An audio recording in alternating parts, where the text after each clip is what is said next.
conversation, right, in regards to that. However, I think maybe when people are speaking, they're interpreting something else different, and it may be coming across as if they're telling people what to do. I don't know. I haven't really been paying that much attention to the inside of what people are saying, but yeah, that's the conversation. Thank you for joining. Good to see you, brother. Thank you for yeah the rundown of the conversation. I mean, it's tragic. I mean, if we're not celebrating, should we be mourning his death? I mean, No. I mean, like, I mean, and I'll just say this and I'll be quiet. Like, I mean, from my observations of conversations that Charlie Kirk had, I'm like, I don't feel any kind of way. He's gone. Good. Okay. I mean, he's like Cameron said it best. Niggas die every day, B.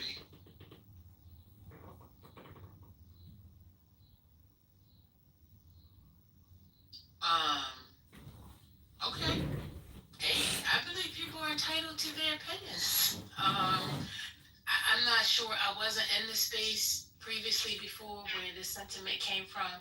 It sounded like people were actually like cheering, like yay, yay, hip hip hooray, the races is dead kind of thing. Um, and some people don't think that that's cool, like to be celebrating that somebody died. Right. Well, might I ask, is it wrong if people were celebrating a zero racist dying Corey, can I take or being killed? Like I just heard the previous speaker say, is it tragic? Yeah. Is it? I'm asking the question. Is it tragic?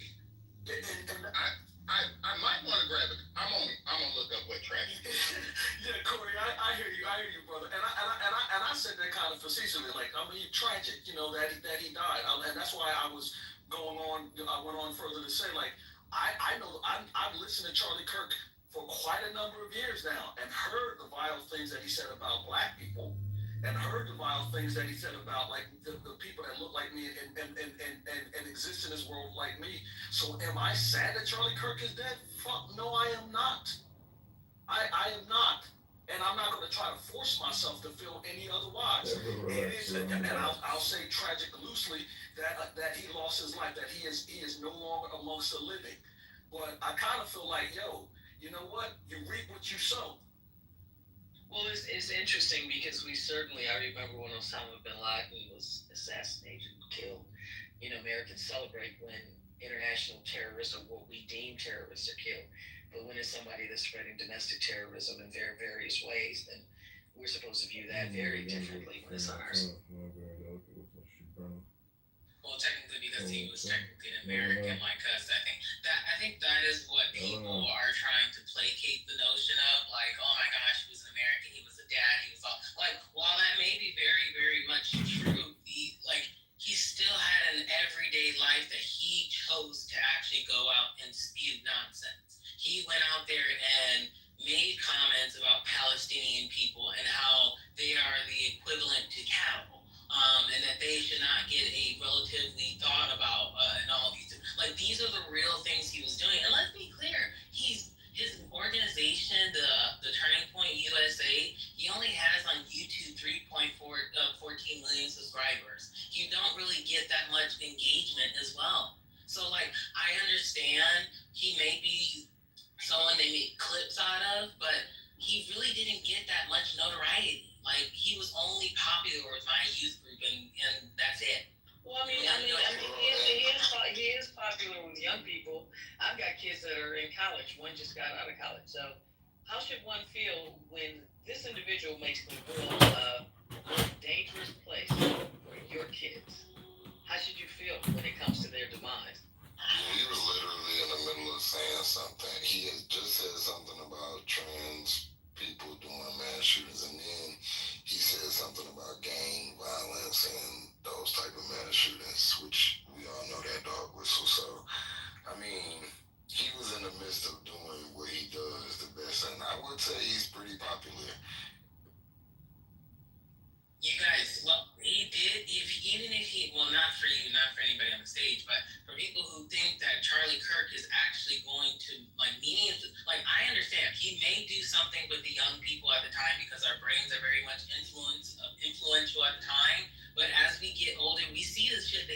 actually doing. You see the harm that he's actually doing. And then the people who surround himself around in that circle, like, let's be real. Let's go back and watch that video again of him getting shot. You can literally see a lot of those people who are around him are white people.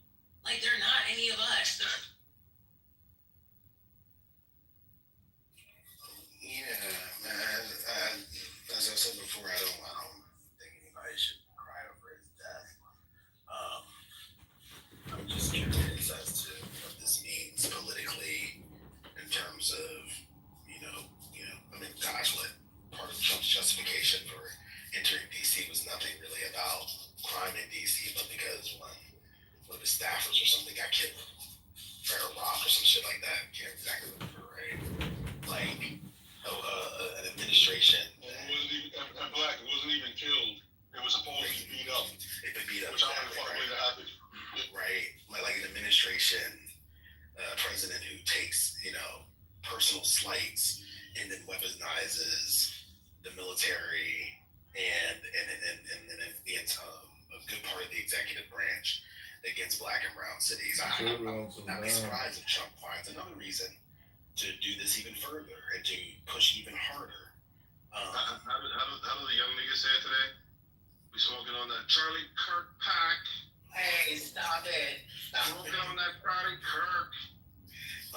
And then final point for me is that, again, like, I think when we're talking about political violence, assuming that this is political violence, I don't think that this, puts outside the realm of possibility that a progressive spy on the left who's giving a public talk would not be targeted open season, whether it's an act of retaliation or otherwise. I just get concerned about acts of political violence generally and what it means politically. If folks want to celebrate his death, folks, don't care about it, I think that's perfectly fine. I don't care about him dying, but being killed. What I care about, again, like I said, is what it means politically. But Black Freedom, we've already seen that example earlier this year. The congressperson or the state assembly person from what was it, Minnesota, her and her husband. Like we've already seen these acts already playing out. They should stop. So this is like, this Charlie Kirk stuff is nothing new, and we're talking about two individuals who were just representing their constituents. Charlie Kirk made an occupation out of spewing hate. So what did he expect was going to happen? Somebody at some point in time was going to, be his find out since he was fucking around. Well, I mean, so I hear that, but then, can the same principle apply to the representatives? Like, I mean, of course it couldn't. So my concern becomes like political violence that is existing now, and how for me that's deeply troubling. That we have these acts of political violence, and it really quells, I think, the ways in which I think it can have a chilling effect on the ways in which people. I know one person was like, I think it was Madison, who was like, this isn't an organizing strategy. But for those of us who do that work and who are thinking about what this means, I think it can in some ways, and they were already targeted and surveilled. I think it can have in some ways a chilling effect. And so my point is that, like, again, Charlie Kirk, but this has implications that exist beyond just a singular racist figure. But I think that ship has sailed, and you might be 6 years behind the trend. We have crossed into this era invaded by Trump, that this is par for the course.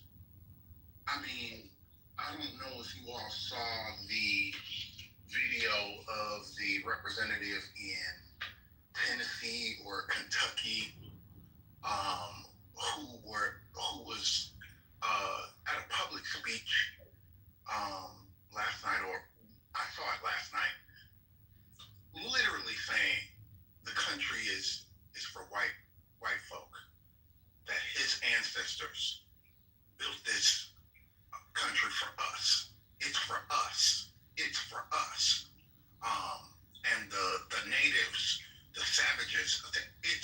us. The type of political environment, the socio-political environment that existed before this piece of shit human being came to the forefront of politics does not exist anymore. The norms that we are used to do not exist anymore. The type of respect, political dialogue, responses, etc., do not exist anymore. And we are behind the 8 ball if it's troubling now. It has been troubling. Yeah, no, we all agree. I mean, I'm sorry. No.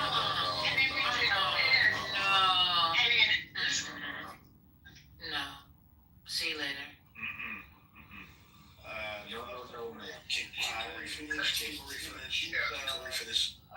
Please let Corey finish. Thank you. French. Oh, not you. No. Hell no. Don't bring him back up. Yeah, don't bring him up. He can't speak English well. Yeah, so we have passed the point of troubling and being troubled. At this point, it is this is gonna sound crude. I felt it as it was coming up. The same way that we have anesthetized, however you said the word, I probably said that wrong, ourselves to school shootings, which was the conversation they were having, right? The same way that we have gone numb to that is how I feel about this. Like, we passed the point that this is not regular anymore. He looks like a psychopath. I agree with that, Corey, and I think that for me, that's why I have the position I have on this. It's like it's not that it's now becoming troubling, but I think that there's been an uptick. Like, I mean, obviously this has been happening for centuries. Hey, Barbie. There are ebbs and flows. I feel like that we're in a flow moment right now. And in recent history, we can date it back to, the activists who were found dead in the Hey, be quiet. Hey, for real. Nobody is in the mood for that. We're not doing that today. You about to get out of here, for real. For real. You're not about to do this. You're not about to do this. You're not. I don't give a fuck. I don't give a fuck. You gonna be quiet today. I moved her down. How much adding did she have with that? Who was talking? Go ahead, Piper. Like we saw this when it came to the murder of the activists. So, I mean, what could be considered a murder? There hasn't been any official determination out of them. They were just found dead in their vehicles, and the vehicles were burned. But I think it was clearly murder. It may have been by law enforcement. But the activists in Ferguson, we've been living with this political violence for some time now, and for me, it's like that's not okay. And I hear what you're saying, Corey, about being inert to it. For me, I'm just not, and it's hard. It's just like I'm not, and I mean, in a different way, but just like I'm not inert to school shootings. Yeah, I'm not either. But a separate idea that has come to me is that this is the point. This is the environment that they have been trying to cultivate. This is exactly the point. They gonna show up at this motherfucker's funeral and perform and do all the things. I would not be surprised if Donald Trump is the eulogist. They gonna do all the things for the purpose of continuing to foment this violent response. This is the point. So they're not mourning Charlie Kirk. He is about to be beatified. He is about to be their rallying cry. Also, celebrate that. He's going to be their A martyr. Yep. He's going to be their political martyr. surprised. Don't be surprised if you see Charlie Kirk T-shirts out here and people out here wearing them because they're gonna make him his martyr. They're martyr. I don't. And they're gonna make it seem as if he got. And I don't know that if Charlie Kirk could come back and tell us after it happens if he would be sad about that. Yeah. I think they should increase security for all the Democrats right now. You know, there's gonna be some retaliation. There's gonna be some crazies out there trying to. I don't know if you're on Twitter right now, but if you see a lot of the reactions to people, what they're reacting to, even Democratic members decide to text or put anything out saying like we praying for Charlie Kirk's family, whatever, they're even saying like, no, this is fucking war. Like you guys are Democrat. You guys are the ones that fucking did this. Democrats did this. They are. Even though they don't know though, but they were gonna do it either way. It was gonna happen. Anything that happens to one of them, they're gonna blame a Democrat for it. So that's gonna be. I wouldn't be Go ahead, Jonah.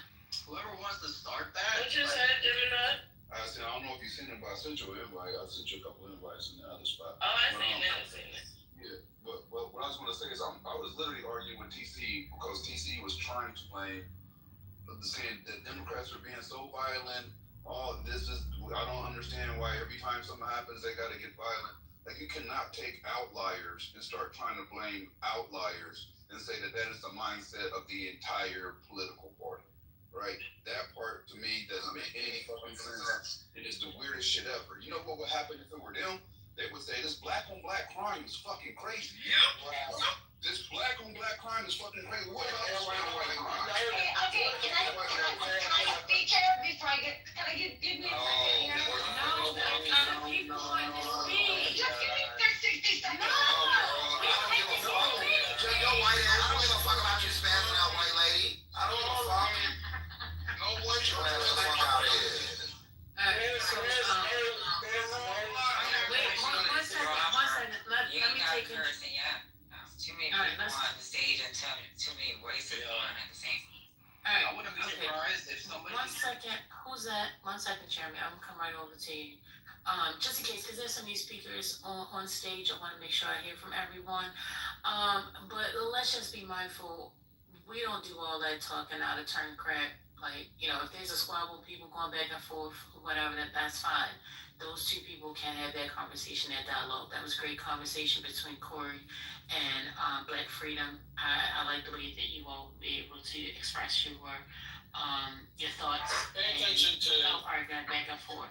Pay attention to this lady calling for lynchings in the chat. Do you hear her talking? You gotta check her to see. Y'all literally hear her talking, right? Reporter before you check her. Reporter before you check Let her finish what she was saying. First lady. Bring her back up. Okay. All right, so let's just keep the conversation going and flowing. Baby, it's so good to see you here. All right, Justin and here as well. And I got G in the house. Oh my goodness, go ahead, G. All right, Sandra's there. Jeremy, one mic on you, babe. Yeah, I was just gonna say I wouldn't be surprised if for those in government that want to spark like a civil war, they just straight up just chose Kirk as the one that's gonna start it. You know what I mean? If they want to start it, then that's what they did. They probably used him as the martyr to trigger this whole shit. They said this is what's going on. Is it possible for me to, because when they were having their back and forth, which was great, my name was mentioned, and if I could just respond to that in terms of That'll be $5, man. Thank you. that'd be what? $5. Oh, okay. Go ahead. But black people, we've always been policed in our emotions, told to forgive, rise above, that sort of a thing. And the pendulum, I heard something said about the pendulum swinging because the pendulum has already swung, and pretending that this incident, is going to do that ignores the swing that was already battering our communities. And white supremacy has always used moments like this to justify targeting us. It's not new, and it's not something that we control by being silent, in my opinion, because strategy and emotion can coexist. yes, we need long-term strategy and organizing, but that doesn't require pretending that his death, the death of somebody who harmed us, is a national tragedy. Like, we can be politically disciplined while still acknowledging that some people feel relief from this. And the real danger, from my perspective, is the narrative. The danger isn't that black folks express relief or even celebrate. The danger is letting white dominated media and political folks set the frame that his life was more valuable than the lives he targeted. So our job is to shift the conversation. Don't let his death overshadow the harm he caused or the systems that are in place that he defends that harm us. I would like to add something briefly. I agree with everything that Madison said.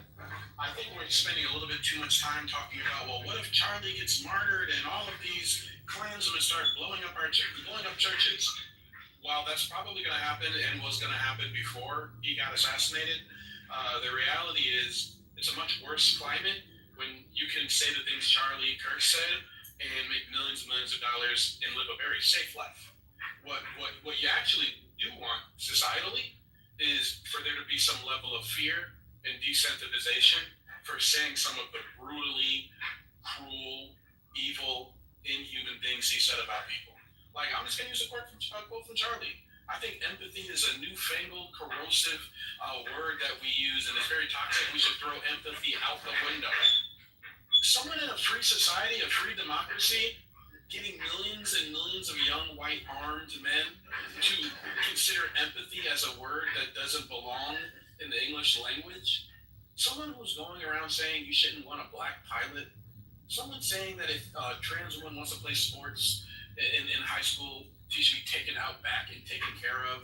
I'm not saying bad things should happen to that person, but I also am saying a young white man or a young person in general shouldn't see mean, vicious people just get off scot-free being that way and making a multi-million-dollar career happening that way. You might have to be like, I might make $1 million, but I also might get shot in the neck while talking about black crime under a tent that says "prove me wrong." Like, listen, come on. I don't celebrate anything, but I tell you what, if you look at other communities and how they feel about their oppressors when they go, they do not go around warning other people in their community about being too celebratory. It just is what it is. All right. So, but here's the thing, though, right? Why aren't we talking about the game plan? Because if you go to some of these other spaces that are happening right now here on this wonderful app, they're planning. They're already talking about war, right? That's the conversation we need to be having versus having an argument about, why this black person telling you not to celebrate and so on, whatever. That ain't gonna help us. What's the strategy moving forward? Oh, I have a What? There's what You have to learn. There's nothing you can really do. Yeah. No, The main issue. the main Wait a minute, issue. there's other people that want to speak though. Wait a minute, now let me get to some other people. G, I'd like to speak. If there's a chance, I'd like to speak, but you tell I'll me. get to you. I'll get to you, Chunks. Then, G, you didn't say anything. Sandra, did you want to say something? 1, 2. No, I just came to see what you got. Right, no worries. Please stay right there. Hey, Mega. Baby, how you doing? I hear you say that. How are you? Hello, how are you, beautiful? Oh, my darling. Did you want to say anything? Yeah, I'm very shocked. I've been on a deep dive on Twitter. Yeah, a month ago there was a post that said that Charlie Kirk feared being murdered by Israel. Funny enough, and a month later he gets shot. I think it's kind of crazy. I think there's some sort of I'm a big conspiracy theorist. I think there's some sort of weird agenda behind this, in which they're trying to prove some sort of point or they're trying to distract people from something. It's very only been a couple hours. We don't gotta go straight to Jewish conspiracy. Not particularly. Listen. That's what she's saying. I just find it very, very, very interesting that hold on, I saved the tweet, on the 10th of, hold on, where's the likes? Okay, here. It said, I'm not going to name names. Harrison hates Smith, but I was told by someone close to Charlie Kirk that Charlie thinks Israel will kill him if he turns against them. That was on the 13th of the 8th, 2025. A month later, he gets shot in the neck, point blank. Even the guy arrested, they said that that guy wasn't the guy that shot him. Do you get what I'm saying? For that shot to be so on point, sorry, that's crazy. That's giving a professional hit. That's not giving a random Joe around the corner that picked up a gun. That's giving like long range target, like shot. Like that is, I don't know. That was a shot and a half. Like that's not a amateur. Do you get what I'm saying? So a lot of people don't like him. Okay, I'm just be honest. I'm really kind of shocked by this, but he caught my attention because he was open actually to speak to people that were going to debate him today. So it's really sad. You literally Miss White, you can't keep cutting people off. you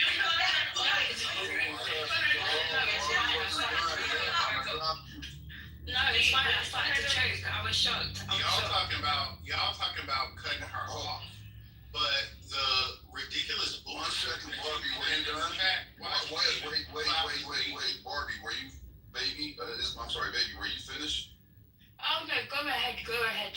Thank you for letting me speak. Big up you guys. I really thought she was gonna come and say Charlie Kirk got bodied when he was in London debating those Oxford kids, and they cremated his ass. And listen, No, they did good. They did good. That was a masterclass in debating when people actually know what they're talking about and not the idiots that Charlie Kirk debates on Jupiter. No, I see some good American students there. You know that black girl, she's good. They did research. They actually called Charlie Kirk for being a community college dropout.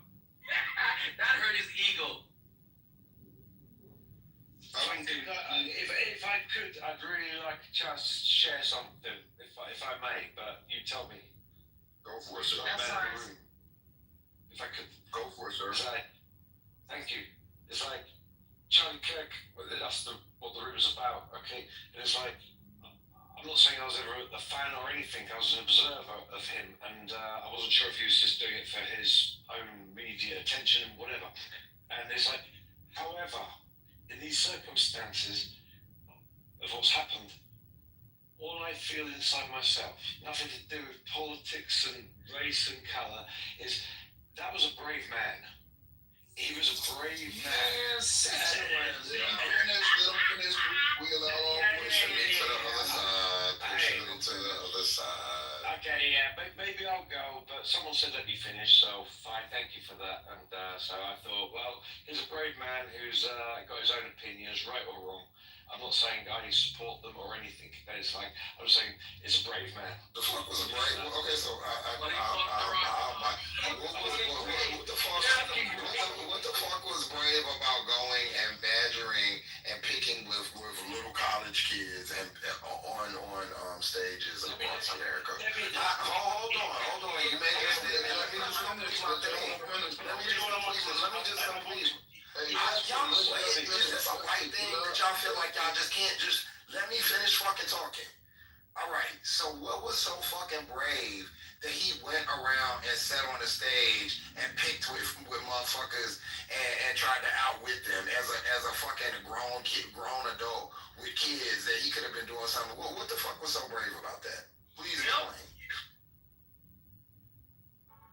Now go ahead, Justin. Yo, mute button work, Justin. Justin, unmute you. Sorry, yeah. Sorry, thank you. Actually, all I want to do is just answer my own view on that question. Okay, nothing more to do with this politics. Is what I see as brave is it's not about right or wrongness. It's like people like Trump and co. They have mass security. Candace Owens and the other. Tucker, they hide understandably in their own place, and that. But this guy, he just goes out and says this shit in front of people. He's a target. He also has big security. He has security there. He has security. They didn't have security. Shut the fuck up. No, he didn't have security. This is where I stop stop doing cocaine right there. That's the problem.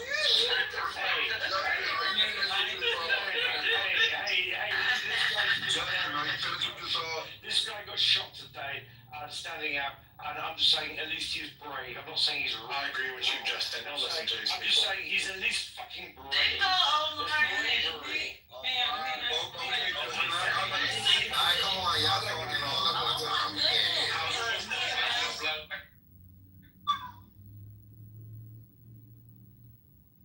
Thank you.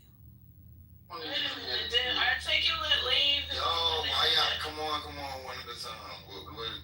I'll boom this bitch. I'll boom it. I'll boom it. Please take your finger off the button. We're going to control the conversation. Yeah, all right.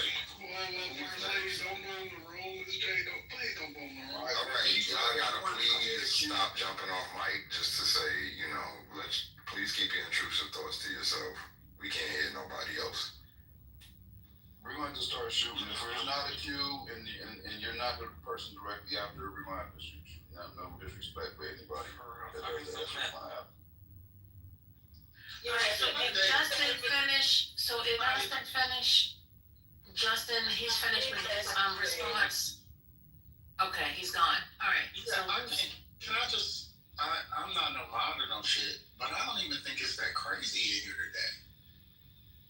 Like, I know Charlie Kirk got shot, but is everybody just trigger happy? Too soon? Okay.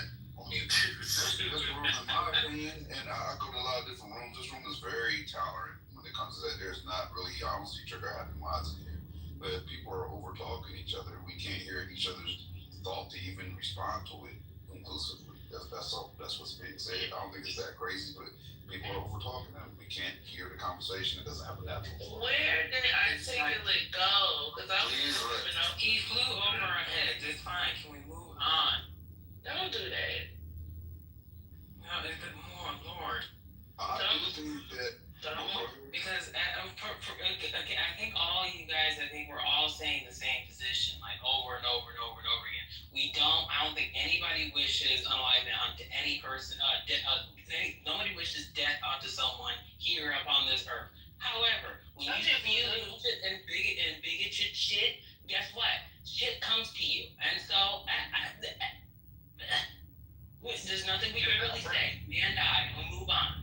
I mean, some people do it, but I don't understand this whole idea of fucking the enemy just living his best life. I want the enemy dead and gone. So so now that it wasn't okay for me to celebrate, I'm celebrating today. I'm putting some food on the grill. I'm turning on the music. I think this is a great day. It's a great time to celebrate a fucking enemy dying and getting what he deserved. Yes. It's kind of, you know what, I can agree with you a little bit, Brooklyn, because wasn't it kind of the same thing when we were all celebrating when the plantation home that Annabelle burnt down for us? Yeah, when the fucking master would die, the ancestors would celebrate and be happy. So we gonna do the same thing. You know what? Shame on you. Shame on you. You cannot be doing this. He's the cracker that deserved it. Now what? What you gonna say? Let's crack up our somebody. Look, I want to y'all being racist. Give me 1 second, right? I don't stand with him on any level. I think that it's good to see opposition gone. But I wouldn't wish death upon him because he had racist, sick ass, twisted ass, weird ass fucking beliefs, right? That was fucked up. He was fucked up. But I believe in karma and I believe in energy. I believe in the universe writing itself. I also believe, if you want to go to a more technical standpoint, that they're going to be monitoring people on apps like this, right, to see the mind state and if they're a potential danger. And you're going to have Secret Service and FBI and everybody else. If you start saying things that can be the equivalent of a threat or potential violence towards a political party, I don't think it's smart to do anymore. I think that's going to be taken seriously and it's going to be monitored and it could put you under a scope that you don't want to be under, right? You all been ICE is going to show up at your door. I'm about to land right here, but I will say this. I do find it very ironic how much he advocated for gun rights and how much he minimized the death be shot in the throat. Because he said himself that, you know what, there's going to be some people that have to die for the Second Amendment to stand, and that's okay. I'm good with that. Empathy is not really a thing. So, I mean, that's very ironic to say that and then suffer that fate. You know, wishing is one thing, but something when it's after the fact, it's after the fact. It already happened. So at this point, it's not about wishing somebody was dead. It's the fact of the matter that somebody is at this point. And in terms of surveillance, I was just having this conversation last night. Yes, of course, you should monitor. Period. If you're online, that is your image across the board. You should be monitoring that all the time. Nothing has changed with today. We're all under surveillance all the time. I use my name on this app, so anything I say or anything I do, I'm going to stand by it, whatever it is. So wishing is one thing, but after the fact, that's another one. It's a done. It's a little poetic that the very tool he used to spread his hate, racism, misogyny, all the ugliness that he did was his voice, and they shot him in the throat. He was only. I mean, they took that throat chakra. What is They said down. Two things are undefeated. Father Time and Mother Irony are always undefeated. It is always undefeated. Father Time and Mother Irony. That's a fact. And Mother Irony got a hold of that though, didn't it? Yeah, brother. You remember when Kevin Samuels died and he got in an apartment alone? Very celebratory about that one too. I'm sorry. Talk about that women. He wasn't alone. People felt the way but I did it. He was died in an apartment alone. All right, y'all must want me to be the party pooper, right? Okay, I was just saying irony. Sorry. Okay, thank you. You said it. Next, Colin. There are two things that him Brooklyn, you've been talking a lot. Can somebody else get in? Have I been talking? Okay, let me just go in the audience. Nobody needs you to go in the audience. Nobody wants you to go in the audience. Michael, you were getting ready to say something? Audrey, I don't know if your mic came out. I muted up after you said too many people were talking. No. Go ahead. No, I'm good. I didn't say too many people were talking. I said that I didn't hear other voices. I wanted to hear other voices, so I was specifically talking about hearing your voice, sir. I got you. I'm sorry. No, yeah, I'm sorry, First Lady. Yeah, I'm good. Cool. Then I won't make way for you. Hey, Jay. Jay, what'd you say? Sierra. I said, not you scaring them, First Lady. No, ain't nobody scared. That man nervous. You make that man nervous. You get no damn nervous. No, First Lady, you don't understand how nervous you make the straight man. First Lady, you put on your mama voice out here and shit. It was talking to her like, damn, First Lady. First Lady, I'm walking. I need to stop this lies. These are lies. I don't understand. How you gonna tell the men that they're telling you that what we're hearing? First Lady, have you ever seen that Maury episode where that one girl got and told that tall ass man to get on his knees? That was you. That's you. Yep. That's your ass. Who said move? Raising the voice too, which is crazy.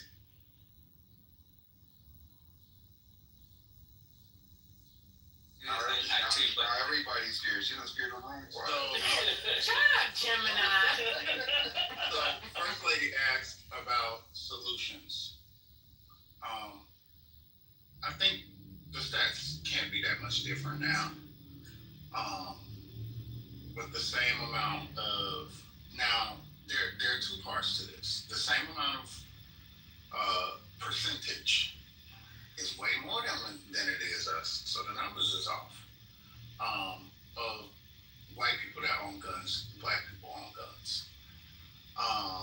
As it relates to protecting your home, I think we still have that vestige of nonviolent political resistance in a culture today that,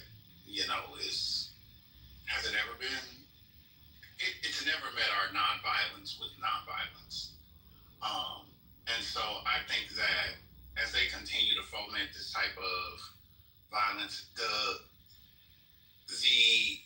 target or the effect of DC didn't happen the way they wanted it to. Black folk weren't out in the streets acting crazy, and we haven't had some instance of violence to trigger us, right? To go, Detroit on their ass.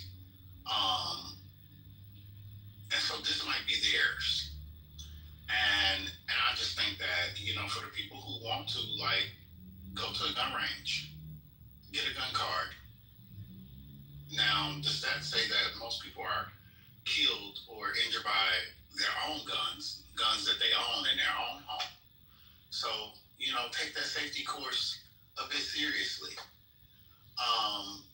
But, this just, well, Max, but this like sitting around, kumbaya and talking about it, I don't think it's going to change anything. Especially, as I said, with the climate that is being created, we have entered into a place where violence is the language that they're calling for. So let me make sure I understand. You're suggesting that people should go to the gun range, pick up some firearm, and get ready for the revolution? Like, Sure. is that what you're saying? Yeah, so I don't think you need to. Sure. Well, I'm asking CJ if for his clarity, not for you to, chihuahua around. Go Okay, ahead. CJ, she about to get the belt. Yes, that is essentially, if the revolution comes to your front door, meet them. Now, the problem is, and this is why we have to have these conversations in like community and with people that got better sense, right? We are on the precipice of moving into an all-out dictatorship. Like this building up ICE, as I think Stacey Abrams and others have said, as Trump's personal police force, it's happening. As we're sitting here talking now, I'm sure, right? And these things are not connected as far as we think to ICE or to immigration or to black folks. Somebody asked in the chat, why is the Klan being brought up? What they gonna come do to black folk? Black folk ain't got shit to do with this. We've never had shit to do with any of the shit, but they target us anyway, right? So, I mean, I think at the very least, for the people who are scared, nervous, concerned, go to a jujitsu club, do something. Don't just be sitting waiting for it to come meet you unprepared in any type of way. Trick, you on stage? I see you here. I know you had mentioned the fact that he was right in the midst of talking about trans mass shooting or something, and then that's when he was building a question on trans mass shooters, and he says that there's too many trans mass shooters, and that's right when the shot comes out. It is now, and again, it's actually when he said the gang violence. Yeah, then he says the gang. Then he says the gang violence. Yeah, take this with a grain of salt. There is a picture of an individual on what's called the Lucy roof at the Utah Valley Center moments before he shot. There's a video of some guy on the roof. My mother said she wanted to extend her thoughts, but I'll save that for later because I know you guys are talking. I'll talk to you guys soon. Yeah, I mean, there's a famous photo of Jesse Jackson and others pointing at the top of the Lorraine Motel.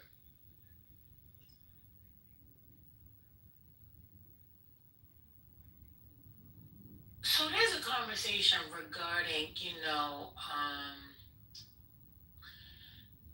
this looming thing that black people always have to be, empathetic, caring. But is that not our fabric? Is that not how we were brought up? I just just want to know, like, are we changing those sentiments? Have we become something different? Just let me know. It is a part of the fabric of how we've been brought up, but I think there's some conversation to be had about making your opponents docile. I think there's something to be said about that.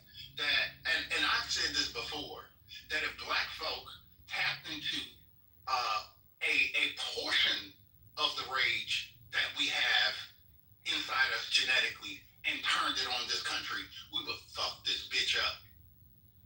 However, we have accepted the docile nature that has been cultivated and bred into us, and then that coupled with the political ideology of someone that we have,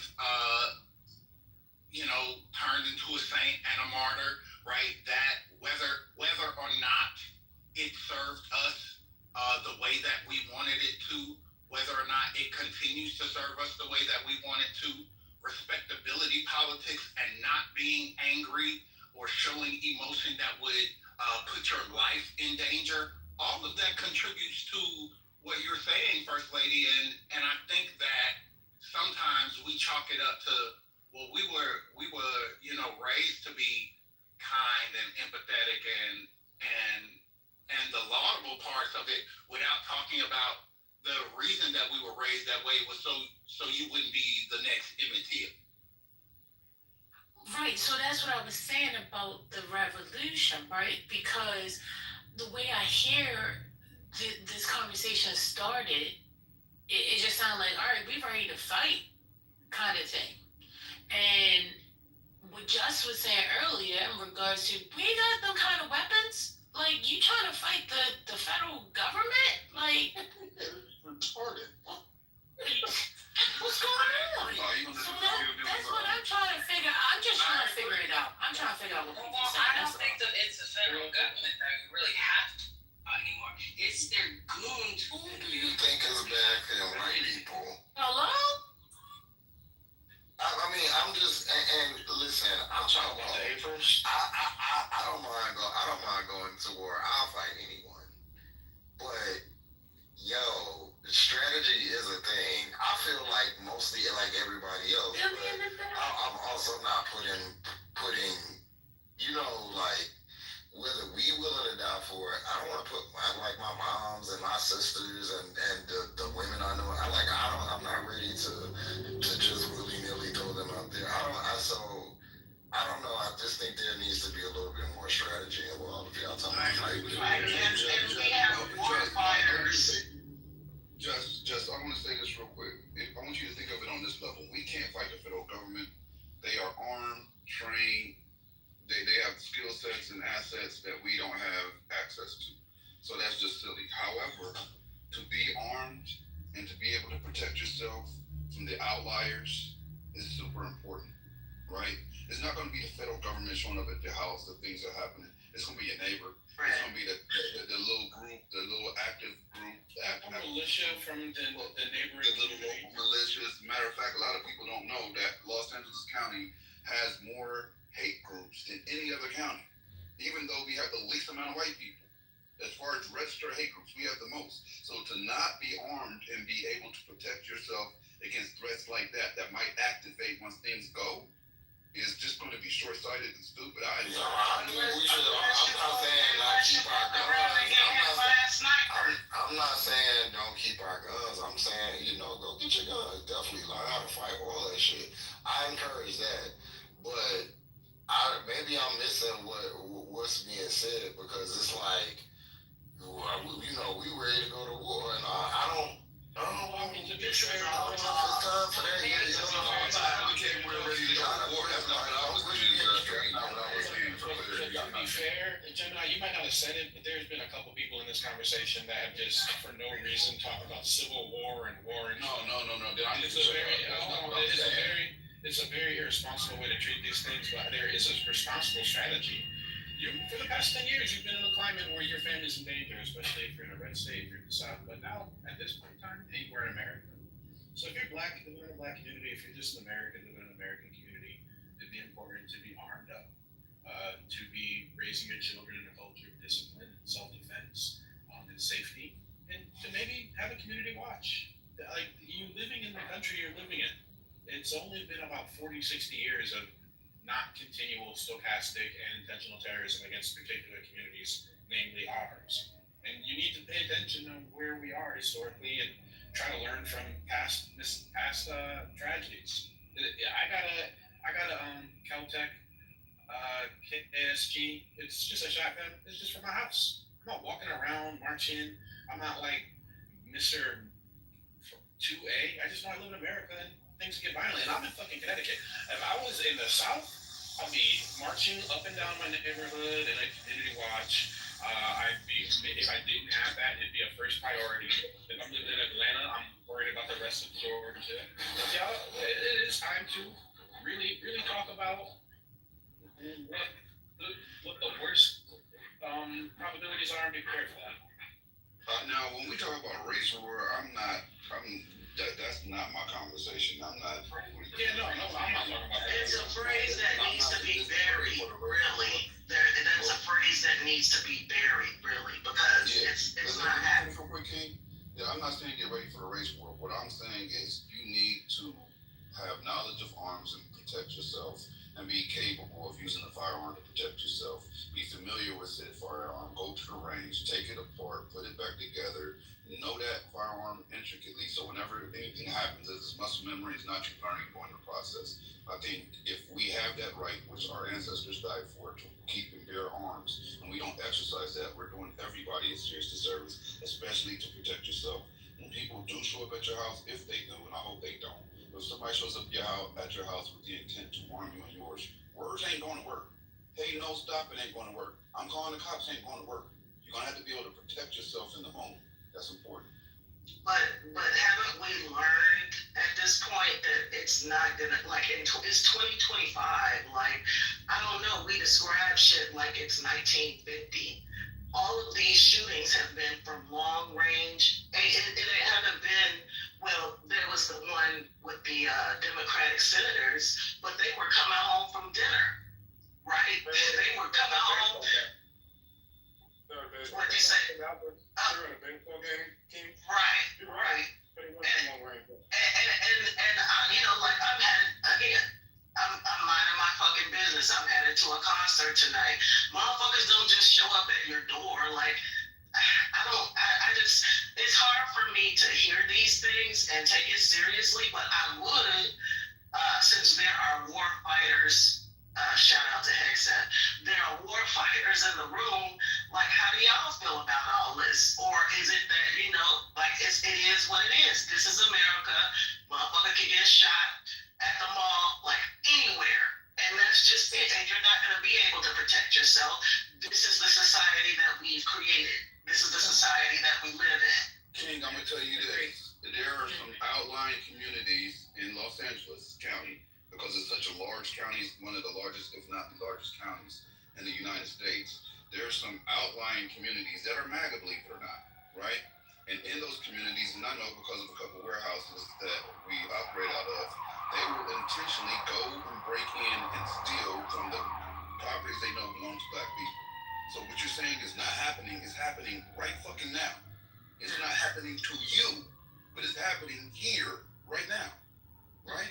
So if you're not able or capable of protecting yourself or prepared, which is the most important aspect of it, legally prepared to protect yourself, then you're a sitting fucking duck. And I don't want nobody to be a sitting fucking duck. It's much better to be prepared and not need to utilize something than to be unprepared and not have it when something does happen or the unexpected happens. Gemini, what's happening where? Wait a minute, Trent. He can explain this over again. 1 second. Hey, Ade, thank you for joining. Listen, because you guys were talking about the Civil War. I was saying revolution, whatever. I don't know if you guys heard me say this earlier, but I'm saying right now on this app, they are planning their future. Okay, and all right, fine. Somebody saying, well, they're not gonna show up at your door, whatever. I want to understand about the temperature that's getting ready to come. These people have been on the edge of their seat waiting for this. I don't know. I'm gonna be honest with you. I've gone into Costco. I'm tracking my little cart, and I just feel like this aggression, from certain people. Not gonna mention any colors or race. And now that this has happened, how are we going to move forward is what I'm trying to think about. Do you guys pick up what I'm putting down on? Absolutely. That's what I'm talking about. Because there you might not meet somebody that's at the height of wanting to shoot you, but there's some energy that has already been stirring up, and I think that this right here is part of the match that's going to set this thing off. So Can I ask that's y'all what a I was question? talking about. Why do y'all think that this has anything to do with us? Like this happened from a cracker shooting another cracker in a cracker state where hardly no black people are. Right. So they just want something to pin on us. We don't have nothing to do with it. A lot of stuff we haven't had anything to do with, but yet and still we still get the brunt end of it because they're gonna find a way to push it and make it seem that way. That's just how it always goes, and that's what I'm talking about. Instead of us planning and thinking ahead, we always behind the eight ball. So that's what I'm trying to. Let me try to. But they've been pinning things on us. Like they've been doing that. Yeah. So I don't think this is like in the last room, like I said, I just don't think this is it. It's already been in motion. And I think, unfortunately, we've been, like you said earlier, that we just been too late or too lackadaisical and have not been listening. Like Trump's election was a warning shot, and we just sat around like nothing. Right.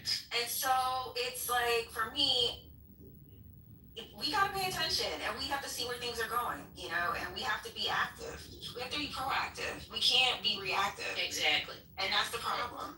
That's what I'm trying to say. But what does that entail doing? Like that we are. That's what I'm trying to figure out. Well, I think I'm gonna be quite honest. I've always been an advocate for people getting their conceal and carry and getting a gun and actually knowing how to use it. I think tactical training, especially for Black women, is very important. And I think that that's a start. I mean, every Black woman I know got a gun. Not where I'm from. A lot of Black women don't. Yeah, that's not true. I don't have one. A lot of people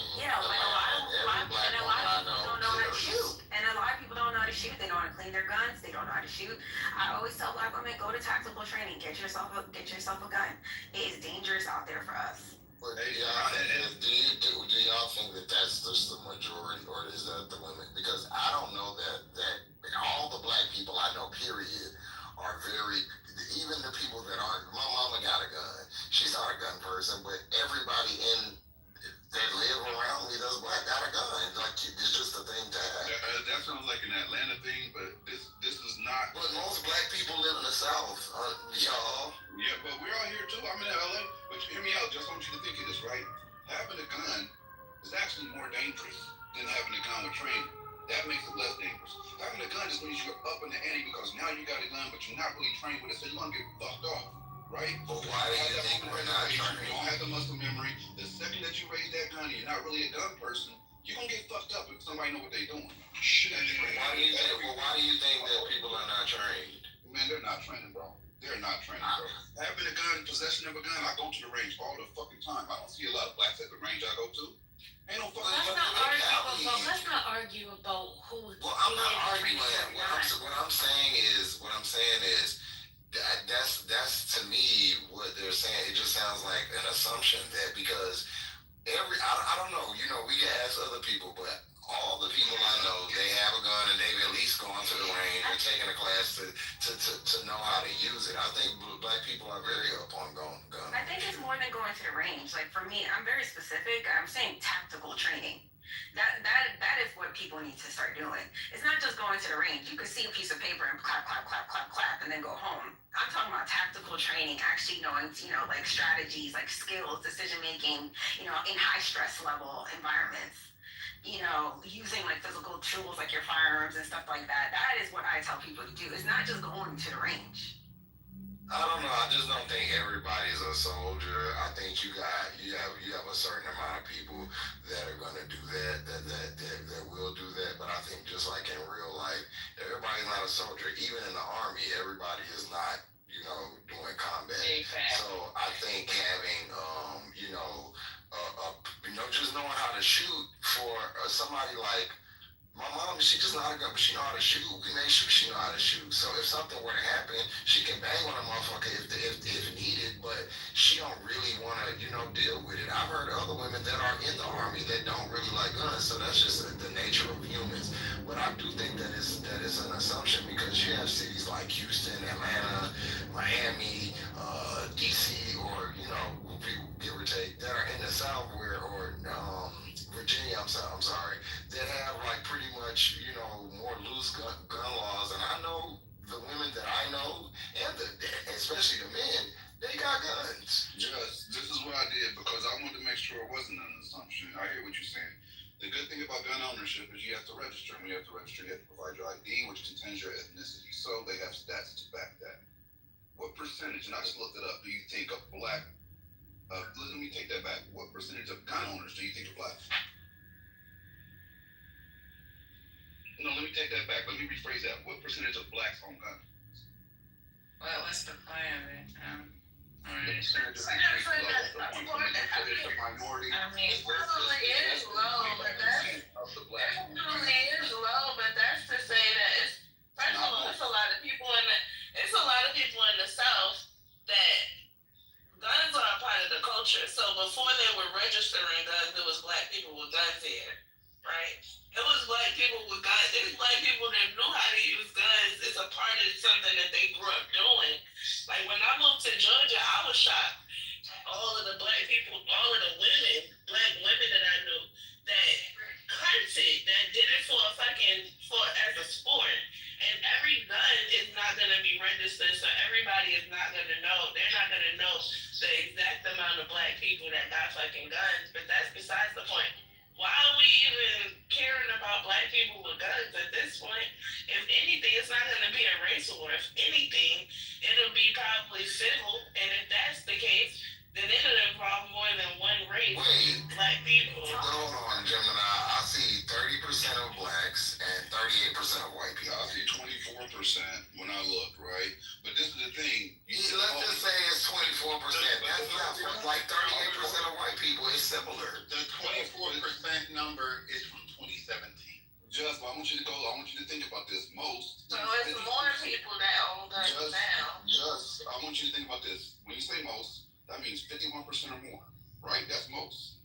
24%, or let's even give 30%, is not most. So most of us don't own guns. That's what I'm saying. But hold on. Yeah, but that's relative. That's why you have to look up the other percentages. All right, so this is why you have to look up the percentages of what other demographics own guns. So that's why I looked up what percentage of white people own guns and Hispanics. So relative to everybody else, it's on par. 38% of white people, 30% of black people. Hold on, let me look at Hispanics.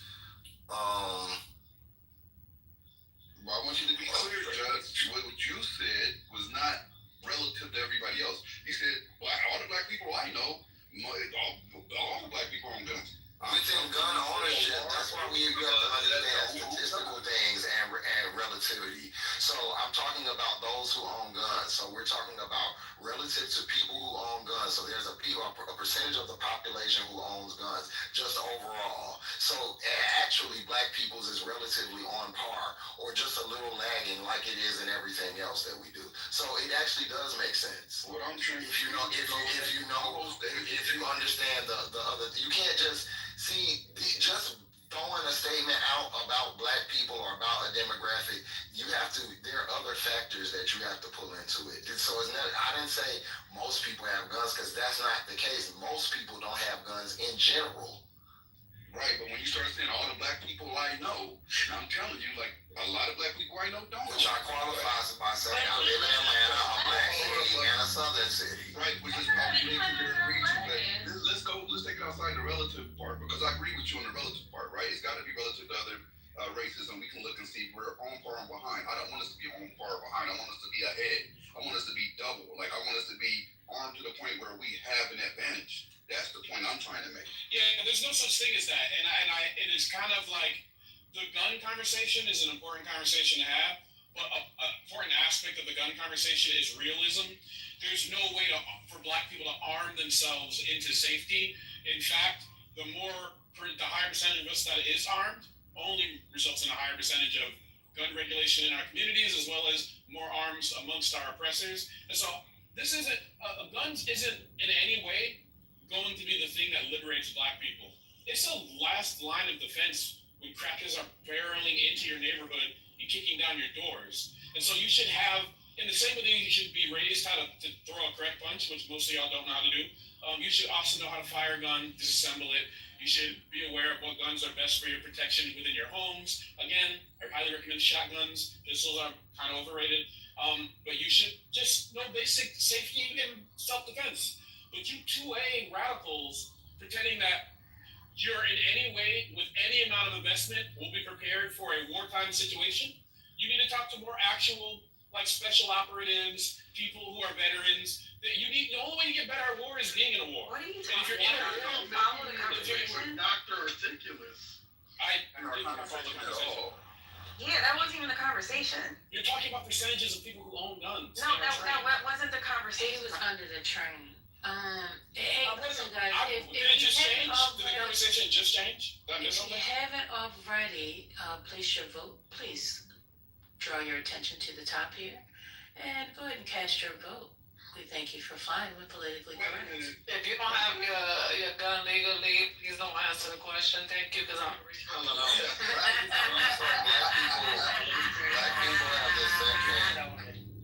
Black people have the second highest registered gun ownership of any demographic, and we're not the same. So we actually are. From this data, it would show that we're actually more apt to having guns because we're definitely not the second highest population or demographic in the country yet. If we're at 30, it says that Hispanics are at 20 and Asians are at 10. So that would say that Black people are definitely up on gun ownership or guns at a higher rate than other demographics, right?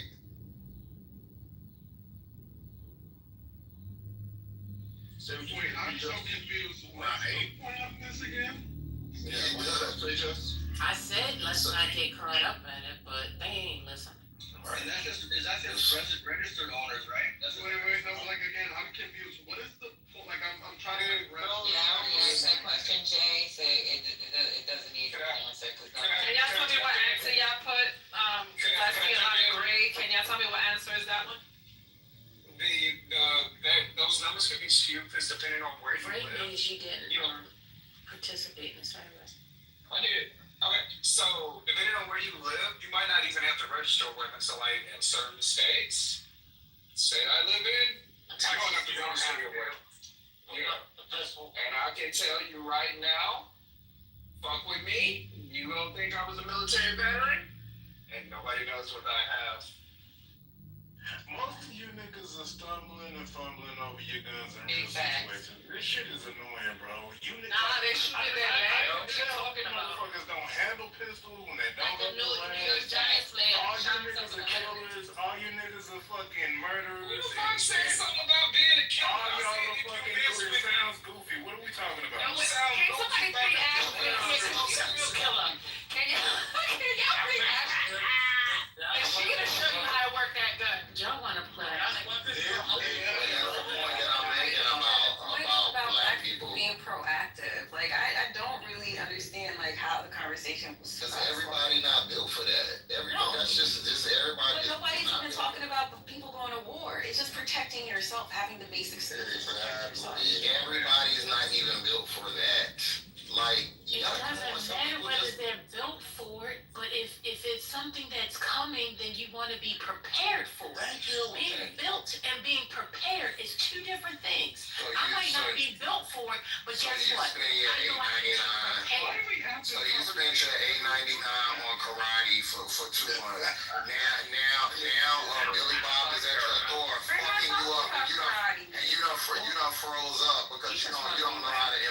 I'm just saying that if you had Talking fights, about karate though. if I could just like, Nobody else can get a word in because everybody keeps cutting me off. Well, I'm going like, to. no, then we just gonna keep on cutting each other off. So we just gonna keep on making I can do it. I got a lot of words to say. I mean, I can put if you really nobody's even talking about 899 karate. What are you talking about? No. We're talking about guns. We're talking about guns. Okay, so now you got a gun and somebody at your door and you done clipped up and you can't shoot it right. Yeah, okay. Send everybody to war. You have a lot of dead grannies and panic plans. That's why everybody ain't at war now. Let me be honest with y'all. It doesn't matter. Okay, so let me put y'all on it. ML could probably put you on it. Haitian can too. No matter how much training you got, until you're confronted with the situation, I can tell you a lot of people freeze up. Okay? Yep. A lot of people freeze up. They don't know how to use their fucking weapon, and they could have been trained for years. We got soldiers that constantly go to the range. I can tell you only got to get qualified, once every 6 months now? But we take them to the range at least once a month now. And these motherfuckers are still fucking freezing up. And they are still shooting the wrong way. And when people are fucking moving, it's not the way you trained in your little 4 weeks or your little 2 to 5 days tactical course that you may have taken. So when you're talking about training, you guys haven't even trained the way some of these soldiers, these airmen, well, I'm not gonna say airmen. Don't talk about that force. My dad was in the Air Force. The soldiers and Marines have trained. We train 8 months out of the fucking year. And these soldiers still make mistakes. So when you talk this shit about training, your best bet is to take Taekwondo class and learn how to defend yourself. Let's not get on the police. Let's not get on the police. One moment. Let me just set this straight. I asked about being proactive. Now, when people are giving suggestions about being proactive, you're saying it's not going to work. So we're just supposed to stand there and allow the people to just come at us, right? Like, I mean, come on now. I mean, even wait a minute. Hello. That was a rhetorical question. That was not come off your mic and answer it. So what? Just sit on mute and let her finish her sentence. I'm gonna show him. I'm gonna show him today, cause I ain't playing with y'all. Y'all keep fucking with me, and I'm not the one to fuck with. I play nice, but I sure can be a motherfucking bitch if I want to be. So don't bring it out. Anyway, as I was saying before, I was rudely interrupted with jokes. I'm saying that preparing, that might mean that we got to strategize and start getting together in different groups and taking people out so that they can start learning how to shoot, if in fact this should come to it. I'm just saying, they're talking about a conservative war. What is that supposed to mean? I'm just trying to prepare instead of being taken, and like, oh, well, we didn't know this was coming. We didn't know. Why don't you know? Why can't you see it? I'm gonna tell you this. I don't know what kind of civil war is supposed to be coming. I don't know what kind of war y'all planning on, but I'm not gonna be there.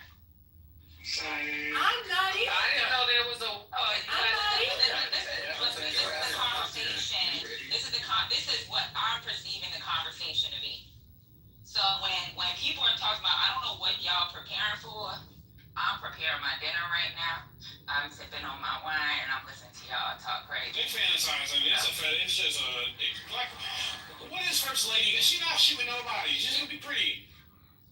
Hold up, you don't know what somebody's gonna do. He's bringing context to the conversation. That's it. I'm just saying, we're not here. He doesn't have a gun. You think she's outside trying to train with a fucking weapon?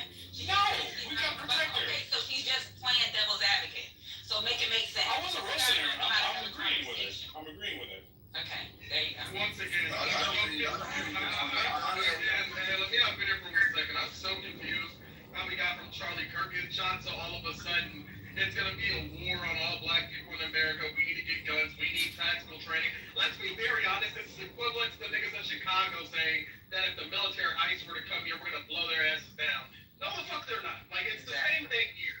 It's quite literally the exact same thing here.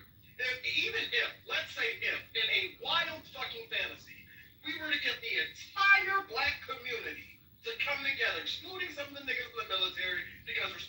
some of y'all would not doing our side. That return coach. Let's really think about this. Do we actually think us with our handguns, because all of a sudden, and maybe some ARs, all of a sudden y'all niggas are popping out with rocket launchers and tanks too. I'm gonna give us the benefit of the fucking doubt. Let's say we somehow got our own fucking Air Force jets and shit too. Do you really absolutely think that if the military... We're not talking about that. Why do you guys keep bringing that up? Jay, I'm gonna finish what I'm saying before you cut me off. It's so weird. Like, you guys keep bringing up this. We're not talking about that. We're not talking about that at all. Jay, I said not unless you cut me off. Well, then guess what? Maybe y'all need to clarify what you, because I'm going to tell you. Yeah, what y'all talking about, because I'm lost. Hey, what you're not going to do is out-talk me. How about that? You're not going to out-talk me because I'll drop your ass. First of all, when you guys are speaking, maybe you need to listen to how you speak, Agent and Gemini. Y'all sound like y'all trying to start a civil war. Everybody gotta have guns. I got 2. I might get 4. You only got 2 hands. And if you're shooting with 2 weapons in 2 hands, you a fool. So you might want to go get your money back from your tactical class. What I was about to say is this. What I was talking about, and I made it clear, if anybody's listening, they would have heard me say this multiple times. I'm not looking for a race war. I'm not preparing for a race war or a civil war. I've said that multiple times. Anybody else talking about that, they can have that conversation. I made it clear that's not what I'm talking about. What I am talking about is that we should be able to be prepared to take care of our homes. Home defense. And if you're not prepared with a firearm to take care of your home, you're not prepared to do shit. Everybody should have a firearm to try to take care of their home. Not against the war. I don't think we can have a fight the government or fight some huge armed force. That's fucking retarded. And I'm not retarded. But I do think to have a weapon to protect your home and training to use that weapon is important. Yeah, I mean, what we were referencing, and we said it several times, we were talking about civil unrest. We were never talking about fighting against the military. We're talking about the environment that we're dealing with right now, which is specifically violent towards Black people. So anyone else who has mentioned war, me nor Gemini have said that in our conversations. First Lady had asked a question as to what can be done, what should we do as a people. I said we need to be more proactive instead of reactive. I said that I think that Black gun ownership is one of the things that's important, or one of the things that are important. That is what me and Gemini said. I don't know where this war conversation. Yeah, I am, Maya. I said, yes, everyone should get a gun and take tactical training. I don't know. You're the snitch. We know you would be the snitch in this war. I said what I said. Maya, don't snitch on all of us. What I'm hearing is buy more guns. Let's get more guns out. That's what I hear. So that's why I made the statement. At a public demonstration. I'm not doing all that. But that's why I made the statement about Black people and the percentage of guns that we already have, because I think what you're saying is already in effect. Like, Black people already have guns in great amounts, in a significant amount, I'll say that, to protect their homes. I don't think Black people are ignorant of that. So I'm trying to figure out the in-between between what, Black people, at a base, Black people just buying stuff to protect their home or their property, their belongings, whatnot. I mean, their family or whatnot. What's the other end? The other end is like a race war. So that's why I guess that's what it sounds like. But how do you think that extreme? Because I mean, my thing is we're talking about because we already doing that. I already brought up the example of how we've had pockets of like racist militias being brought up, and if they come to your area or your neighborhood, what is going to be the response, right? We and that already is those in your area, not mine. I don't think that's the. But that's not the only answer culturally. I'm not saying that's the only answer. That was one answer I'd given First Lady. That's all. Hey man, listen. I mean, I get you. I'm not. So is this the response for people who are getting shot today? And what do y'all think y'all gonna do if I get settled? All right, so let me bring y'all First Lady, back to you heard my question? I'm about to answer you, because what the question was pertaining to is saying that maybe they won't be shooting, but their attitudes and their behaviors are definitely going to be even more heightened. We've already begun to see the shift. Does everybody agree? Do you see a shift? in the difference in the people in the climate? Yes or no? Yes. No? Yes. Okay. So I was asking that question, right? And seeing that, okay, these people are already acting a little crazy. Now that this guy is gone, and depending on what type of energy is fueled by that, what are we prepared to do?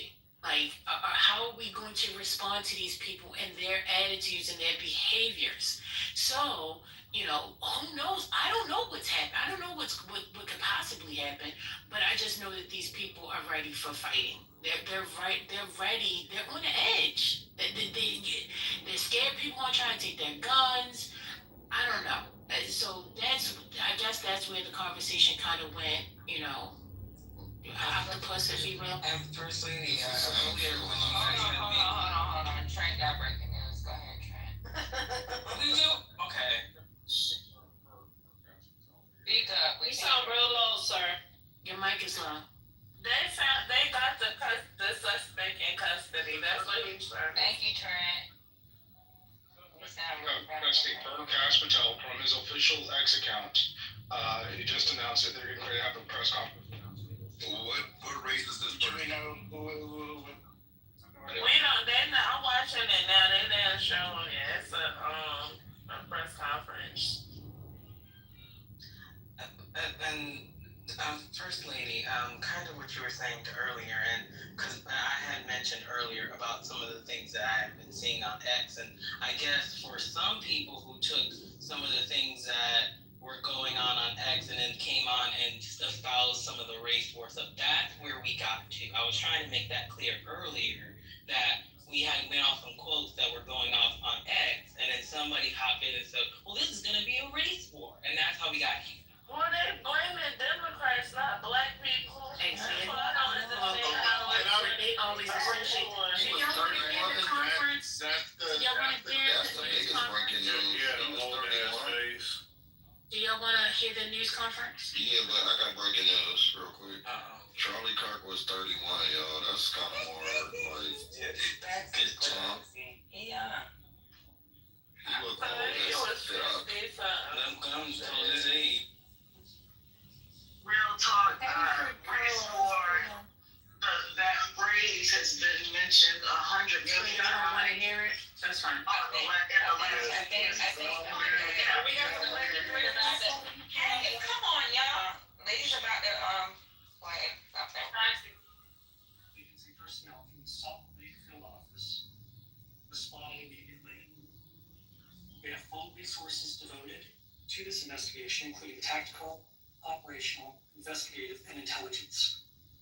To be clear, the FBI will fully support and co-lead this investigation alongside with our partners. We are working on setting up a digital media tip line, and as soon as it's established, we'll get that information out to everyone. They got a tip line. I don't mean it. I know there's a lot of questions. This is very much an active case, and this investigation is in its early stages. We're following all the leads and all the evidence. If anyone has any information, please report it to the FBI or local law enforcement. Thank you. This is critical. They do have for the Democrats. Communicating with, and she's on her way back right now. Stated on behalf of Utah Valley University, we are shocked and saddened by the tragic passing of Charlie Kirk. We express our sincere condolences to the Kirk family. We agree with our students, faculty, and staff who bore witness to this unspeakable tragedy. He was invited by the student group Turning Point USA to speak on our campus. We firmly believe that UVU is a place to share ideas and to debate openly and respectfully. Any attempt to infringe on those rights has no place here. Did they catch them at? I condone any form of violence at UVU and seek to make our campus a safe place for all.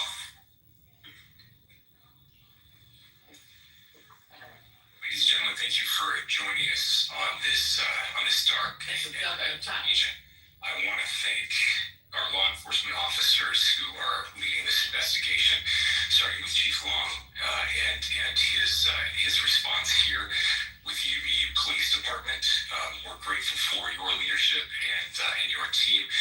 And again, to the speakers that you've just heard from who are co-leading this investigation, I also want to recognize Sheriff Mike Smith, who has been an invaluable partner as this investigation moves forward.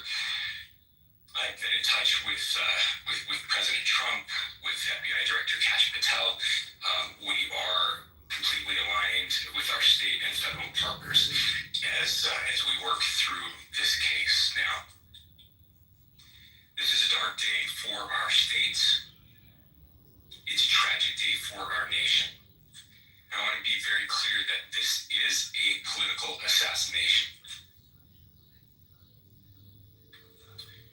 We are celebrating 250 years of the founding of this great nation. That founding document, the Declaration of Independence, that this great experiment on which we embarked together 250 years ago, that we are endowed by our Creator with certain unalienable rights. The first one of those is life. And today, the life was taken. Charlie Kirk was first and foremost a husband and a dad to two young children.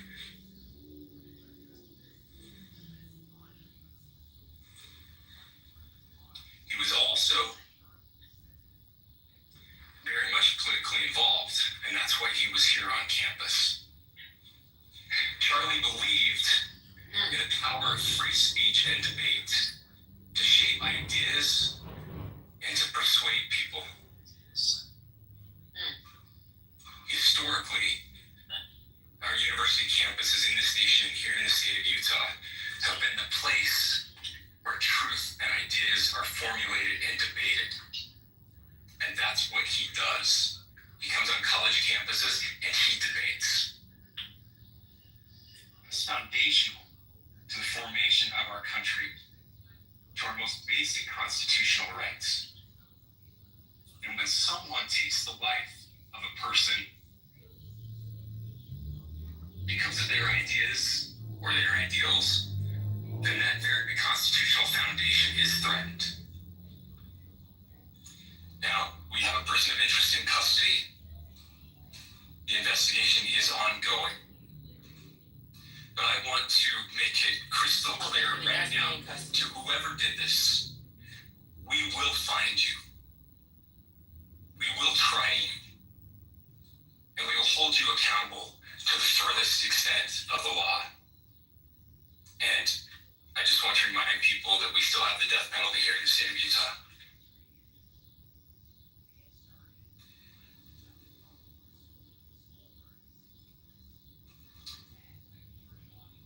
Our nation is broken. We've had political assassinations recently in Minnesota. We had an attempted assassination on the governor of Pennsylvania. And we had an attempted assassination on a presidential candidate and former president of the United States, and now current president of the United States.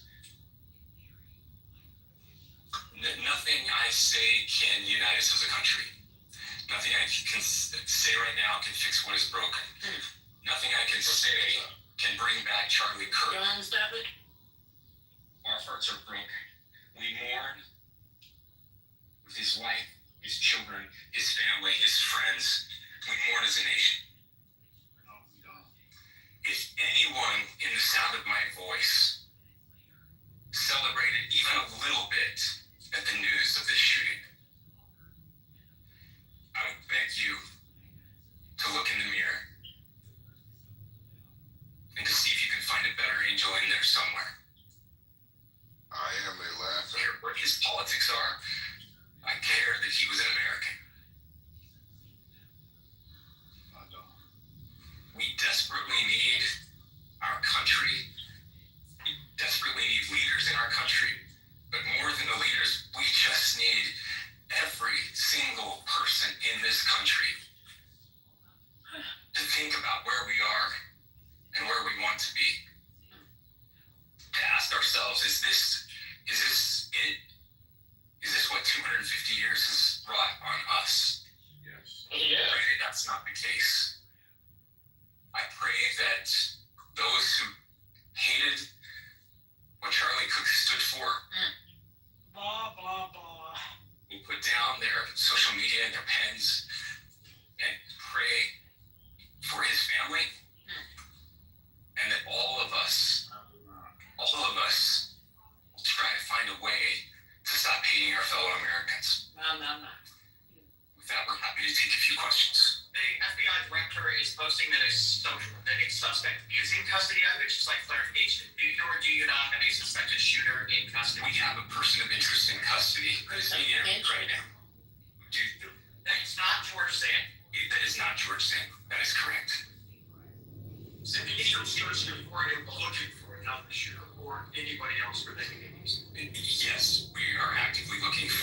closed circuit TV here on campus.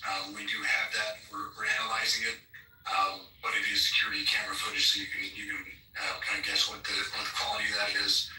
We do know dressed in all dark clothing.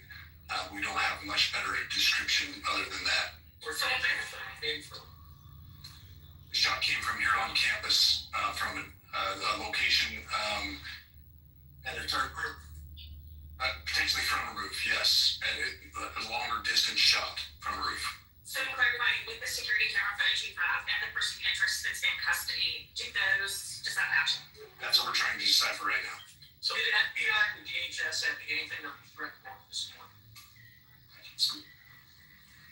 I'll just say that the investigation's ongoing, and as soon as we have further information, we will be sure to release it. Any agencies for intelligence involved? As of now, I can't comment on any of that. Can you talk a little about the security of the event itself? Who was there? Security? Yeah, that's his question. What happens on these kind of events? Where was security at?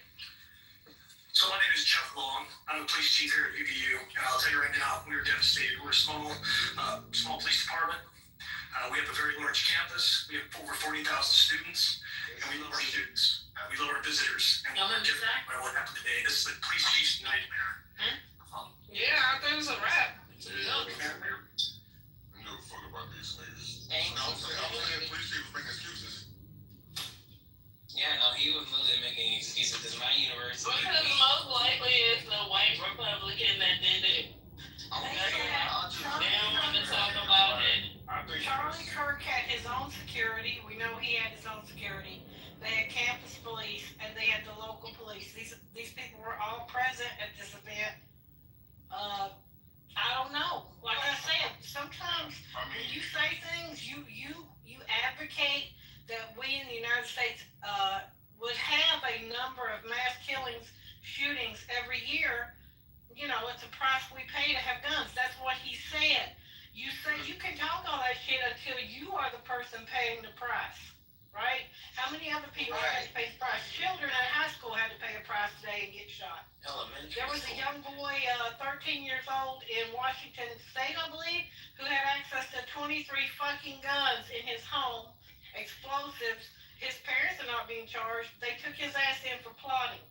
We have a lot of shit going on by people who want to go out here and do these things and then encourage people towards violent behavior and hate. And when it comes home to roost, it comes home. To say that, I never knew that he said that.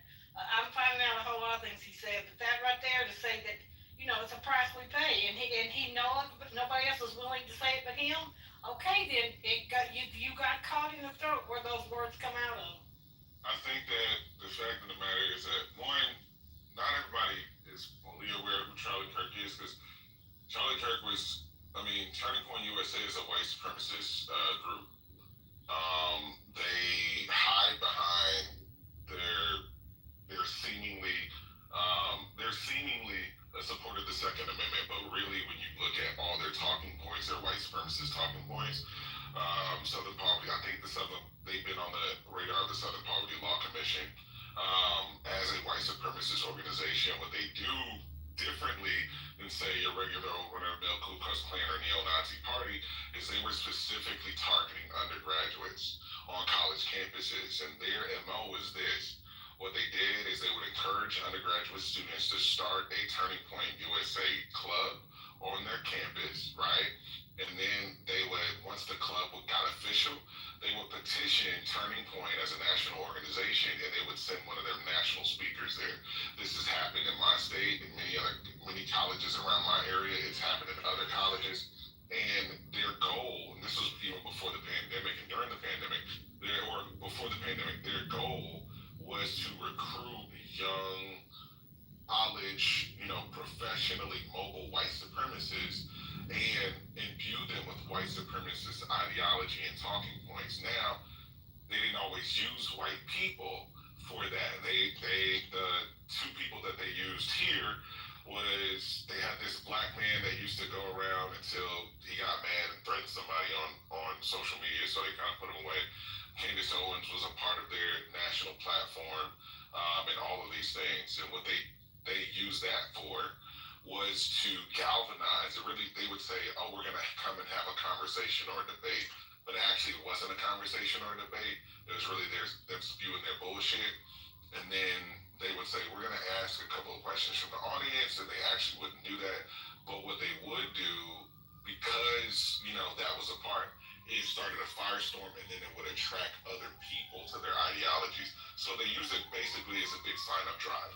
And so it was actually, these are some of the things that, say, some anti-racism organizations used to do, and they used it for white supremacist purposes, and also specifically, like you said, Charlie Kirk has said, like, there will be a part of deaths if we're upholding gun laws in the ways that, and they shall not be infringed.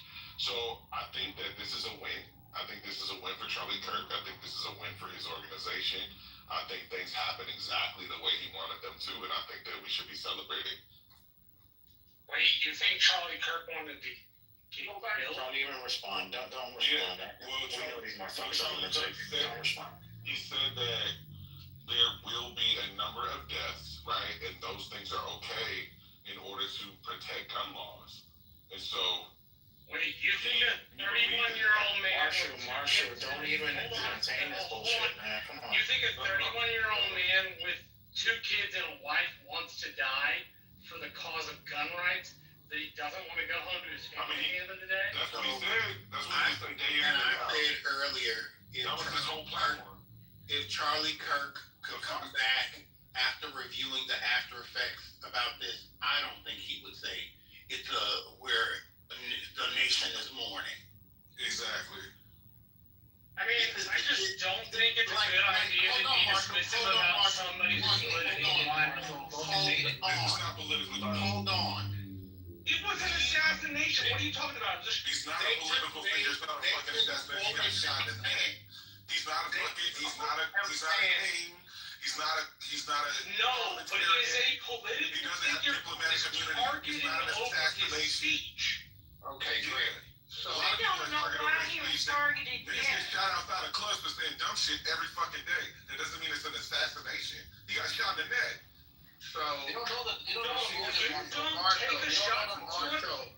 You don't know who wanted Marshall. You didn't have any response to him saying to several people, quoting him saying that people dying is the cost of gun rights. You don't have any response to that? That doesn't mean the dude deserved to die. I'm asking you if you have a response. I think that there are reasonable gun restrictions that can be in place, yes. But that does not mean Charlie. I didn't ask you about if you thought there were reasonable gun restrictions. I asked you to respond to his quote. Exactly. Okay, if you have guns in America, yes, there are going to be gun deaths. I don't know how to I don't know how to get around that. There we go. Okay, that's the point is Marshall, the dude was taken out from 200 yards. Somebody's been shooting all my life. Take a 200-yard shot for shooting. I can't Marshall. Thank you. Not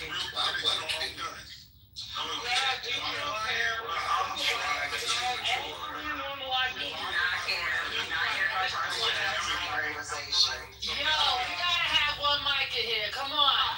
Y'all remember there was a time when college campuses wouldn't even allow people so provocative on their campuses because they knew that this was a risk. But we wanted to push this. Like allow them to have a right to be on public land.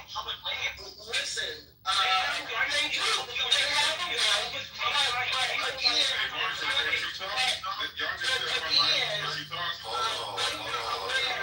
at that time, the colleges were aware that these are people whose rhetoric was hella provocative and very inflammatory.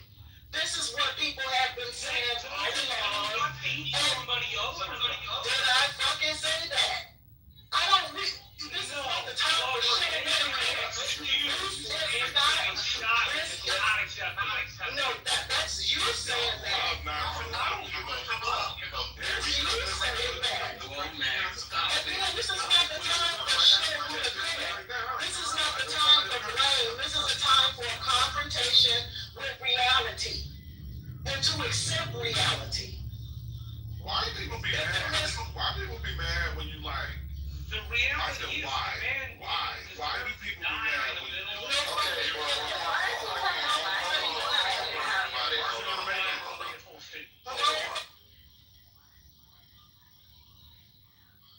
All right, so the point, I think that it's just, I'm Marshall, you like nobody's saying that he deserved to die. Nobody's saying no. Well, some people are, but no, like you can't get mad, bro. Like you really can't get mad. Like he was out here doing this. Like this is the life. You know, you live by the sword, you die by it. Like I'm sorry, you man. don't deserve to get It doesn't mean that you deserve it. But I do find it interesting when these things happen to someone on that side, the outrage and the wanting of humanity from people who y'all have fucked up over the last, we have watched black, they may not have been, had 1 million followers on YouTube, but we watch black people die incessantly, through the 2000s. And like I didn't see nobody like doing all this on that side. So now it's like it's terrible, but Charlie Kirk died from overdose of fentanyl. I have a question. you can't expect people not to do this. Wait, the funnier part about I can expect we do, and then we Well, then tell that to Trump. Then tell it to Trump because Trump will be Why are you screaming? Why are you yelling? See, this white man thinks it's okay to yell at black women, but what I'm saying, yeah, like my thing is that you're not crying about Trump using violence, like using the military against black people. What's going on? What is going on? I have a quick question. I told us to chill, but they doing cartwheels on the stage. Yeah. If y'all want to do cartwheels, cartwheel your ass up out of here. We'll be able to speak. Bro, I'm gonna kick you. You ask that shit Be again. able to speak when you You sound like AI. You sound like a robot, sir. Are you real? No, AI. Don't discriminate on my voice. What's that? Okay, I understand this. be quiet. Everybody talking. Yeah. All I'm saying is this: if you believe, in any kind of metric of sowing and reaping, any kind of metric of law and justice, I mean, even listen on my PCR, that's the scripture. It says, "Let my enemies be destroyed by the very evil they plan for me. Let burning coals fall down on their heads. Let them be thrown into the fire, into watery pits from which they can't escape." Like, I don't understand why people think that freedom of speech means freedom of consequences. There is no Because of that metric, you're not metric. I'm not done speaking. Then speak faster. Hey, rest of that femininity. Yo, let's let him land. Who's that guy that keeps talking? Somebody keeps bringing his ass up because I shot him a second ago. Who's this? That post? Yeah, I sent him down. That's my Indian friend. Fuck him. But bottom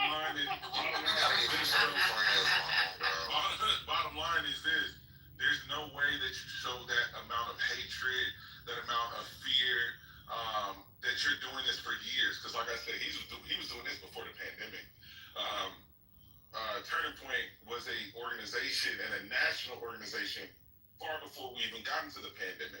And I think it's poetically just for him to be killed for his talking points about like reckless gun use, and the fact that he has such racist ideologies, and then he was killed by a white man on a white ass campus. We don't know that he was killed by a white man. Die in the type of country and environment that he wanted. I mean, this is what he wanted. So he died. He died into religious fervor, and then he became a martyr of his own movement. Why are y'all mad? Exactly. Why are you mad, Marshall? I'm not mad. So, un momento, hello.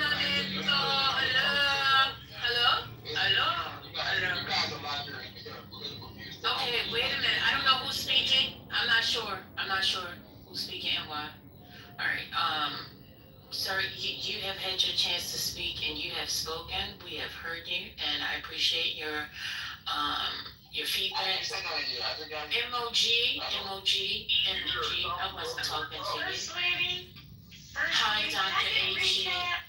Oh, child. Recap. Who died? Charlie Kirk, child. Oh no. The man in Womack, the man who need a root and scale plan in that Womack's PTR. Good night. What happened? Somebody said cacao. He was at a university and they shot him in his heart. Somebody did That was not his heart.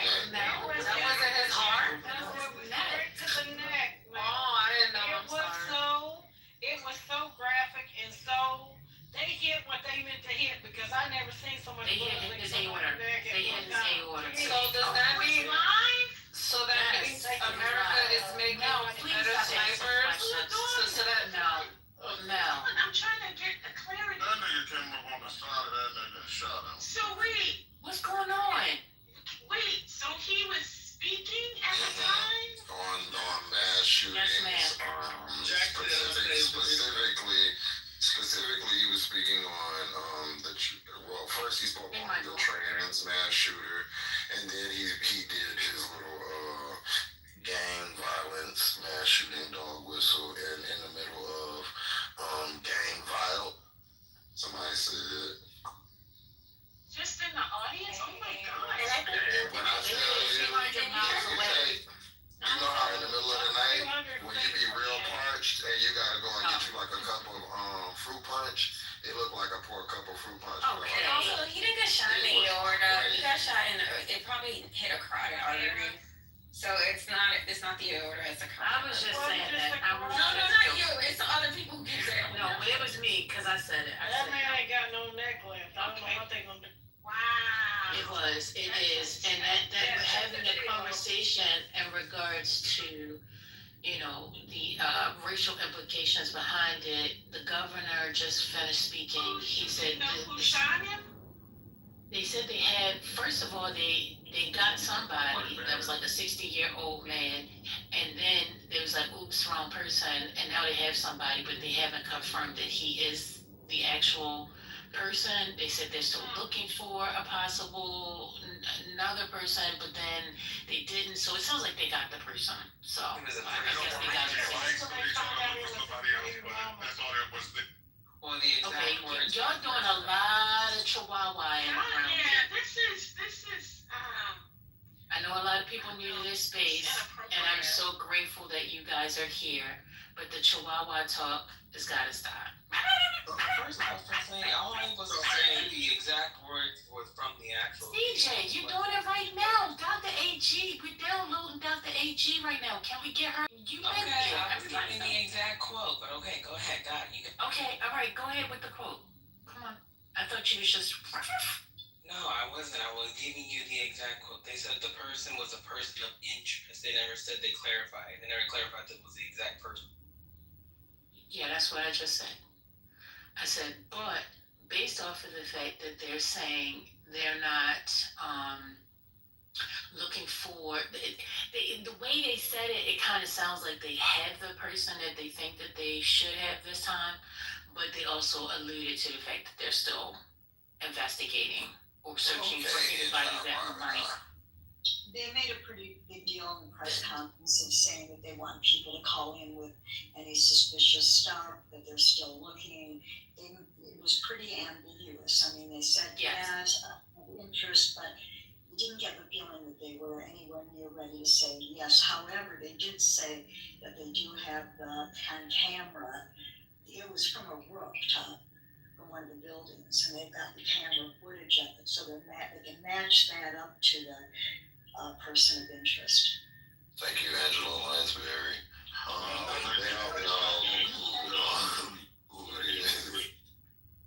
AG, you there? Hey, Corey, let me get after you. Yes, I'm here. So you were saying that some people's responses were inappropriate, if I heard that correctly. Yeah. Can you share how you feel? I'm one of the inappropriate people, I'm sure. No, I mean, and my personal thing is, I'm not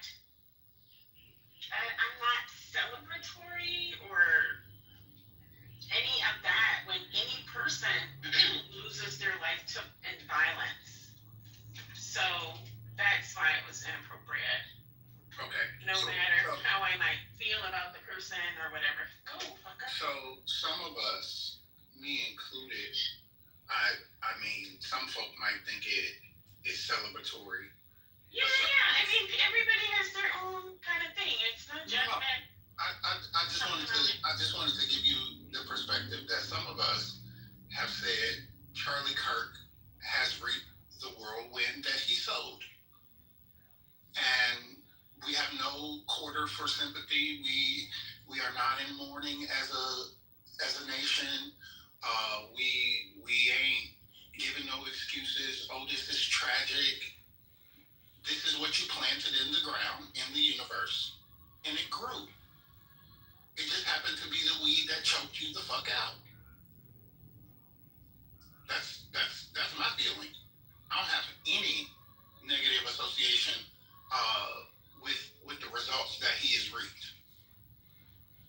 And me, April, Jeff, and other people have read direct quotes from Charlie Kirk about his feelings about people being killed by guns. And he was one of those people who is now killed by guns. Somebody else earlier read a quote from him saying, like, this empathy thing is some bullshit. Like, people, if we want the Second Amendment, you know, people gotta die. People gonna die. So, I mean, that's where we are. And some folk have said that it's celebratory. He just said it was a price to pay. And there is It comes off as celebratory. It may not intend it to be, but it comes off that way. Okay. So Marshall, Stop telling black people how to feel. Stop telling us how we should regulate our emotions. Hold on. Marshall said celebratory, Marshall, but at the same time, He said it comes off as celebratory. He didn't tell y'all how to feel. What's the problem? What's the problem? No, not now. Look, what I'm gonna do is I'm gonna let me go ahead and start moving motherfuckers because y'all play too much. Check this out. He said he didn't say nothing about telling you how to. He said it's now celebratory. He didn't tell you how to feel. None of yous. Oops, you wanna come up? Come on. oh, that's the dog she's talking about. She's talking to her dog. I recognize it. You know, so let me just respond to Marshall real quick. I don't care if it comes off as celebratory, Marshall. I really don't.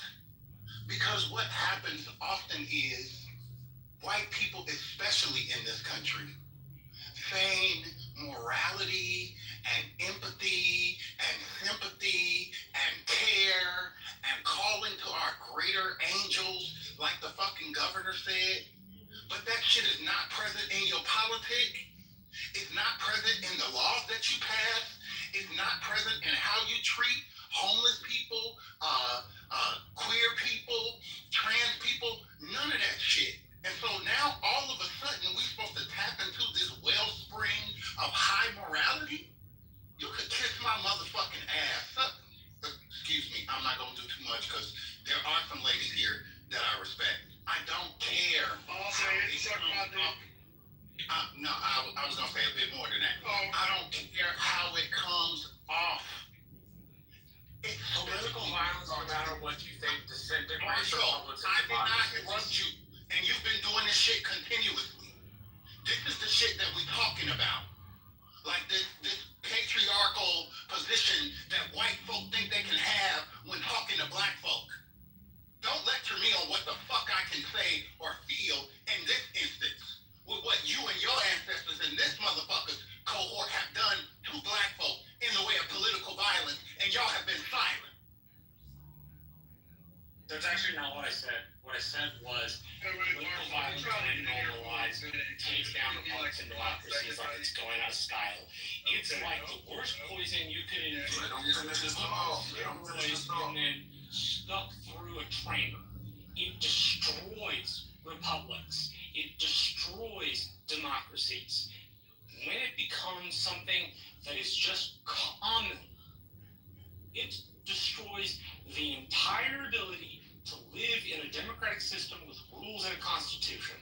You may not like that. You may disagree with it. You may even think that Charlie Kirk is a little bit deserving of this. But the increasing tempo of political violence in my 34 years of life.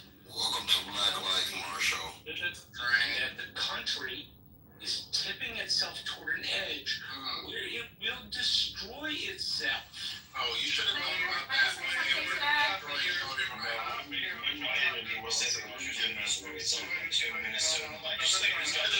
Like at a time where we hear each other, we're up against women. That's when you should have thought about the fabric of this country being destroyed. When women's rights to autonomy over their body were being taken and black women were dying in hospitals. You should have thought about that shit when they were passing laws across this country that don't protect trans children and other queer folk, and they were being killed. Black trans women die, their average lifespan is 37. That's the fabric of this motherfucking country. And I've never heard you say a goddamn thing about it. Now you're talking about the fabric of this country. I'm not all of the white people. I was making a point about you. The avatar go out today. They're done with their exchange. So yeah, I'm not gonna let y'all do that. I'm gonna be honest with you. Okay, so I'm not gonna let y'all like use him as the avatar for white people. I'm the only one. No, we're not gonna do that, Corey. Not in here. All right, cool. I hate to tell you that, you're not gonna do that to Marshall, because Marshall never does. Marshall tries to have an open conversation. He's never disrespectful. Y'all just want to, no, you're trying to take it to another level, and I'm not gonna let y'all do that. If you want to do this, if you want to make a political statement, you're not gonna do it with Marshall. That's all I'm saying, bro. Hold on, Patty.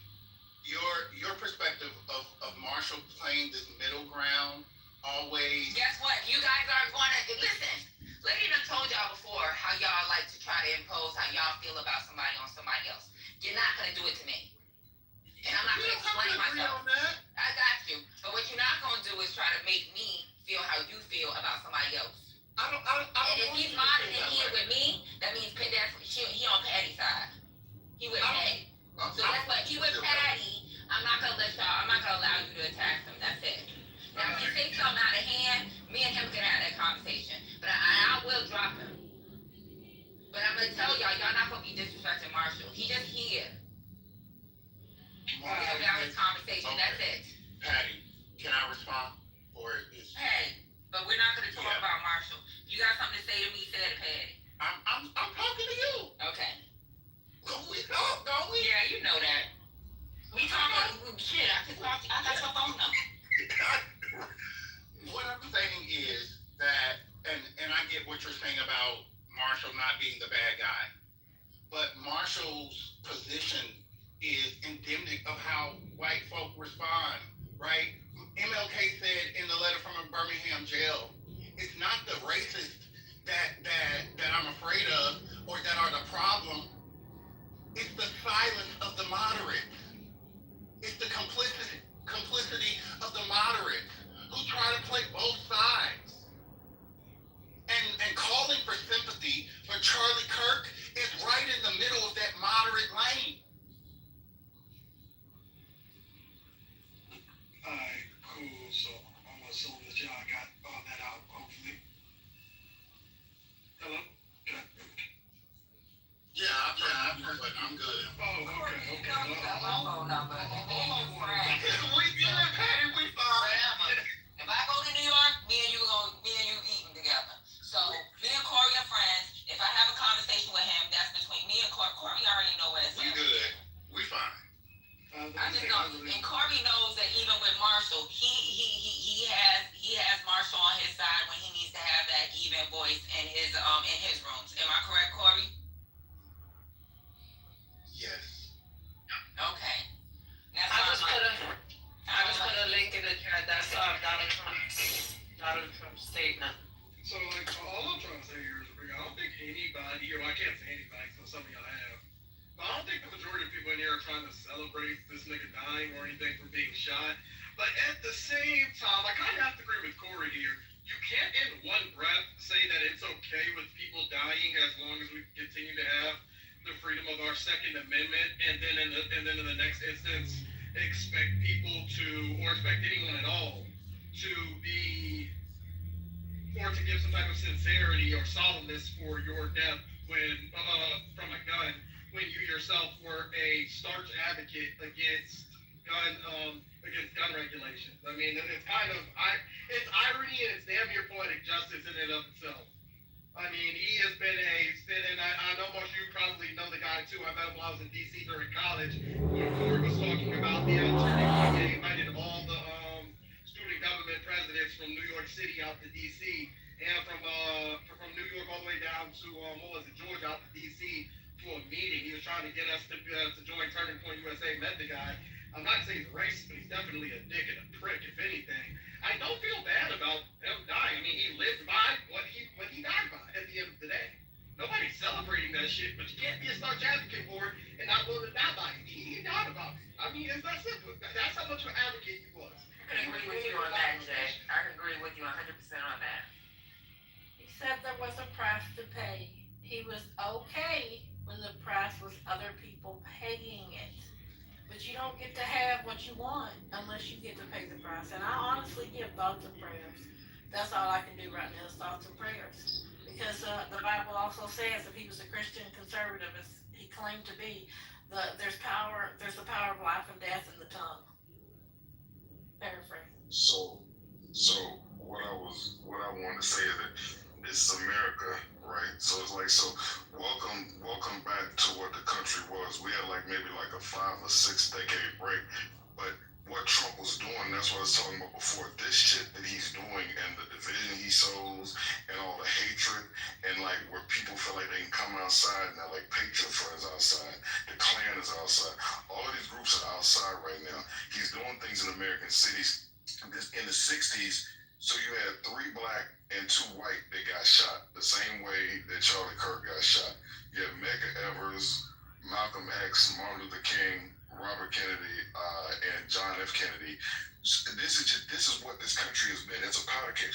They killed 600,000 white on white crime or whatever. They killed each other. Abe Lincoln got shot. This is fucking America. Do y'all understand this is the country we live in? This country was a country that was just here with people living on it.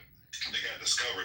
They killed the people who were farming and working the land, killed them, took their land, and just kept moving forward and kept killing people. Then they went over to Africa and pulled people over and brought them here, tortured them, raped them, bred them, killed them. This is fucking America. This is what America is. So just this shit that's going on now, I'm saying nobody should lose their life, but just from the anti-lynching bill was just signed into law in 2022. 2022. So all the nigger barbecues where they had the lynchings and people, you can go back and look at pictures with little kids out there with hot dogs and shit or whatever, while a black man is hung by a tree with his genitals stuffed in his mouth. This is what America is. So it's unfortunate that this happened to Charlie Kirk, but get ready for more of this shit. The only thing I get concerned about is I want black people to stay the fuck inside.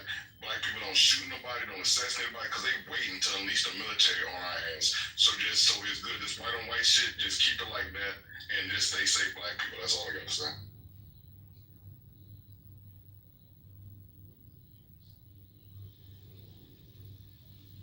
Like I said, he died about that shit.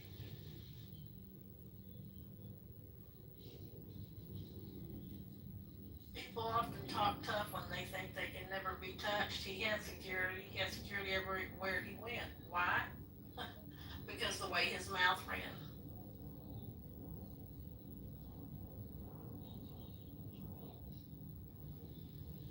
Looking back on it, I wonder, if he could have foreseen this himself, would he have still been the same way? Would he still have been such a strong advocate over not having any type of gun regulation at all? Would he still have If he was a real G, Martin Luther King knew that his life was in danger, speaking out against racism in the Jim Crow South, in Thurgood Marshall, whatever, going down the South, almost getting killed. You changing all these laws. So I'm saying, if he is true to the cause, people have to start you have to be ready to die for your faith or die for your belief, like it was in the 60s, like it was in the olden days. We're back there now because of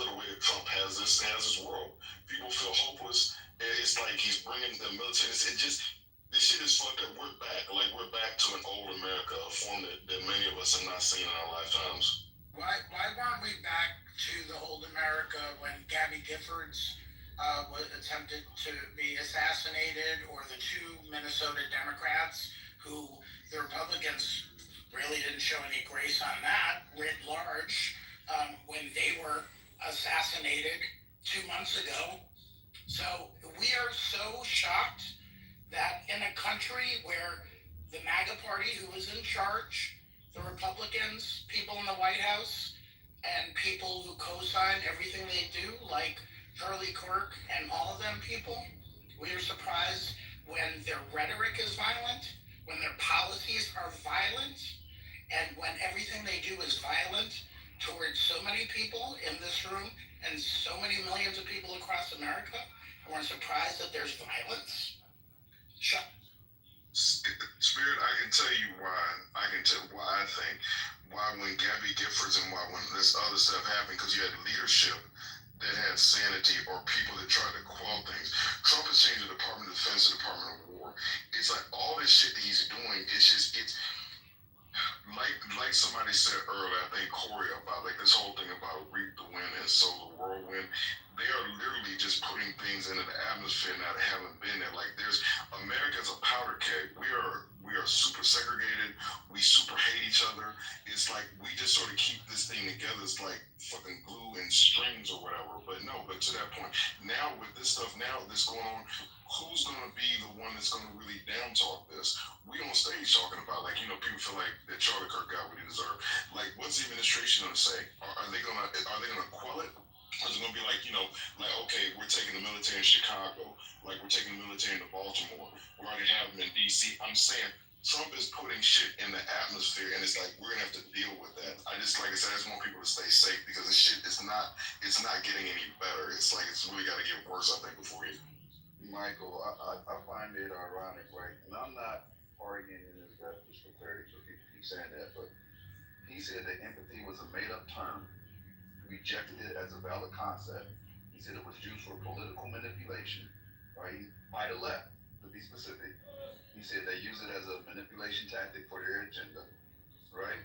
He said that valuing empathy was dangerous. So he don't want us to empathize or sympathize, right?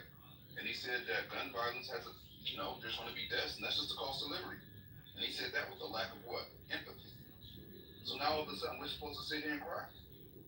Like, are we serious right now? Here's what I was saying. Here's what I said. I'm almost done. And he also said that systemic racism was a myth, right? It didn't exist.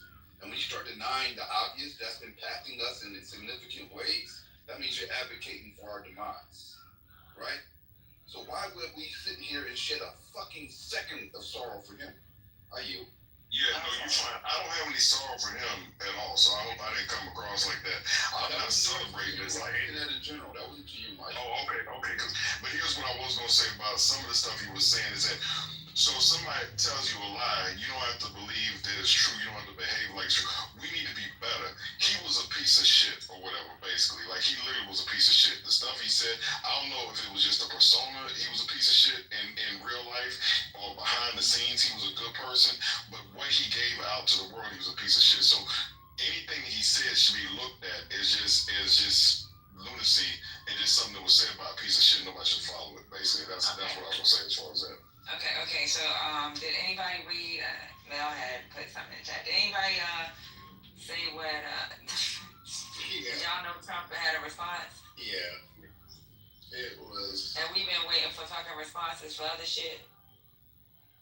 So he responded, and the dude just died a couple hours ago, and he said the great and even legendary Charlie Kirk is dead. No one understood or had the heart of the youth in the United States of America better than Charlie. He was loved and admired by all, especially me. And now he is no longer with us. Melania and my sympathies go out to his beautiful wife, Erica, and family. Charlie, we love you. He also ordered flags. He also has the flags this man. We be waiting. We sat in this room. We'll have these conversations about certain things that's going on. We have said, has the president released a statement yet? We checked social, we checked Twitter, no statement. Charlie Kirk died. He released a statement. And so you hear that, right? You hear what he just did. He's inciting the violence. So he said there's a heart to the young people. So young people, they killed your champion. Get out here in the streets, do what you gotta do. I'm saying Trump is literally, like I said, this kind of powder keg. Trump is sitting here with a match trying to light the fuse. He's always trying to do this shit instead of quoting it and being like the gun violence is wrong. Like he literally just in the statement you read, Patty, he is literally, that to me is an incitement to violence that he's trying to like get people in the. And Patty, the key to that too is he released that maybe an hour and a half, 2 hours ago on Truth Social. He don't waste no time when it comes to his own, when it comes to the races that he's close to. Yeah, you're right, Michael. He's absolutely trying to incite with that statement. He doesn't say that gun violence is deplorable, it shouldn't happen. Is look at your champion. What y'all gonna do? Indirectly, that's what he's saying. He's dog whistling, and he'll have enough distance to be able to say, I didn't incite that. But you know what? I also don't hear anybody that supports this Kurt, whatever guy that you say is. I don't know why he's saying we love you because he ain't here no more. But anybody that supports him, why wouldn't we have the same energy for January 6th? Exactly. So why was that same energy not present on January 6th when the violence was incited, right? And somebody died as a result of it. Where was that energy then? all right, piece of the space. I did some homework on this guy. This Charlie Clark guy. I just want to say this, right? Kurt, Charlie Kirk. So let's be clear who he is. So right now, he got killed on what's known as the American Comeback Tour, right? And he got, his project is called Amerifest, and his tag phrase is "Prove Me Wrong." I checked this guy out, and I checked out who is going to be speaking in his upcoming December Amerifest, right? Here are the speakers, right? Check this out. Tucker Carlson, Steve Bannon, Jesse Watkins, y'all know all the usual. But guess who's also on there? Dr. Ben Carson is on there, right? Which I found to be very peculiar. And there's one black dude on there. And if you look at the ticket prices for his events, right? The students are $50. Then you can pay $400 for a student BP package, right? If you look at the prices, this is a money-making machine, and they are the organization is directly responsible for spreading this message around the college profile, right? And I watched his videos, man. This guy is just really, really out there. He's been under the radar for a lot of us because we never heard his name. But rest assured, behind the scenes, this guy's raised a lot of money for Trump and his cohorts. And guess who's on there? On this list, this is the guy that I hear a lot of people on this app sucking up to and giving praise to. Grant Cardone is on that list as well. So this is a guy. He was not a guy that really brought anything to our country at all. He was just intent on spreading vitriol in this argument. And now, when you listen to him, you can see that there are a lot of people on this clubhouse who utilizes his very talking points. It's scary shit. So y'all need to check that organization out. Again, the organization is called it's the American Comeback Tour. And y'all should just check that out. Go to the website, see who's involved, see who the names are, and get familiar with those names. And there's also a U.S. representative, Andy Biggs, is on there as well. So yeah, this was not some. They're gonna paint him as a martyr, so to speak. But this is not the case. So that's all I wanted to give y'all. Going back. Hello guys, let me quickly jump in here right now. So I will say that I kind of feel guilty that I'm not feeling sorry for him because at the end of the day, he's still a human being, and I don't think there should be political violence. However, I've watched that video like 50 times, and I'm trying to garner some sympathy somewhere, but it's just not coming. I mean, this is someone that spent his life promoting hate left, right, and center, all in the name of his political views. I've read some of the stuff he has said about, well, if you get, I'm not quoting directly what he said, but saying stuff like, well, if you get, don't really matter, as long as we get the Second Amendment and stuff. That's the kind of stuff he's saying. And I think someone put it in the chat. Is it CT? So I didn't see the person's name. Something about what this guy, Jesse Waters, is saying on Fox News, which I saw on Twitter, saying, oh, they are at war with us. They tried to kill Kavanaugh. They shot Justice Scalise. They shot Trump. He's literally saying there's war. Now, this is the kind of nonsense that they keep saying every time. And then when someone gets shot, you want some sympathy at least for whatever. So I mean, when you keep promoting this kind of nonsense up and down the whole place, why are you surprised when people get killed? And I'm still going to watch that video one more time and see if I'll feel anything, because right now I don't feel shit. I feel guilty that I don't feel anything, but well, it is what it is. This is what he promoted, and well, good luck to him. Yeah, violence is not the answer. Yeah, not the control. I mean, we're not promoting violence, but what the problem is that when violence does surface, the narrative is spun differently and it's consistently. We are portrayed, if it was up, oh, we need to send troops out there, there's gun violence. And to me, to any black person, you know, who supports this man, still supports this man, shame on y'all. Like at this point, y'all gotta be honest at this point. Like, I mean, first it was fun, we support Trump. Like, I know, okay, cool. But now, this shit is very serious. So you have to ask yourself, you know, it's only a matter of time before you're a target. It's only a matter of time. No, it's at the serious rate now. they're going. You know, It's only a matter of time. it's only serious now. It wasn't serious before. It wasn't serious when he was elected. It's only now serious because of Exactly. already says white guy got shot. I mean, I'm speaking, sir. Thank you. I would speak. Go ahead. Thank you. So, like, I really don't understand. Like, I'm not really following your statement, Robert. Like, about how this situation increases the severity of what Black people are experiencing in America.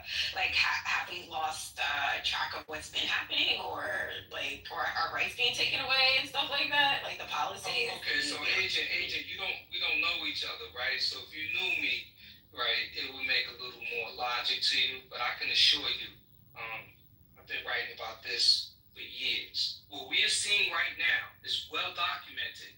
You know, I've published articles, I've talked about it on Clubhouse extensively. So what we are witnessing is of no surprise to me. I mean, I reacted with urgency a long time ago. And so for me in particular, you know, now I'm focusing on, you know, the next phase. You know, a lot of people are stuck where they are right now, and, you know, people are processing it. But I'm looking beyond this, and I've always taken this seriously, and I've always encouraged individuals in real life, in Clubhouse, to take this seriously, that we elected a man who was a clear and present danger to our democracy. Very clear. And the point that I was making is that a lot of people pushed back on that, and, you know, they responded, you know, by telling me I was being overreactive, fear-mongering, all that bullshit, all that distraction talk. And look at our freaking country. What a fucking mess that we're in. So I hope that puts some things in perspective. Agent, a pleasure to meet you. You know, I wish we had these, I don't mean in here, but I mean America, these kind of discussions when fucking children are murdered at school, going to fucking school. And we can have serious conversations in this country about that and show empathy for that or try to do something. So instead we have all of these, oh my God, clutching the pearls. How dare they say this when, you know, a white supremacist and Nazi who we love, you know, is speaking and gets killed. Well, you know, I'm not going to celebrate. I don't want any fucking gun deaths, period. But I'll tell you this, if you cannot have empathy for fucking children, then you're dead to me. I hate to be like this, Spirit, but Americans, Americans don't care about kids. After Sandy Hook happened, an elementary school full of children, they would have done something about gun laws, and was it been like 25 years ago or something? They just don't care about kids. I mean, historically, just Americans don't care about kids, and it's fucked up. But it's just I agree. And I think like we're talking about the school shooting that recently happened, and that happened in the same state that Columbine happened. And you would have thought that state specifically, given that they've had a lot of, you know, school shootings, that they would, you know, have stricter gun rules specifically in that state. And nothing has moved when it comes to gun laws in Colorado. So I agree with what Michael is saying. Nobody cares about children. We have fucked up parents who have arsenals with their 13-year-olds having access. As I said earlier, the 13-year-old in Washington State who was plotting a murder at his school, 23 guns in the home, that he had access to. So no, the vice president's going tomorrow to Utah.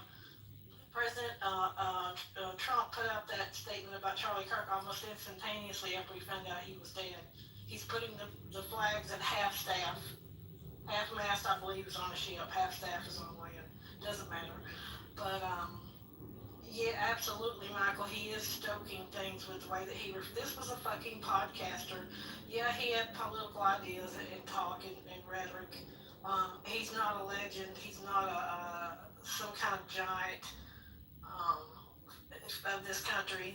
People on the right, I would say MAGA, I don't even know who they are comparing him to Martin Luther King and how the hammer has to come down now, blah, blah. Who knows?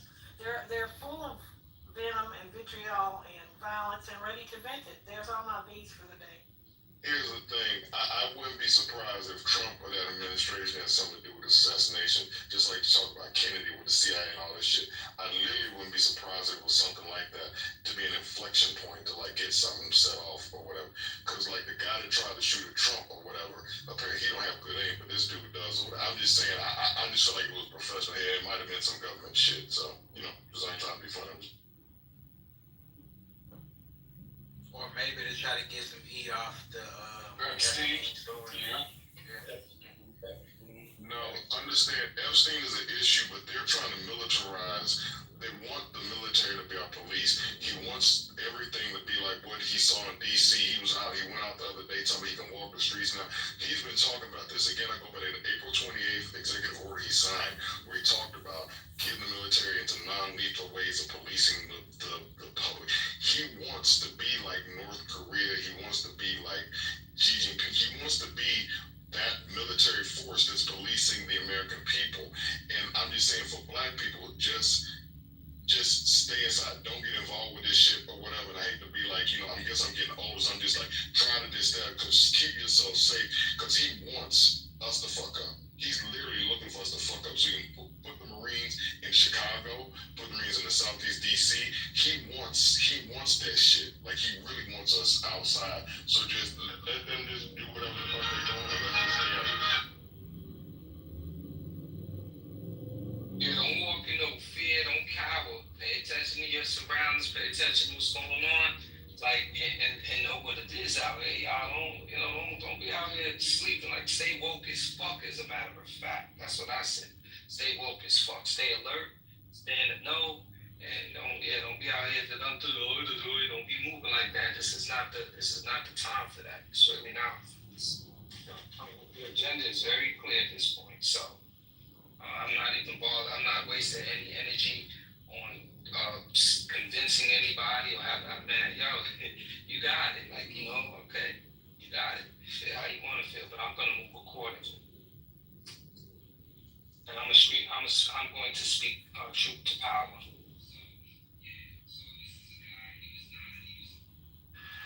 We still within the first year of Trump taking office. Jim, that feels like 10 years. Yeah, fatigue, man. I know they got a term for it. It's got to be some kind of term out there for the fatigue that the nation feels when he's in office. I'm sure when you smart people look that up. But there's a fatigue factor that comes along with him being in office. But this is literally a part of the political tactic that they wanted to employ since they got in there. The Yankees had a moment of silence for Charlie Kirk before the game. That's wild. I'm turning in my Yankees fandom right now. That's wild. That's turning in my Yankees fandom for real. That's wild. They just gotta make him a martyr. It's wild. Wild. He's a fucking neo-Nazi and white supremacist. What the fuck, have we lost our minds? Exactly. In fact, that's why I won't be fucking with him. I'll be from here on out. I can do without him. That's insane. I want to see who's the NFL capitalists. Y'all should have heard shootings. Crying about it, talking about he aligned with him on so many things. It was Who's that? TC. He said he was Julio? That was Julio? No, TC. Julio? TC. Not Julio. Julio?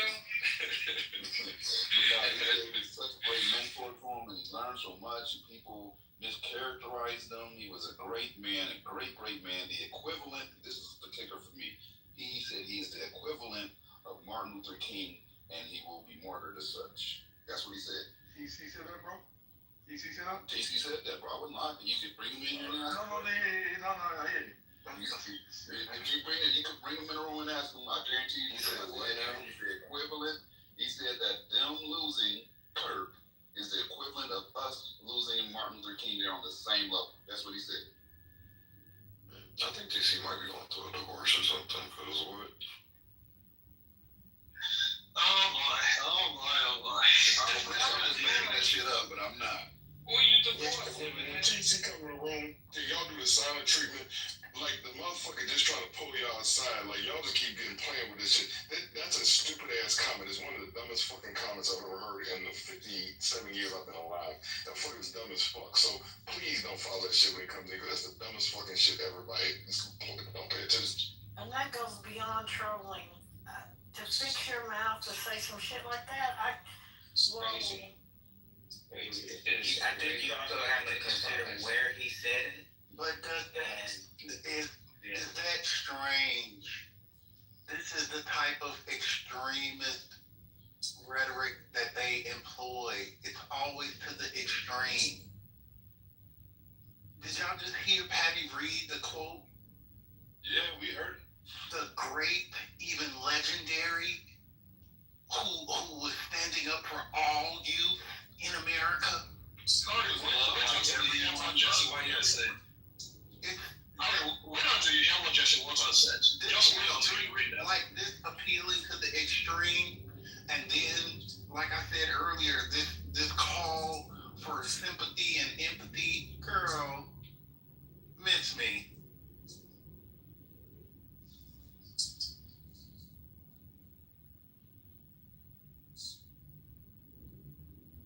And he gonna use this better than his assassination attempt.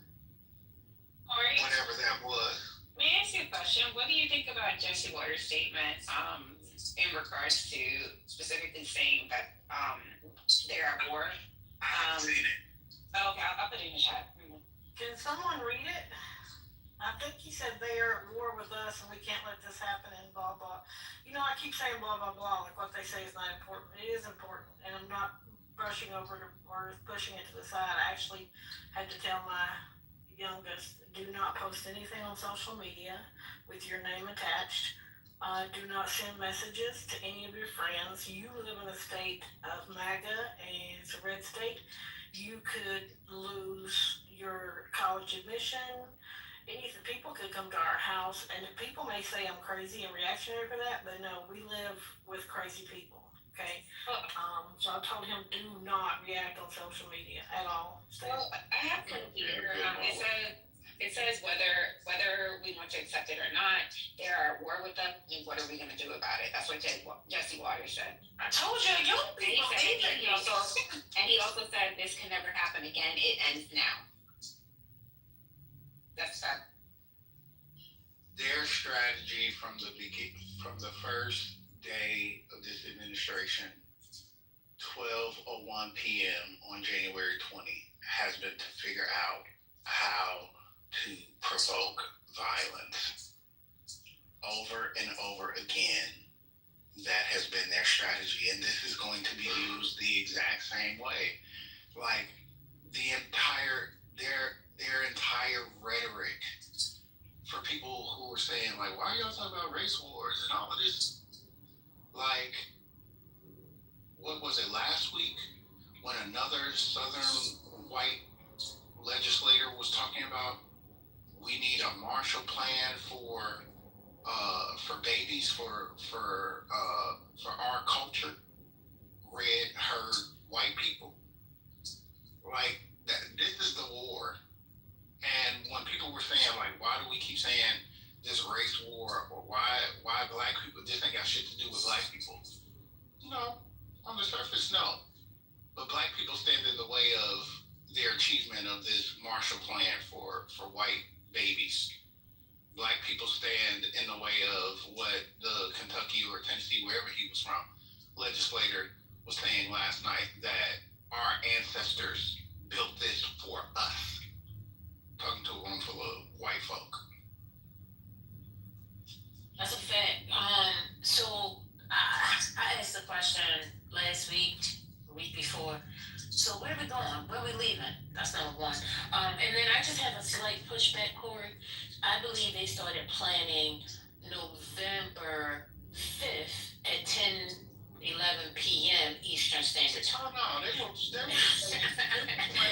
they were planning this the first term, but Yes. as we heard, right, the quote unquote adults in the room got in their way, which is why there are no adults in the room. Exactly. And this administration, every fucking job title that there is being fired and replaced like a revolving door for anybody who gets in the way of the agenda that they have.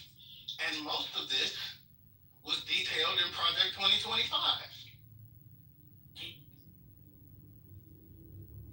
They're just like I said, just the duck mentality. Just I don't know, fucking Arkansas raising. As far as with like the Trump assassination attempt, how many assassination attempts, if you just go back and think about people that have been assassinated from Fred Hampton to Malcolm X to whoever you want to think about, even Ronald Reagan got shot and like the bullet had to like go in and get it and he was like close to like that. How many like motherfuckers that got grazed in the ear and then had like something that looked like ketchup coming out the side of their face or whatever, no blowback in their hair. But this shit today, if you saw that video, it's like a gusher came out of this motherfucker when he got shot. I'm just saying, it wouldn't surprise me if the government did this shit and it's an inflection point for this race where they want to jump off. That's what I'm saying. The black people talk to now, when I get with the youth, anybody, just stay your ass inside. Don't get pulled out into this shit until it's absolutely necessary. If they try to frame a black person for this would be the worst frame job of all time, bro. They can't do it. Like, Utah. They black people in Utah. Yeah, in Utah. So he couldn't even got the person couldn't have snuck in. This is white on white crime. Leave it over there. We just need to stay. But yeah, they can't do black for this. It happened in Utah was a blessing for us. I hear you, but here we go. Here's the equation: A squared plus B squared, right? So they've already started blaming it on the left. Black folk live on the plantation of the left. Black folk are dangerous. This is dangerous. This is why Trump has been calling for law and order. We have to implement law and order everywhere. These cities where crime is rampant, law and order, send the military. Oh, the courts are getting in our way. We can't send the military. So the citizens have to rise up and these militia groups and all of that bullshit. And so race war, no. But the lines are essentially politically drawn and black folk, by and large, happen to be on one side.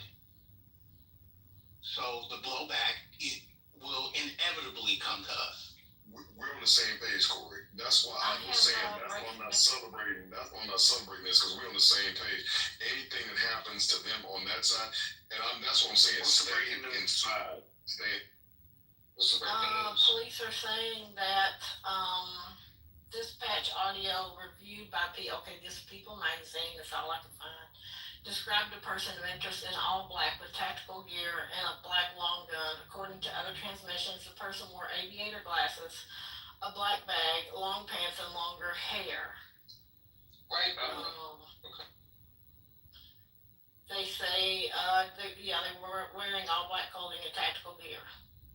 So we know by the shot this was someone who knew what they were doing. But the only mentions of black are the clothes so far. That's on purpose. Unabomber. That's on purpose. I know. I'm like you just described the Unabomber.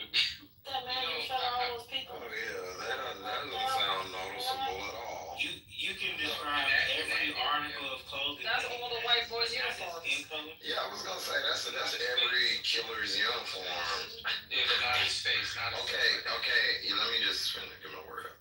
So everything that just sounds like general description of a person who does bad things. Like that just doesn't sound like black with black aviators and a black long gun. Okay, and so you mean to tell me somebody dressed like that in Utah and someone nobody thought, oh, this is interesting. Why is this motherfucker dressed in tactical gear with the long gun? He may have had a They literally just described John Wick, bro. They're the white collar. They just described Neo from the Matrix, and now like y'all let that rock. Yeah, I don't know, man. Since January 20th, man, and somebody had said this earlier, but it's like each day since January 20th, like we've just seen the dismantling of the foundational bricks of our country. That shit is crazy, like, and it's being done in real time. We all witnessing. We witnesses to the very questions that we used to ask when we were studying in school, like authoritarian regimes and dictators, right? Y'all remember that? We would always ask, how could people have let this happen, right? And now, in real time, in our grown ass lives, we see how it happens. It happens over a period of time. It doesn't happen overnight. And right now, our country is in a dismal position. I was on a call today with my team for a project, and we can't even price this shit out because there's a labor force issue. There's pricing with the tariffs. There's like our developer can't even render a freaking a pro forma because nobody knows. Like, you know what I'm saying? And if that's us, experiencing that, I imagine other people working on projects are experiencing the same thing. It's just uncertainty. Like, nobody can answer any questions. We just don't know. There's so much pending litigation. There's pending indicators as far as what the economy is going to do. You can't even do shit. I mean, even people work. Everybody's just like in pause position because we don't know like what's coming down the pipe. And this country is off kilter as a result of that, the uncertainty and the chaos. I keep thinking of the guy who went into the movie theater, I don't know how many years it is ago, and all that kind of gear, and shot the place up and walked out, and the cops, they just took him in. It's funny how those people will never end up flat on the ground.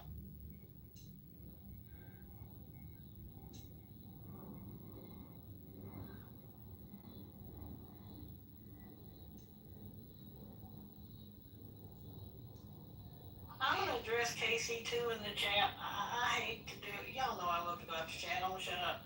I am that white lady that has to tell my relatives and friends not to tweet because I have a teenager still who's in college. Yeah, it was me, Casey, too.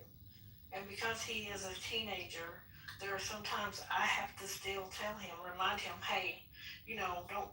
There's things that you could say that people could take a certain way. I'm not a hater. I really don't care. Honestly, it's not a thing to me. He is the person who spoke violence to people. He's the person who was hateful and hate-filled. And ironically, he was shot in the throat. I don't know if that doesn't get to you or not. When you spread these type of things, sometimes it comes home to roost. So that's my character, and that's how my kids are great, motherfucker. My kids are great.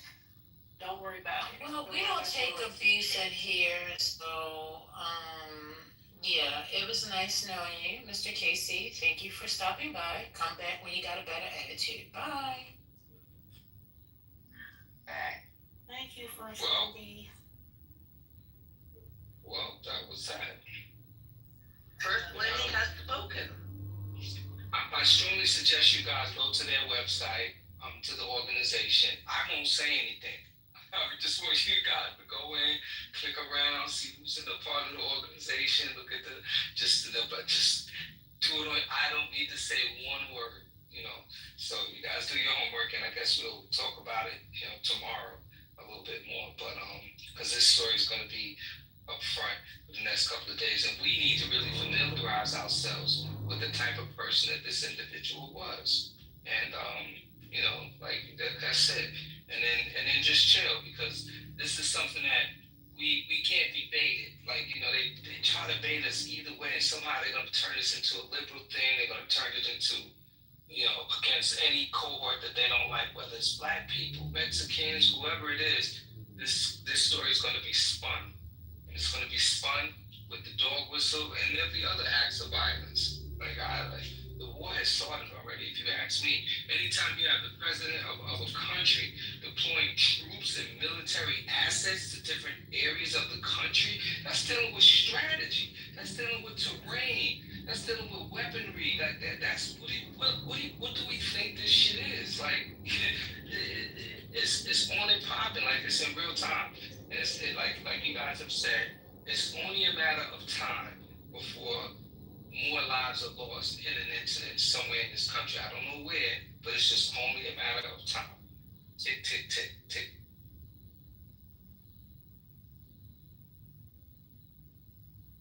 Thomas, I just sent you a question in the chat. I said, who are you speaking about, Thomas? It should have had a comma in there, but I'm not going to be a grammar Nazi right now. Yeah, can you tell me who are you speaking to, Thomas? When you said somebody is victim talk, and then you said effing moron. Who are you speaking about? Go ahead, stand on all your 10 fingers. Go ahead, let them type. Type away. Not the typing sound. I got scared because I thought she was talking to me. I just got here. No, not you, Thomas. You've been consistently scaring people all day. It's consistent. There's ways to put a name on it. Yeah, people to put a name on it. His name is Thomas Peterson. Not Peterson. Yes, not Peterson. It's Peterson.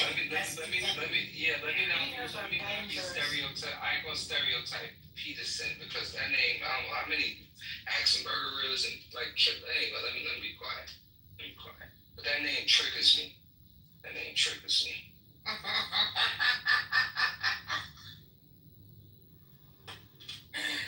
is it triggering? Go ahead. Y'all know why. Child. Go ahead, Star. Sure, it's on a separate topic. I put in the chat that the Chuck Schumer forced a vote on releasing the Epstein file in the Senate, and they just voted against it. The Republicans, with the exception of, I believe it's Rand Paul and I think one other. No, she's not in the Senate. So yeah, it was a 51-49 vote to not release the files. Wait, what's the ratio? 51-49? 51 to 49. Oh, that's pretty tight. He needs to revisit that. Well, it was Josh Hawley and Rand Paul. So they had forced a vote to demanding the Justice Department to release the Jeffrey Epstein files. And the Republicans shot it down. Okay. So there you go. All right, so they don't really want to know. All right. Josh Hawley's the one that pumped the system here. Right there to push it through when the other news were trying it out. Do y'all think these motherfuckers? Well, to be fair, they put it up earlier in the day. I can't hear you. They put it out earlier in the day, like 8 hours ago, and the vote just happened like 2 hours ago. Well, in other news, the Supreme Court is going to rush the decision on tariffs, so that also will be coming up. Can't wait till a Democrat get in there and just do whatever the fuck you want to do when they gotta walk back all the shit they're doing for him. I just want the Gulf of Mexico back. Man, the water been a little bit cleaner since they renamed the Gulf of America. That's a damn lie. Water's been clear on the Texas coast. I'm serious. You put your feet in the water and you can see the bottom of your feet. Do you think that happens overnight? That's another lie. 4 years of Biden actually having EPA. You do understand sarcasm when you hear it. No, I can't. Sarcasm's dead. Humor's dead. I could tell what the king of dad jokes. Oh, get him. Now, what is the sarcasm that you speak of? Because I'm not familiar with your terminology, sir. It's right next to something else you've never seen, a clitoris. I would probably beg to differ. My wife says otherwise, but I mean, if you've got like a relationship issues you want to relate on this stage, I mean, we're all here for you. I mean, I'm not. Maybe someone else. But, you know, good luck with that. Yeah. Hey, Ray, is that sarcasm you were talking about? Because I think I might get it down a little packed. You all right for a beginner. Oh, thank you. As soon as you find that clitoris, you let me know, buddy. Is that a model of the Ford cars? Did we really have a female anatomy to this? Oh my God. So Hey, look, man, we needed a break. We talking about white supremacists being dying and race wars and shit. Now, what is it? Pseudoramus? I'm still mad at you.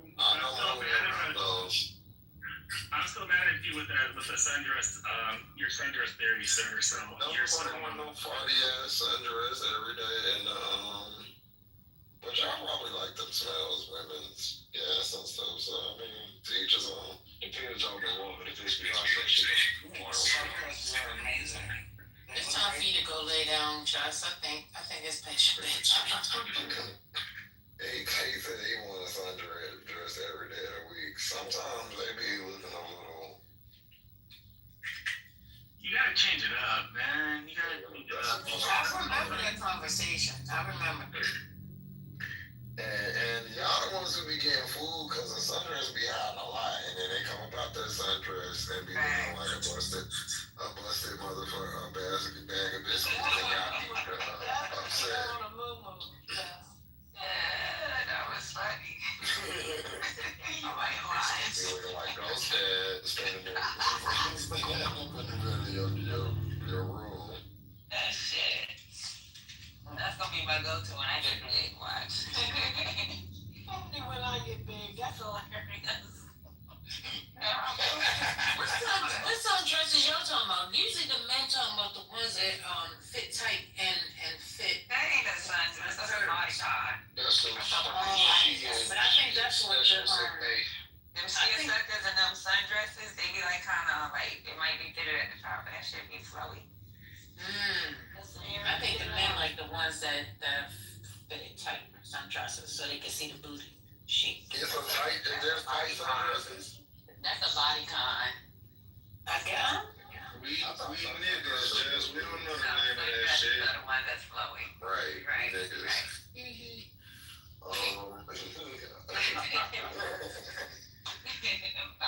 I thought the sundress was the ones that they were in the spring. They usually they kind of look like a nightgown. Oh, that's a boo-boo. Right? The sundress be like. They be kind of elastic around the top part. And then. All right, my numbers are dropping. The numbers are dropping. You can wear granny panties. Don't leave. Granny panties. Don't leave. Set this bitch on fire, lady. All right, so listen. Do you own a firearm? So 42% of the people say yes. I have it, I have training. Yes, I have training. Okay. 6% says yes, but no training. 42% say no, never had one. 42% says no, I never had one. And then 13% says get rid of guns in U.S. So 136 people voted. And it's pretty much tie between yes, I have training and no, never had one. Uh-oh. Yes, I have training, just took the lead. Okay. Everybody voted.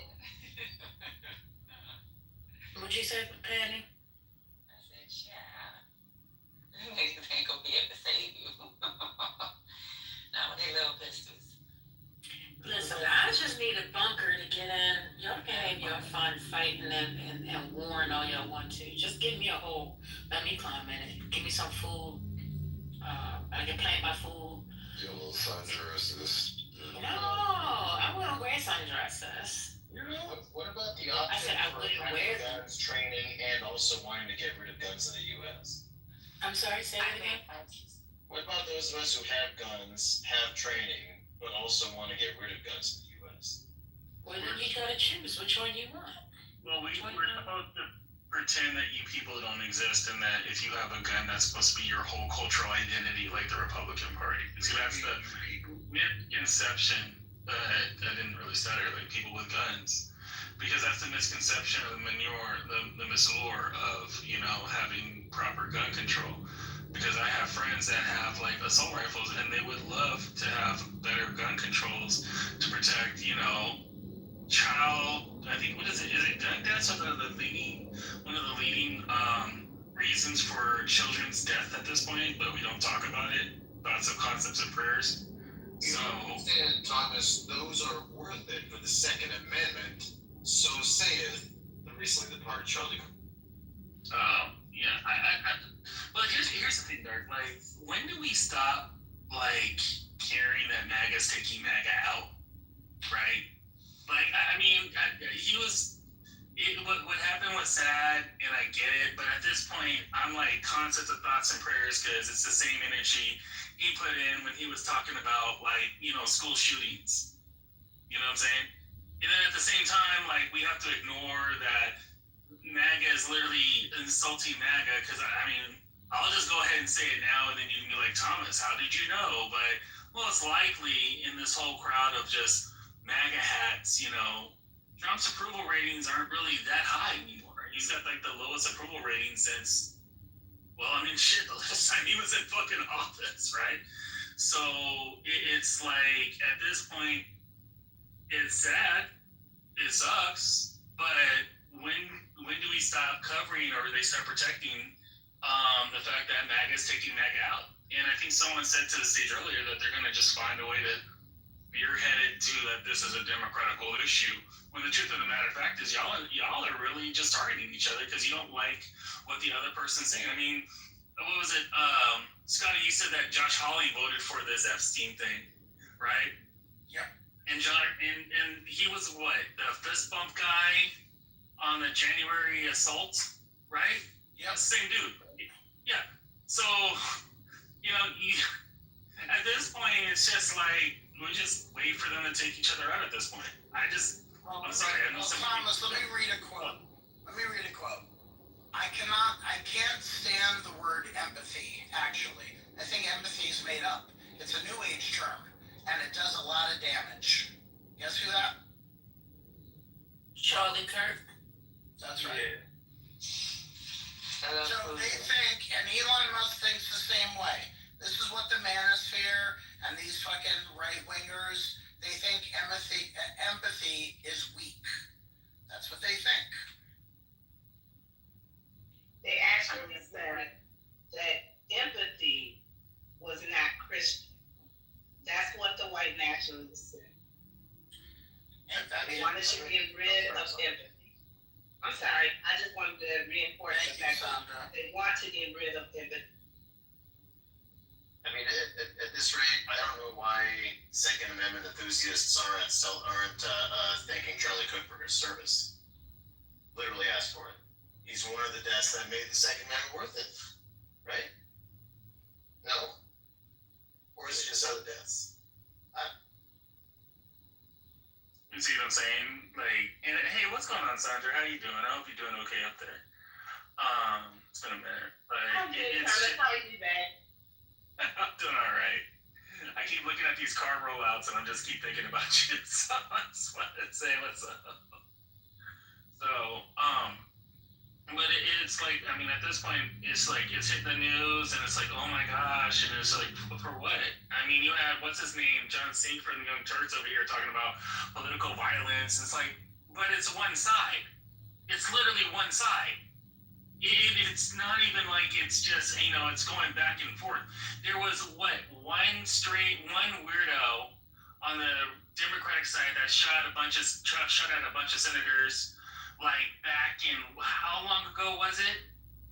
But we have all this political violence recently, and it's all one freaking side. And then now it's just, what? And now that it affects your home, but when it's school kids, we can't talk about it right now.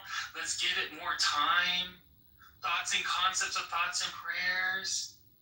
Oh, but Johnny Kirk gets shot in the fucking neck, and then all of a sudden it's a national. It's political. It's too political when kids die. It's too political. Oh yeah, you're right. Or it's fake news, like what's his name? What's the one that made all that money off of his dick pills, and then all of a sudden now he had to pay all that money back to the survivors of the Parkland shooters? Oh, I can see his little rat face. Alex Jones. Yep. He's a piece. Yeah, 100%. Eats his wife. Guy's trash. But yet they love him. You know, Jenny the Frog's gay. They made a whole concept song about it. But, you know, heaven forbid something happens to him, and then we're gonna watch all of a sudden, oh, it's all these Democrats. Or, you know, it's the LGBTQ community because we can talk about them, but anything beyond that is beyond the scope of the capability of this fucking country. It's amazing to me. Honestly, thank you for having this room, Patty, because I swear to God, I was going to open one that says, should we care when MAGA kills MAGA? Actually, it was, who interrupted the conversation? It was Womack and somebody else. Who was it?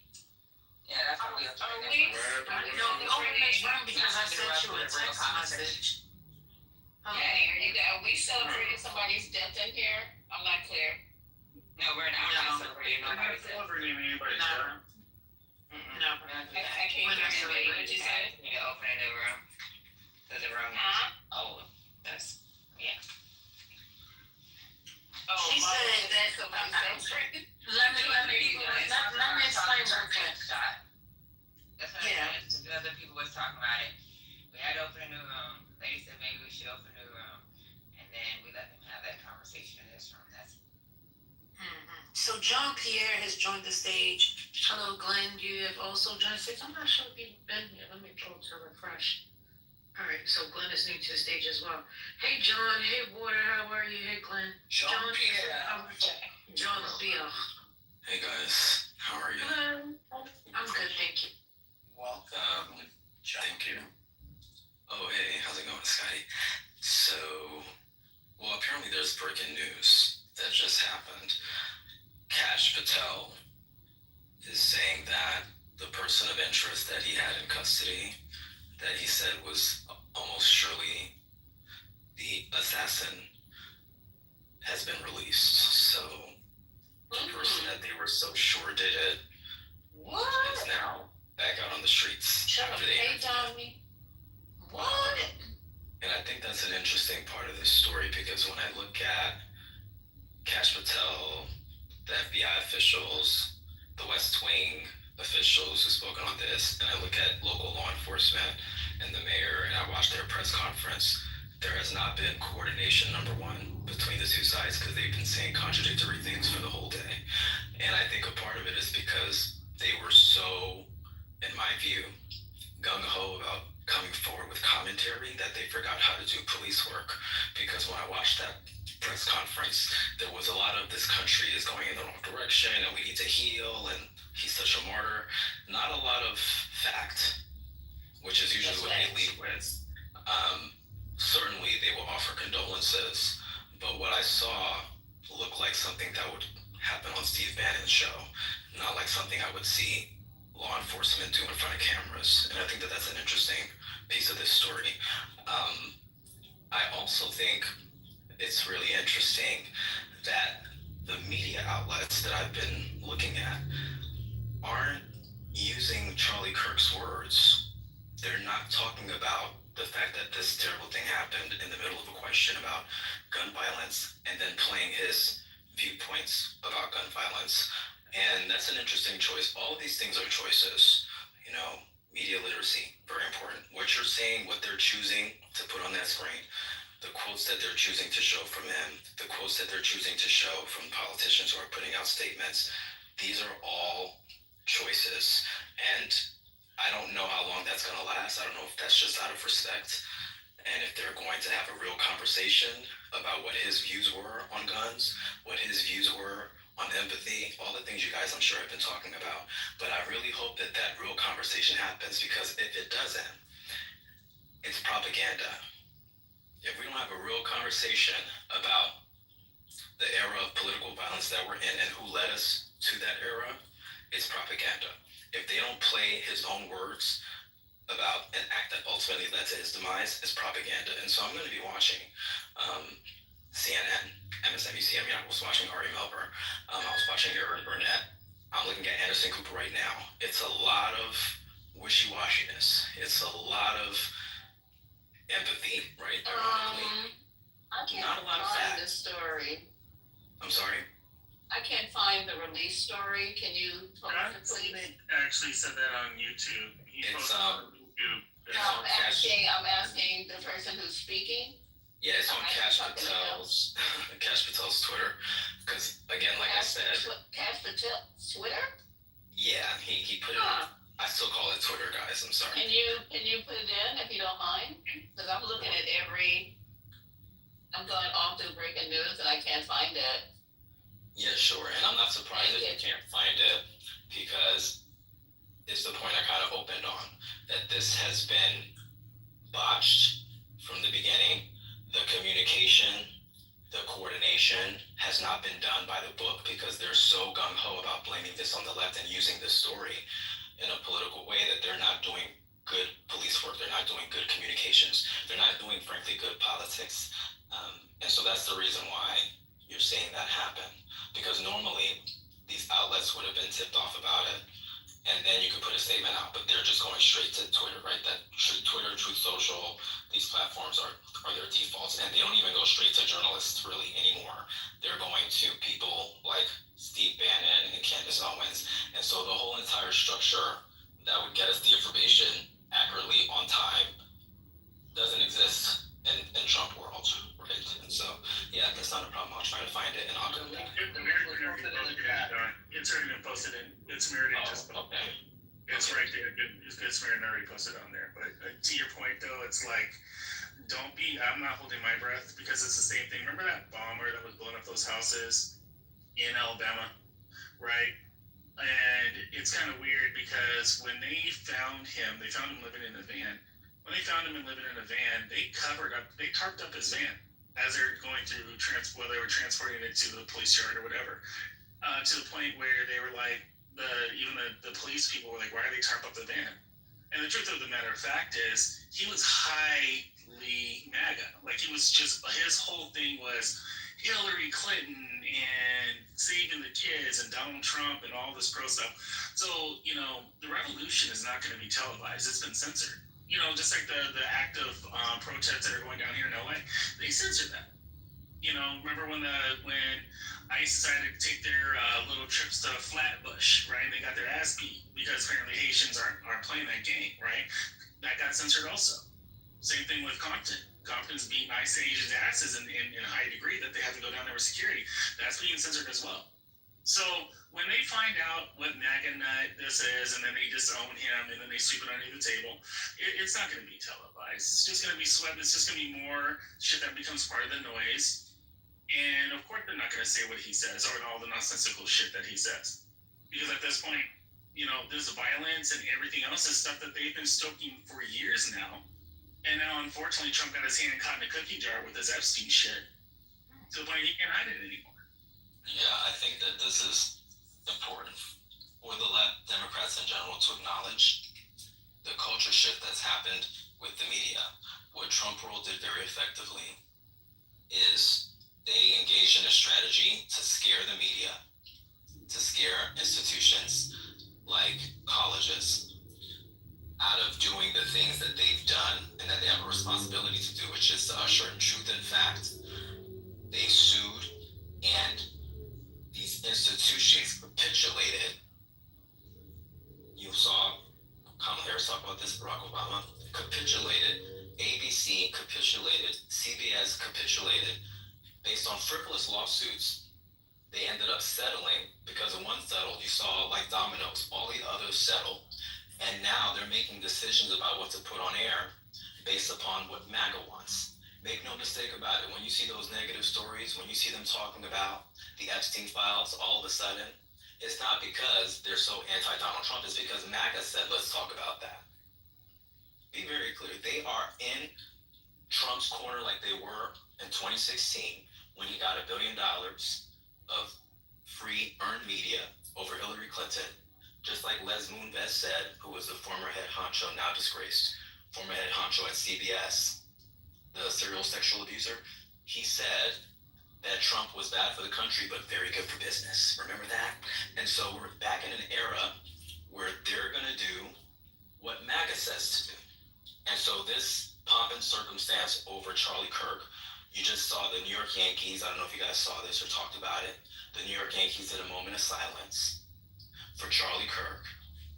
Wasn't he the guy who said that if he saw a black pilot on a plane, he called them DEI pilots, he wouldn't want to fly on that plane? Is that the same Charlie Kirk? And so now you're seeing the mainstreamification, the real mainstreamification of all these isms, racism, sexism, misogyny, all of this stuff, homophobia. It's good for business. We see the same thing reflected with the manosphere.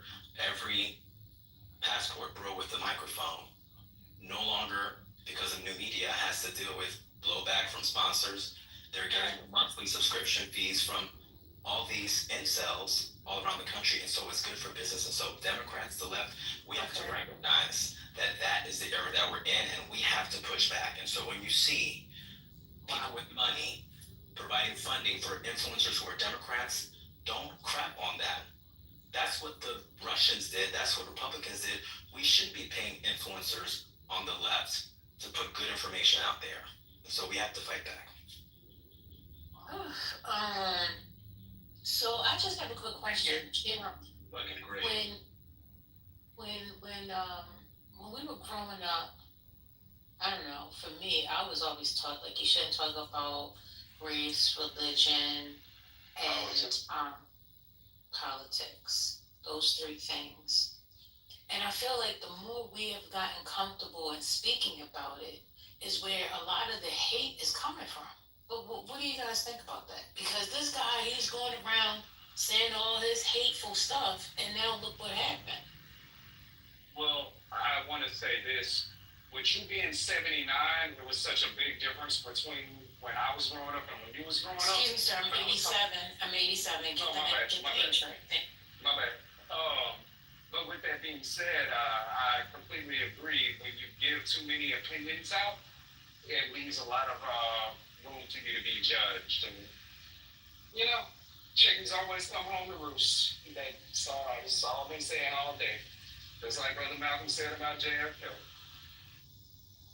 But the thing though, right, it's just the fact that the publicization of, I mean, it's just fear porn, you know, and that's all one party talked about. You talked about it during every campaign. Immigrants are taking your jobs. LGBT is turning our kids gay. You're losing your righthood as being a man, and the Democrats hate this country, and they're a bunch of pedophiles.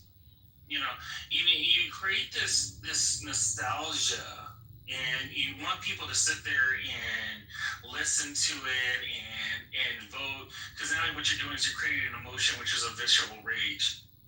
And it's like, you know, you have to understand, like, with the right, they have their own armed militia that have been blowing up abortion clinics since the dawn of time. Well, we don't acknowledge it. We don't talk about it. It happens, and we say it's sad, and then move on. As you know, a whole generation of doctors are being wiped out or exterminated. And now all of a sudden, what we have right now is we have a party that's like that Borealis snake, which eats itself. And somehow we're supposed to feel bad about it and sad, when the truth of the matter of fact is you were the one. You were the one that pushed this up. You were the one that made all this, put all this nonsensical shit in the news. There's 800 things we could be talking about right now to try to, I don't know, help the youth in this country. But no, we're going to sit here and pretend that this con man, this grifter, somehow is a great person, because he literally got his roosters did come home to roost. His chickens did come home to roost. You know, I'm sorry, I'm not celebrating his death, but at the same time, I'm not going to shed a tear for a snake. Go ahead. Sorry. I just wanted to say. Go ahead. I'm sorry. Go ahead. No, go ahead. Yeah, no, I was just gonna say, firstly, well, you know, you said, you know, we were raised not to talk about race, religion, and politics. But it's the very people that tell you don't talk about it that have been using race, religion, and politics to oppress us, to hold us down, to create, you know, to this whole and to what who was just speaking, Thomas, like that's the thing. They've been using race, religion, and politics to enact the very things that they're doing right now. Like I feel like we don't live in a time where we can't not talk about race, religion, and politics. It's those very things that they're using to bear us down, to bear down on us. And I was gonna say that's almost what I was the same thing what I was gonna say, but I think the reason that whole motto right there that we have, because that's like an American motto. You don't talk about race, politics, or what is it, something else. Like that's why we're in the situation we're in right now. Is because we tiptoe around everything. We don't want to talk about nothing. We could have been over this, you know what I'm saying? But we always do this. So you don't know who's the fucking devil. You done chimmy Jerude with a fucking racist because they know how to be nice to you at work. That's why, like, these are the conversations I want to have first. Yeah, what's your politic? Because if you got a crazy politic, my favorite conversation is with another motherfucker. I don't want to talk to you. And I think we should start having more of these conversations so then I can let you know I can go get the fuck away from you because your ass crazy. But the other thing I want to say to what Jean Pierre was saying is when I got the news about Charlie Kirk, not like Jean Pierre said, not one news outlet has said a word about not one news outlet has even called him controversial. They just said a father, a political activist. CNN called him an activist. Yes, an activist. But none of them called out any of the controversial things that he has said. None of them talked about him saying that, talking about empathy. None of them talked about how he said, hey, look, you know what? If you don't have death threats, against your life, then you're not serving your country. Like none of them talked about any of this stuff. Like this dude got served the same shit that he's been spewing. But they want to talk about, Charlie Kirk and we should have a moment of silence. Like, no, we don't need that. Why are we having a moment of silence for a racist? Well, wait a minute. Who said that they needed a moment of silence? Jean Pierre just said the Yankees. They had a moment of silence. My sister called me today and said, in Congress they had a moment of silence. Like, what the fuck are we talking about? They also had a moment of silence for a racist? Hold up. So, did they have a moment of silence for that lady and her husband that got shot? The ones that were the Minnesota legislators. Yeah. No. I don't know. I'm just asking. No. So we didn't do a moment of silence for them? And not for the dog either. Why would they? And not even for the damn dog? And not for the dog. But they flying flags and half staff for a fucking racist in this country in 2025. That's what we doing. No flag flown at half mast. No apology from Washington. Nothing. Crickets. Wow. Crickets. Wow. Yeah. Crickets. They don't care if they die. They only care if they die. And they were shot in cold blood. Sorry, April. I just wanted to say, I wanted to add Andre's point real quick. Gretchen Whitmer, who was almost kidnapped and killed, they make fun of her. When it came to George Floyd, who was murdered, they make fun of him every day. Charlie Kirk recently made fun of George Floyd being murdered and said he was a crackhead. When you go to Michelle, who was just murdered with her husband and dog, they made fun of her. Who was, the Democrat state lawmaker from Minnesota. When it came to Pelosi's husband, who was almost killed and beaten up, they made fun of him. I don't want to hear anything from these people. Honestly, I don't, because this is the thing. We're in a respectability politics world now, where if Hitler was alive today and was killed, these same motherfuckers would say, that he has a family, that he was a father, that he was a good man. Fuck. I want to add to Andre's point real quick. Another thing people don't bring up about Charlie Kirk was that he literally called for the shooting and whipping of migrants. Shooting and whipping. Also Charlie Kirk. Okay, so this is what I need from y'all. Somebody had read something earlier. They didn't want him on campus. Is that true? Can somebody bring me up to this date with that story? A group of students did write the administration and tried to urge the parents. the administration should not have him on campus. That is common. That's common with damn near every campus he went to. Yeah, they didn't want him on campus. Like, why the fuck would you want the stinky classmate at your birthday party? Like, you know what I mean? Listen, he was in the state of Utah. The state of Utah, I mean, last I checked, they're a red state, so it's fitting that his demise was there because I'm sure the folks that didn't want him there were the minority in the bunch of not wanting him there, but he went along with it and they went along with it. So then, like, look, that was an invitation to whatever was gonna go on and go on. So he got whatever he was there for. Well, wait a minute, because the security officer of the school, I guess he was like the head security officer or whatever, he said there's 40,000 kids in this school. So do you think that there was a minority there? No, I'm saying a minority as far as in the numbers of people, like the students that oppose him being there. They were in the minority. That's what Okay, you think, apparently did. okay. Wait, Maybe they were in the majority, because a lot of people said they didn't want him to be there.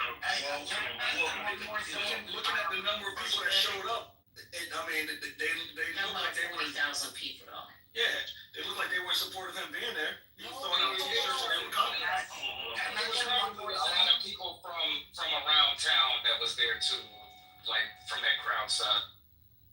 I think it's one more thing.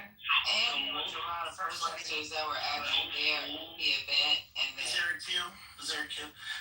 Yeah, let me just mention. You want me talking? I didn't know. Who's talking? There was a lot of protesters outside the event as well.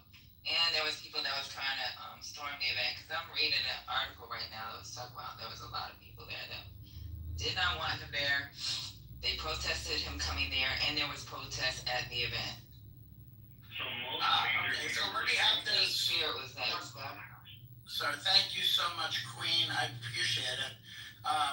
Yeah, I just wanted to mention the quote, "You do not have the brain processing power to otherwise be taken really seriously." That quote was referencing Black women. And that quote was Charlie Kirk. Thank you. What? Oh, it's referencing Black women. What Yes, show is you that? do not have the brain Charlie Kirk says. processing power. No, I'm listening. I'm a little bit. You guys, excuse me, but I'm a little bit behind you guys. I'm just trying to catch up. So Okay, that was so okay.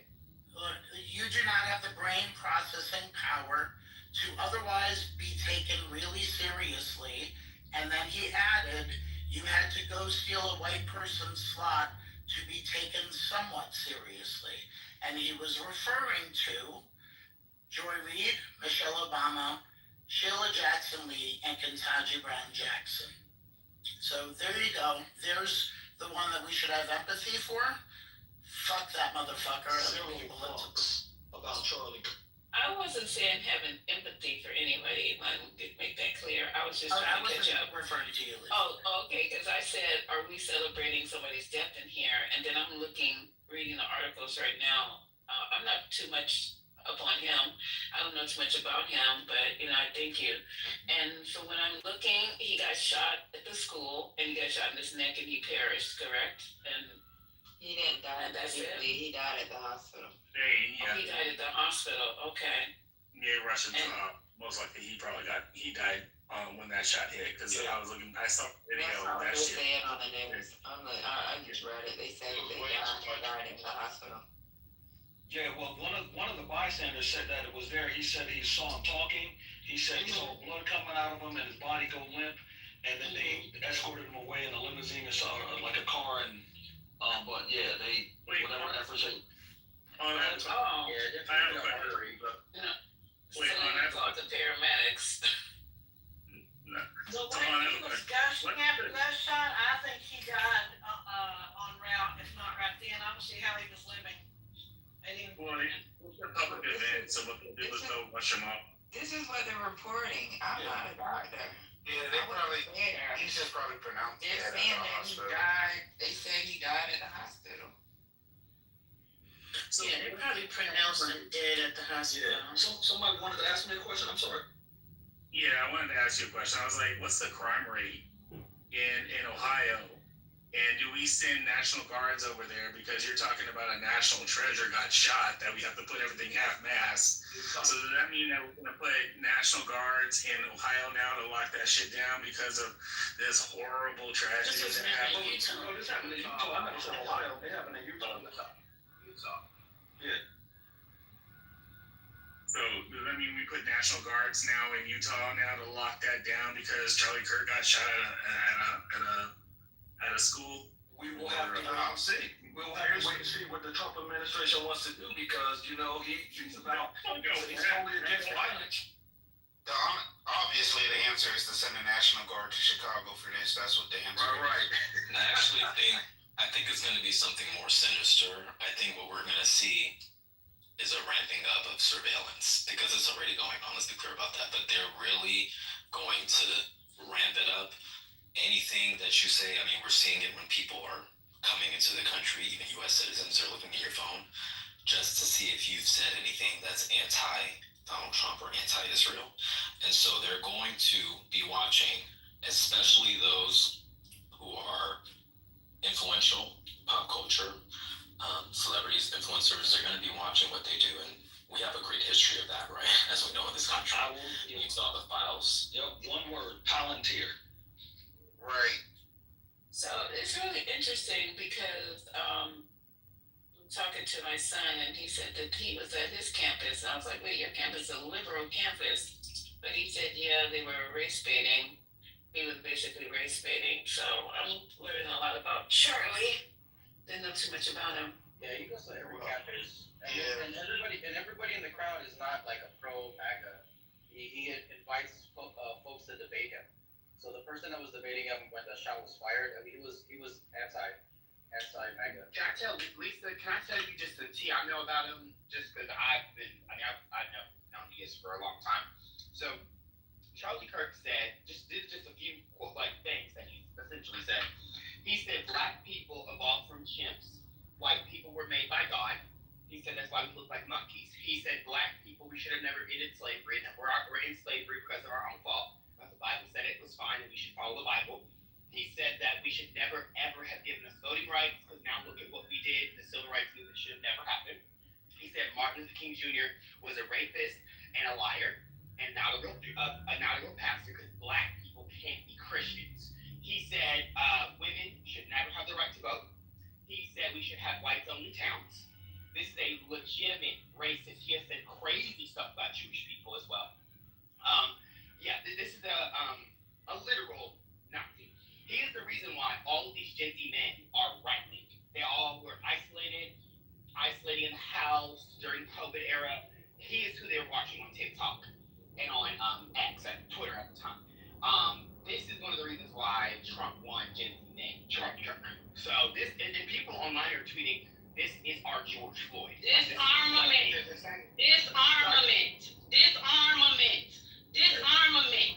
No nuclear weapons. Women, don't say nuclear nothing. weapons. What's going No on? nuclear weapons. Are you okay?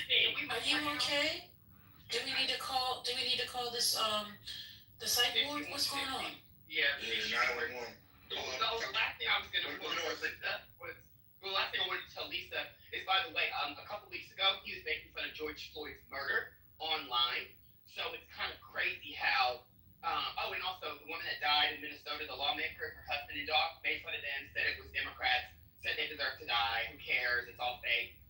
Backed up the quote unquote, it's a hoax from Democrats, the Epstein nonsense. Originally, he was all for getting the Epstein files released, but then when Trump said it was a hoax, he completely backed Trump up. He is in Trump's pocket and was in Trump's pocket completely.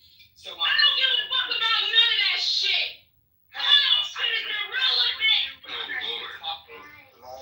I want to hear what you guys say. I want to hear what this young lady guys say. Go ahead.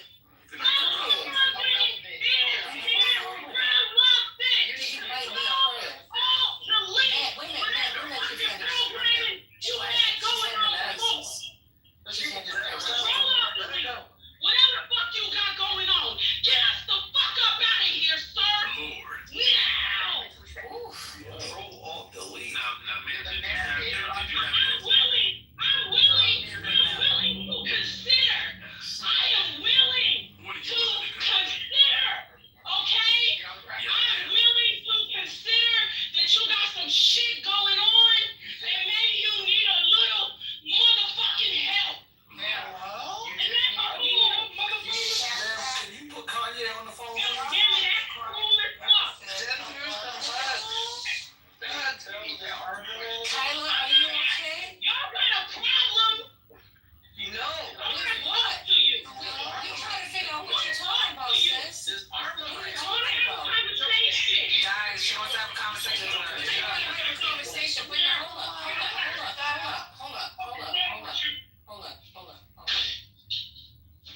she getting beat up? What's going on? In Chicago. No, she just walked in the room, blood ass naked. This motherfucker going through a mental health crisis, and y'all stupid motherfuckers. No, I'm not going through a mental health crisis. Butt naked in the hotel room. I am fully competent. I do not consent to be governed. I told I you. do not consent. I do not consent.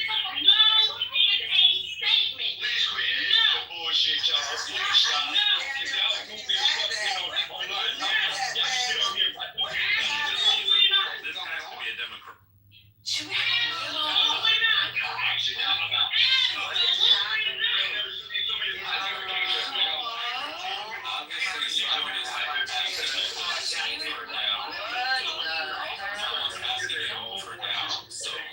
You stop talking over her. It's weird. She's talking over everybody. No, I mean you guys are talking over her. Didn't you hear Patty and First Lady said they want to hear her? Mute Charles' mic. No, I think it's someone who's with her who's saying No, I said go on mute. Mute your mic. What is the problem? No. Pack all my shit on my. I want you here. I want you here. You do not. You don't. I want you You here. don't. No, you don't. I do. I really do. I really do. Stay to this goddamn room. Stop doing that. Okay, so we need to have a conversation. No. You need to take that shit in there. Because if you don't take that shit in there, believe that. No, something ain't adding up. I don't got time for that shit. Something ain't adding up, baby. Something ain't adding up because I'm fully competent. I know exactly what's going on. And we are real time, y'all. And where is Key at? And if Key is here, then we in there. Nobody knows what you're talking about. Yes, if Key is here, then we are in there. Yup. If Key is there, then we are in there. And you will not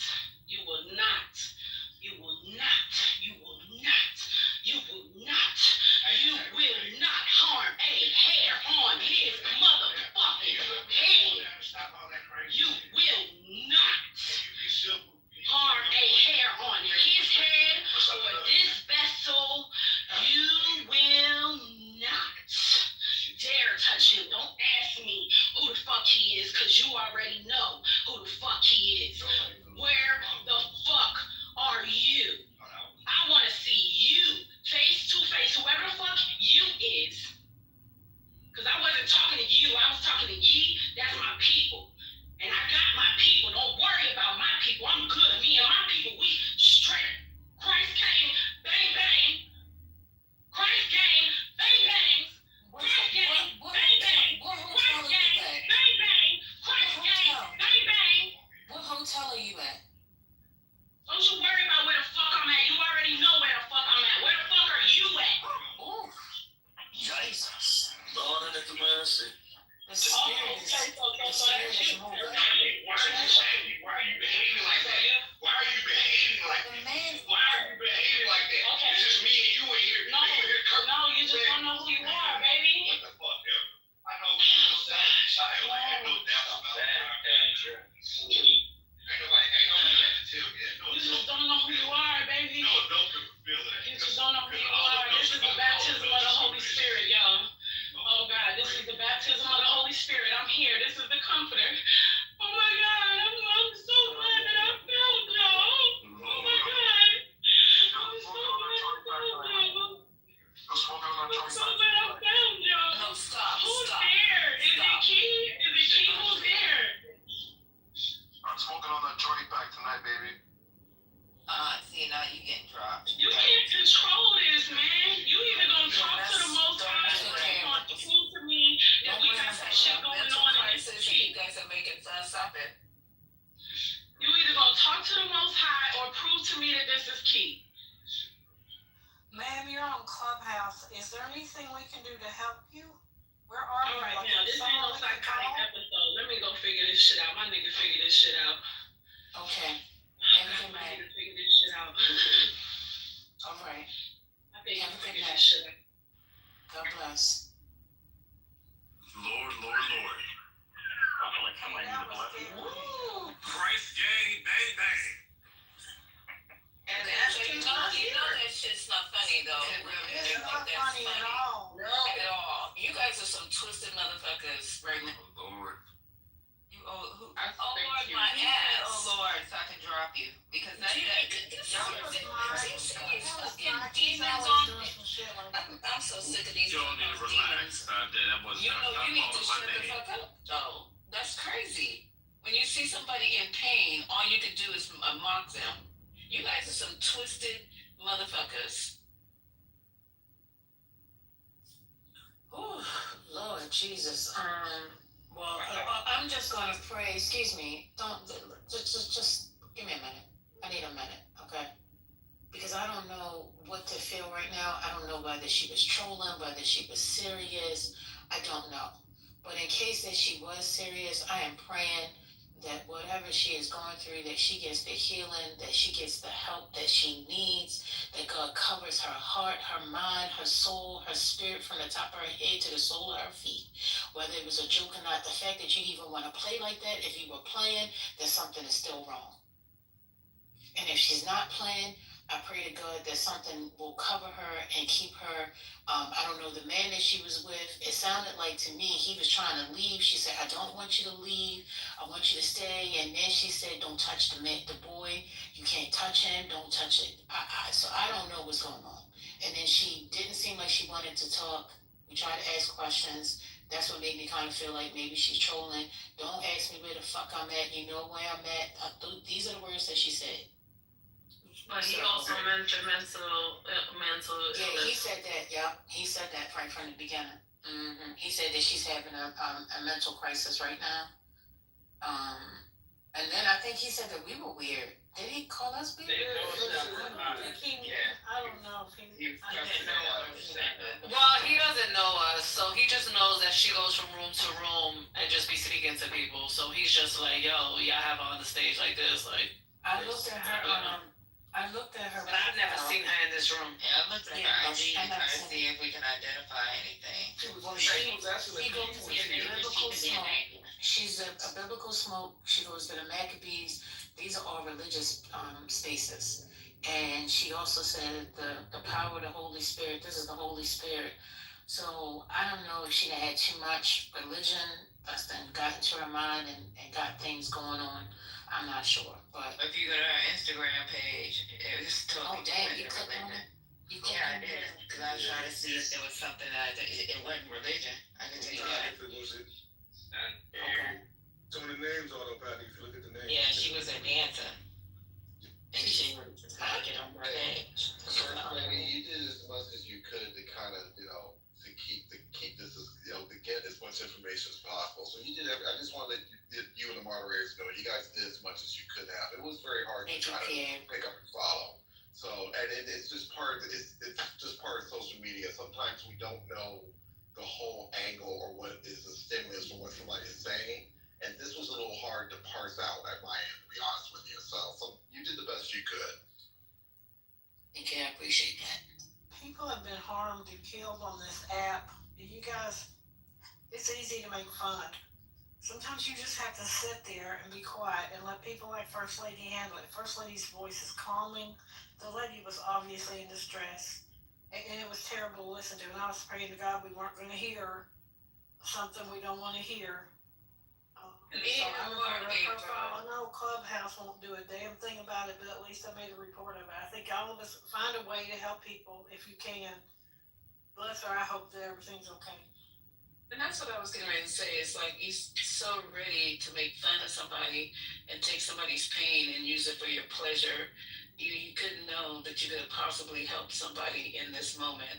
So that was my whole thing. And, and I appreciate you too for letting her speak, because if it would have been any other space, they would have dropped her before I could even find out what was said and kicked her out the room. So I appreciate you guys letting her speak, even though you didn't get a chance to do anything for her.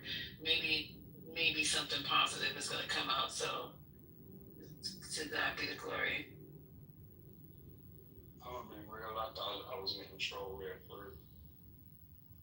I so did. I thought it was a recording that somebody was playing, and then when she started actually responding to the comments that was made, I was like, "Oh shit, time to chill."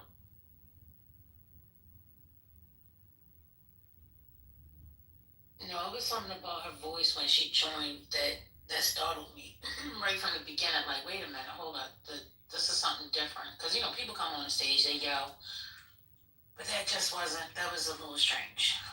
Mike P, I see you keep raising your hand. And you and I, we've had conversations. I just don't know if right now is a good time for you to come up because I really don't want to fight right now, and I don't want the people to fight. So if we could, not do that, I would definitely appreciate it. I don't know. That just took me out. That just took all my energy out. So y'all can have a conversation. I just wanted to say. Motel 6 right now. Oh God, it took me out, and I just tried to figure out: is she trying to drop us some clues? What is she talking about? Exactly. And I was really trying to get beyond what she was saying to see what was really, if she would give us some more to work with. And she said something about nuclear. Did she say something about that? Yeah. That was the first thing she said. Yeah, then it was like a preach that she went off on, a chant. It sounded like a protest at first. But she also asked, was Key with us? Like yeah, that's what I was saying. Like Key was a word we should know, or a name, or an entity that we should know. And she was looking for Key. Yeah, but either way, the man could have been in distress, she could have been in distress. If she's going through a manic episode, she could probably hurt him or she can hurt herself. So that's why I thought it was best we just try to look for clues. Somebody call the police, because that shit is kind of weird. Exactly. Because she can probably hurt him. We hear her yelling, but then you also, if you paid attention to the background, he was trying to leave. So I don't know. And she's not a small girl. If anybody went to that Instagram page, she is a big girl. Oh yeah. He said that she was out in the hallway naked. Yep, that's what he said. Oh yeah. Yep. He said she's out. He said she out here in this hallway at the hotel naked. Well, that's And he's like, I'm leaving. And she said, no, I want you here. And then all of a sudden she softened up. She softened up for a minute, and then she went right back in. So that's what I'm saying. It wasn't. I don't think it was a troll. But then again, I'm like, I don't know. I don't know what they were. No, he didn't sound like he was tweaking. He didn't sound like no. You're right, Water. You're right. Don't argue with her. Nah, it definitely wasn't trolling. It definitely wasn't trolling, and he wasn't tweaking. Drugs from a drug person. That's crazy. I know. Hello, I just want to thank the boss. I just want to thank the boss for standing in the gap. Yo, mama. We need more people to stand in the gap. Thank you, First Lady. We need people to stand in the gap. It's a crazy world out there. He plays too much, bro. If you were in the UK, they would tell you not to stand in the gap. Okay. They say, please mind the gap. All right. So perhaps maybe the enemy came to destroy the conversation. I don't know. Or maybe that was a sign that we just need to leave that conversation alone. I'm not sure, but I know I'm kind of exhausted at this point. That gave me an extreme additional headache on top of the one I already had. And I ain't lying about that. You exercise great restraint, First Lady, because you asked her a question, she went after you, and you exercise restraint. And I think it's a sign of emotional maturity, and I appreciate you. And great moderation skills, but. Oh, thank you, Spirit. I need to just say it's been a really emotional day, and we're only on Wednesday. We got a lot of practice with you guys. Let's just take a deep breath. This is not for the weak. We got another 3.5 years of this. No. I'm not speaking that into existence. I listen. People don't understand that change can come in a blink of an eye. Mike P, I'm scared. I'm scared to press that button and bring you up. I'm scared.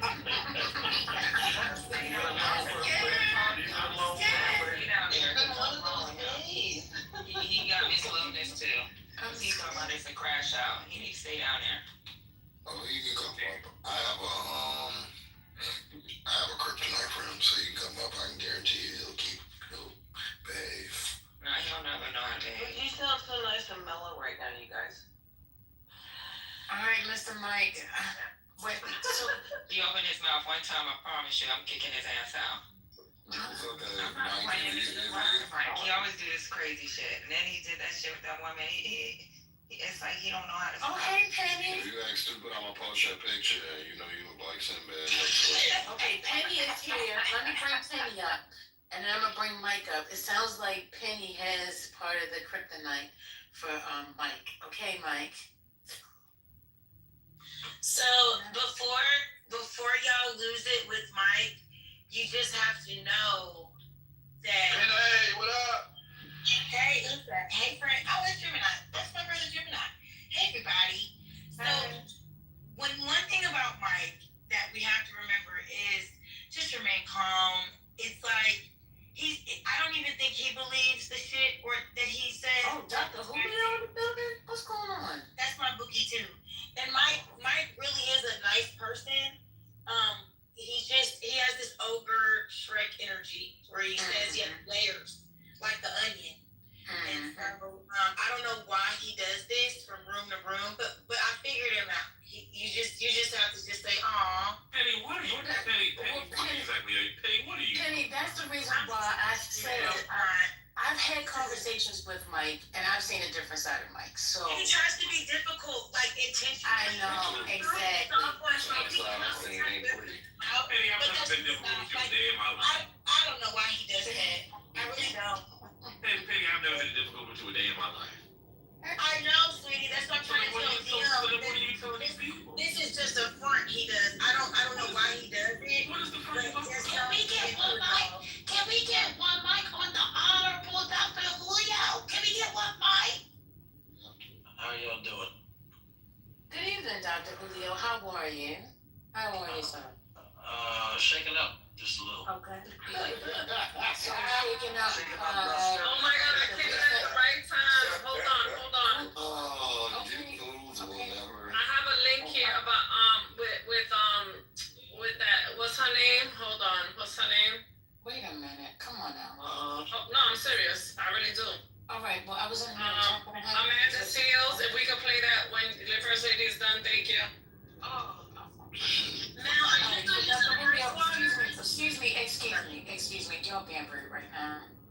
Dr. Julio, are you shaken up because of the recent events with Charlie Kirk? Absolutely. I think that we live in the inability to have a healthy disagreement with somebody. I don't know who did it, Chris. I have no idea. What I would say is this, right? If of all the disagreements that I had with every last, one of you moderators, at least it's top three. Me and Patty probably don't agree on much. Me and First Lady don't, but we can talk for hours without there being an issue. I think that what has happened today is reflective of a spiritual cancer that exists in this country. I don't give a shit whether you're Republican, Democrat, Socialist, Communist. I don't give a fuck what you are. We should be able to argue for hours without anybody losing their damn life. Period. I don't give a shit. And anyone that condones this act of horrendous violence is bullshit. Okay. You done? Are you a doctor? So are you claiming? Not too much on the honorable. Not too much. One mic on the honorable Julio. So are you claiming to know the motive of the shooter? What I'm claiming, you ignoramus, is that what the action that happened.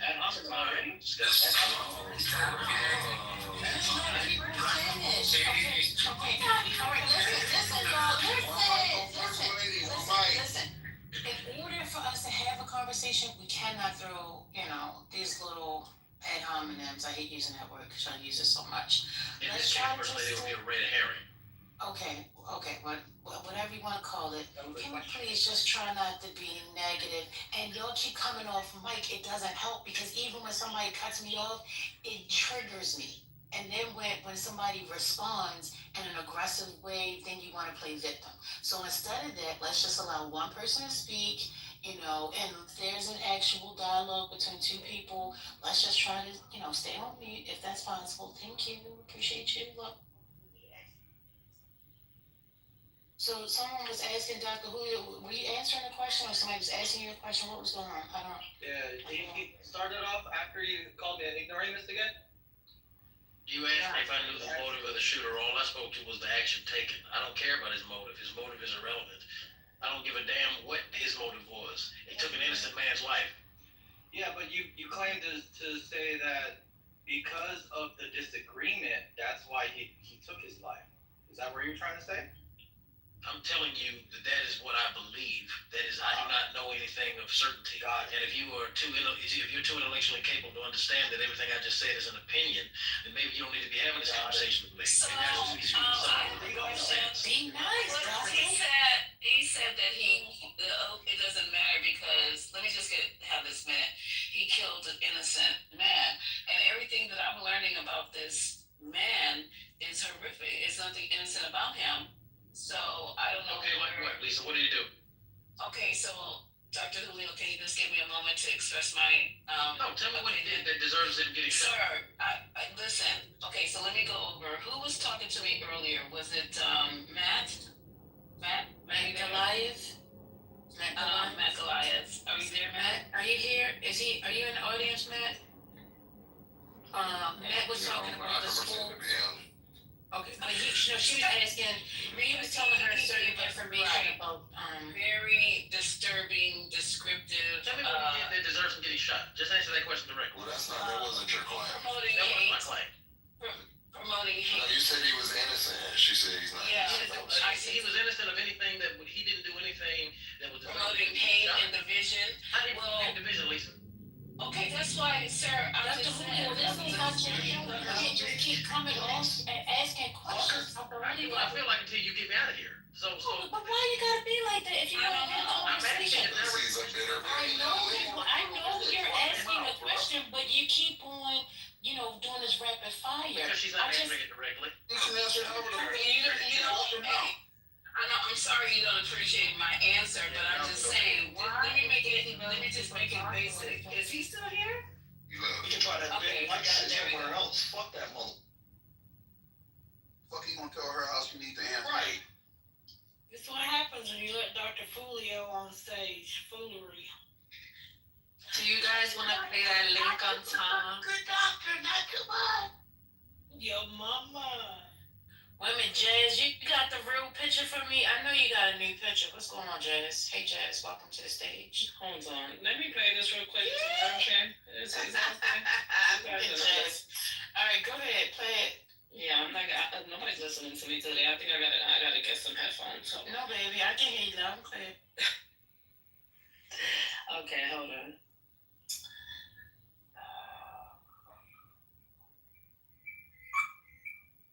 Have empathy for some empathy. I can't have empathy for someone like Charlie Kirk. First of all, Charlie Kirk don't believe in empathy. He said it's a bad thing. He said it's some new age made up shit. He also said he protect women and to protect guns.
Why was I typing that chicken thing? Right, that millennial. That man was in the middle of talking shit about gangs. White on white crime. What did you have? These thugs, y'all. These thugs. It's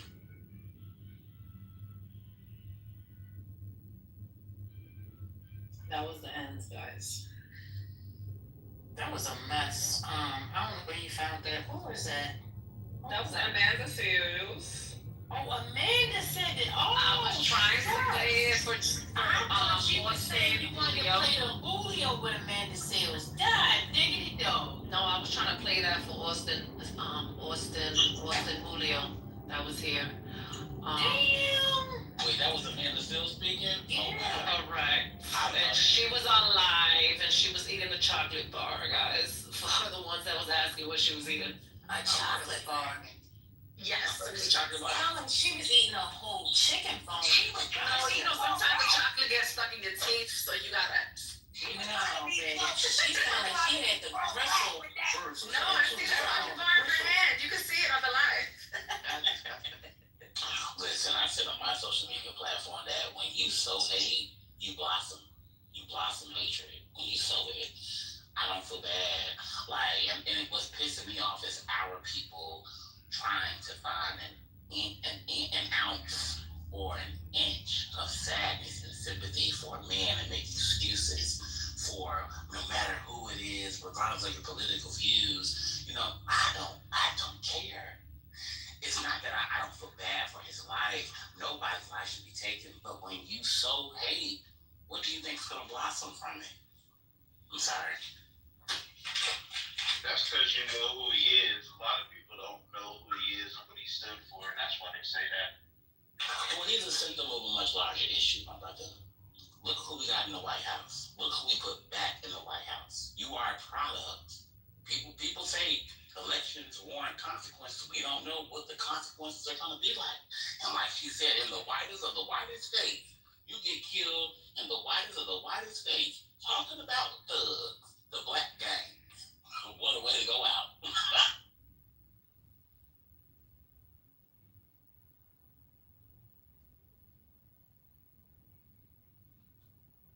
There's a famous quote that says, "I don't wish death upon anyone, but I brag obituaries with great pleasure." I've heard that quote. Is that Mark Twain? It's not Mark Twain, but they keep attributing it to him. Yeah, that's what I heard it attributed to, actually. So what is the Jewish community saying anything about his departure? The parade, probably. Can I speak as one? Yes, please. Not, Thank you, Spirit. I'm not part of the other ones on there. Sure. No, he's a fucking neo-Nazi. What the fuck are we talking about?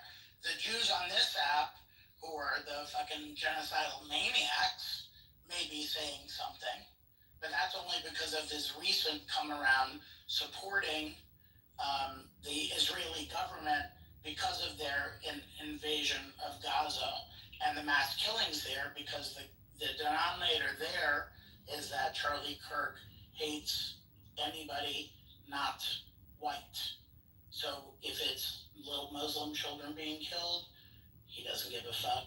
If it's little Jewish children being killed, he doesn't give a fuck. He doesn't care if black children, whatever. It's about white supremacy. So as far as the Jews that I know are concerned, we're just preparing dinner right now. That's about. Oh, and for the record, it was Clarence Darrow, who was and not Mark Twain, who made that quote about not wishing death upon anyone, but reading obituaries with play. Well. It's trying to quote this, but I know it wasn't Mark Twain. Good evening, everybody. Good evening. Sorrows, prayers. Thoughts and prayers. I have a question because, I'm just like scrolling through my Instagram and I see Dr. Heavenly from Married to Medicine speaking on this young man. Everybody's saddened on this this man dying. Even TLC, the Dorico family, Daddy put out a whole speech. Wow. I guess since he's a believer, they're going to stand by him. What do you guys think about that? What Heavenly say? But I got The cut out. Yankees, the Yankees actually had a moment from at the Yankee Okay. Stadium. I'm gonna put. You want me to play Heavenly? Yeah. Let me hear what Heavenly got to say. Okay. This ought to be amazing. It's just a. It's Clarence Darrow. That's who's speaking. Pediatric. Good evening. I'm Heavenly Kimes, candidate for Georgia Congressional District 13. I am deeply saddened by the tragic death of Charlie Kirk at Utah Valley University. Regardless of political affiliation, no life should be lost to violence. Guns do not know parties, people do. We must come together as a nation to reject political violence in all its forms and push common sense gun safety laws to protect every single family. My prayers are with Mr. Kirk's loved ones, and my commitment remains with building a safer, more peaceful America. So everybody said basically the same statement. So I guess she's running, so that's why she spoke. But you know, almost everybody said the same statement. If you read Obama's statement, he said the same thing. You can hear the glee in her heart. like she didn't even read that like she was sad. Yeah, but everybody has made the same statement, y'all. Like Obama said that. If you look up his statement, you look at Alexandria Ocasio, she said the same thing.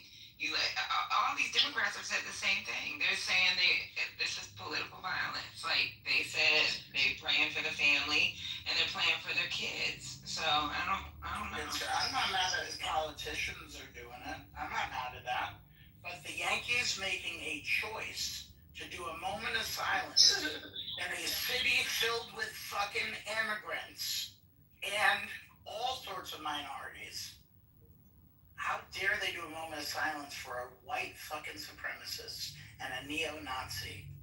That's a choice they didn't have to make, because unless you're doing it for all the school shootings and all the other fuck shit that happens to Democrats, like the ones in Minnesota, forget it. Then you're inconsistent and you're making a choice to side with white supremacy. That's it. I actually don't fucking comment Come on on. this. Come back again. We didn't hear you. Can you hear me? Uh-huh. Alright, give me two. Hold on. Can you hear me? Yeah. Okay, cool. I actually don't even like that Obama commented on this shit. This motherfucker is a neo-Nazi political pundit that runs a podcast. I don't understand when we started platforming people who run organizations that he, like the one that he runs, and holding them in some high regard on the left. Like, we can just act like he was what he was. Yeah, it was a shitty situation. It was terrible. We shouldn't do this and leave it at that. But it's weird that elected officials and presidents are commenting on this guy.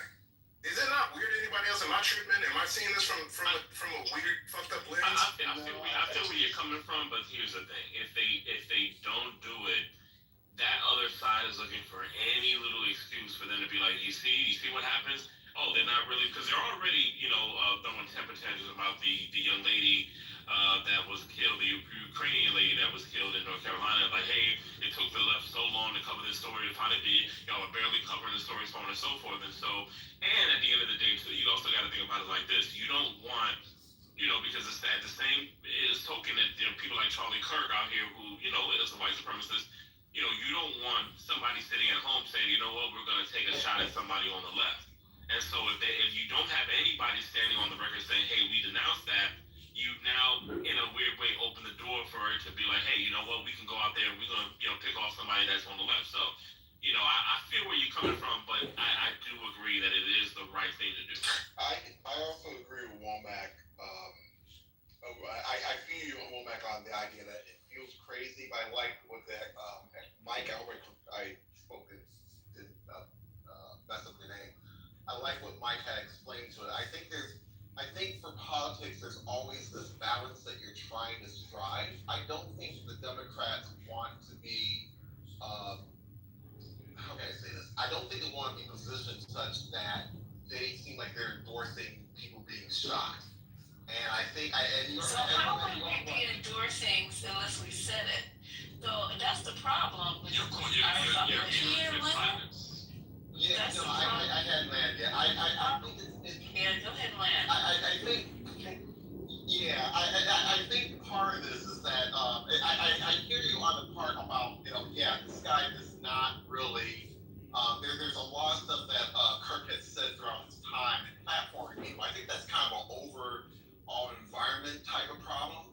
But I think what they're trying to do is not to let people know that. I think the big part is letting people know that political violence should not be tolerated. Even when Obama had that message, Joe Biden came out saying there's no place in our country for this kind of violence as much as now. I think that part is what they're trying to address, and you're not. I don't think that you're crazy for calling it out. I think it just reflects what's going on in the environment. We're trying to kind of figure out how to respond to things when so many people have a platform that has access to certain things, and how do you respond to it such that you don't want people being shot, but you also don't want to acknowledge or elevate a platform where there's a lot of questionable behind it. So I'll land there. Yeah, it is a thin line. It's pretty much what you're saying. It's a thin line. Okay. Malak, is that you? Yes, I'm jumping for a second. Can I just jump in for a second? Y'all, if you don't mind, am I allowed to? Yeah, Lisa, and then we'll go to Malak after you. Okay. I don't see how, in any possible way, Dems have to capitulate to. You don't have to say nothing. This was a white. I didn't know anything about this guy, and just a little bit that I'm reading, he was a white supremacist. He didn't want nothing for you. He cared nothing about you. He talked about George Floyd. He talked about black women. He called you monkeys. And I know we always want to be. And I'm the first person to want to be the better person, but this is a bridge too fucking far. And we sitting up here trying to tie ourselves up in knots. Because when I first came in, I said, "Are we celebrating death?" And I didn't know who this guy was. So just reading at the stoplight, this guy, okay, silence is golden. A small hymnal, and ask God to rest his soul. But us coming out in groves, talking about, this and that and the third. One person say something and the rest of us go silent. I don't understand why we're trying to do this, and this is exactly why we have problems. You cannot. Anyway, I'm gonna leave it right there until I calm down a little bit. Go ahead, Milan. Yes, sir. Yes, sir. Yes, sir. I actually agree with Pierre and Lisa, because I definitely think that I understand that political violence needs to be condemned, point blank, period, no matter who does it or who it's directed at. I believe that. But I think what also needs to be said is that political violence didn't start today. And political violence, the long spectrum, the beginning of political violence doesn't start with people getting shot. It starts with this kind of rhetoric that we've been seeing. It started years ago. It starts with all this fascist talk, all this talk of dehumanizing people. And when you start speaking the language of political violence and think that you're going to be able to wield that and to direct that, and that's never going to affect you, that's a complete fallacy. So if you want to condemn political violence, that's fine, but I think they need to condemn the entire thing and start to understand what is really the roots of this. And frankly, I've never seen, you could post it in the chat if I'm missing something, I haven't seen anyone on the left or Democrats advocating for this kind of violence and dehumanization of other people the way the right does so routinely. So this is what y'all have unleashed, and this is the world that we live in now. That's what needs to be condemned, just as wrong. Hold up, because we got a lot of people trying to speak here. Okay. No worries. 1 second. because there's a lot of new speakers here. I just want to make sure that you guys understand. You can jump in the conversation anytime. It's popcorn style. We don't have to start a queue if, in fact, everybody can be adults, and I think that's best. One thing I do have a question.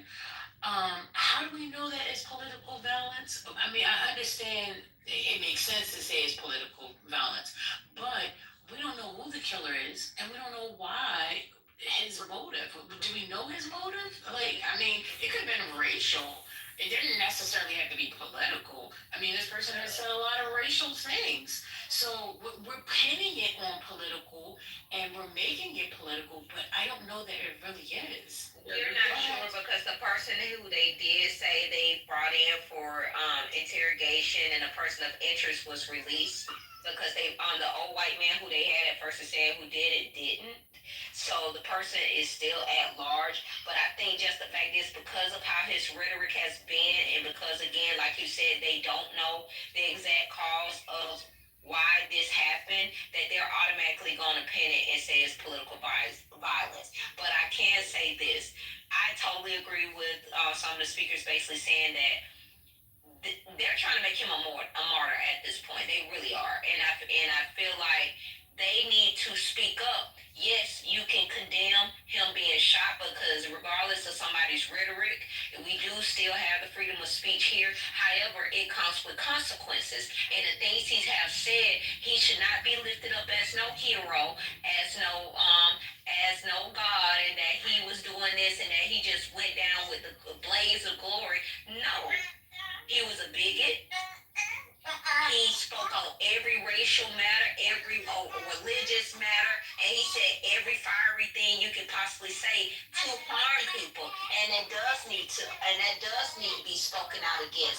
And the one thing about the Democrats, even when it comes to different Republicans that have been shot over the years, or any different people, they've always spoken out. However, they need to speak truth to power in order to try to get an upper hand on what's going on, because now you have Nancy May saying the dependence on the Democrats. You don't know if the shooter was Democratic, Republican, who they were. But now this is being used. I feel like they need to use the Republican game plan on what they do any other time a school shooting happened, which there was a school shooting today in Colorado.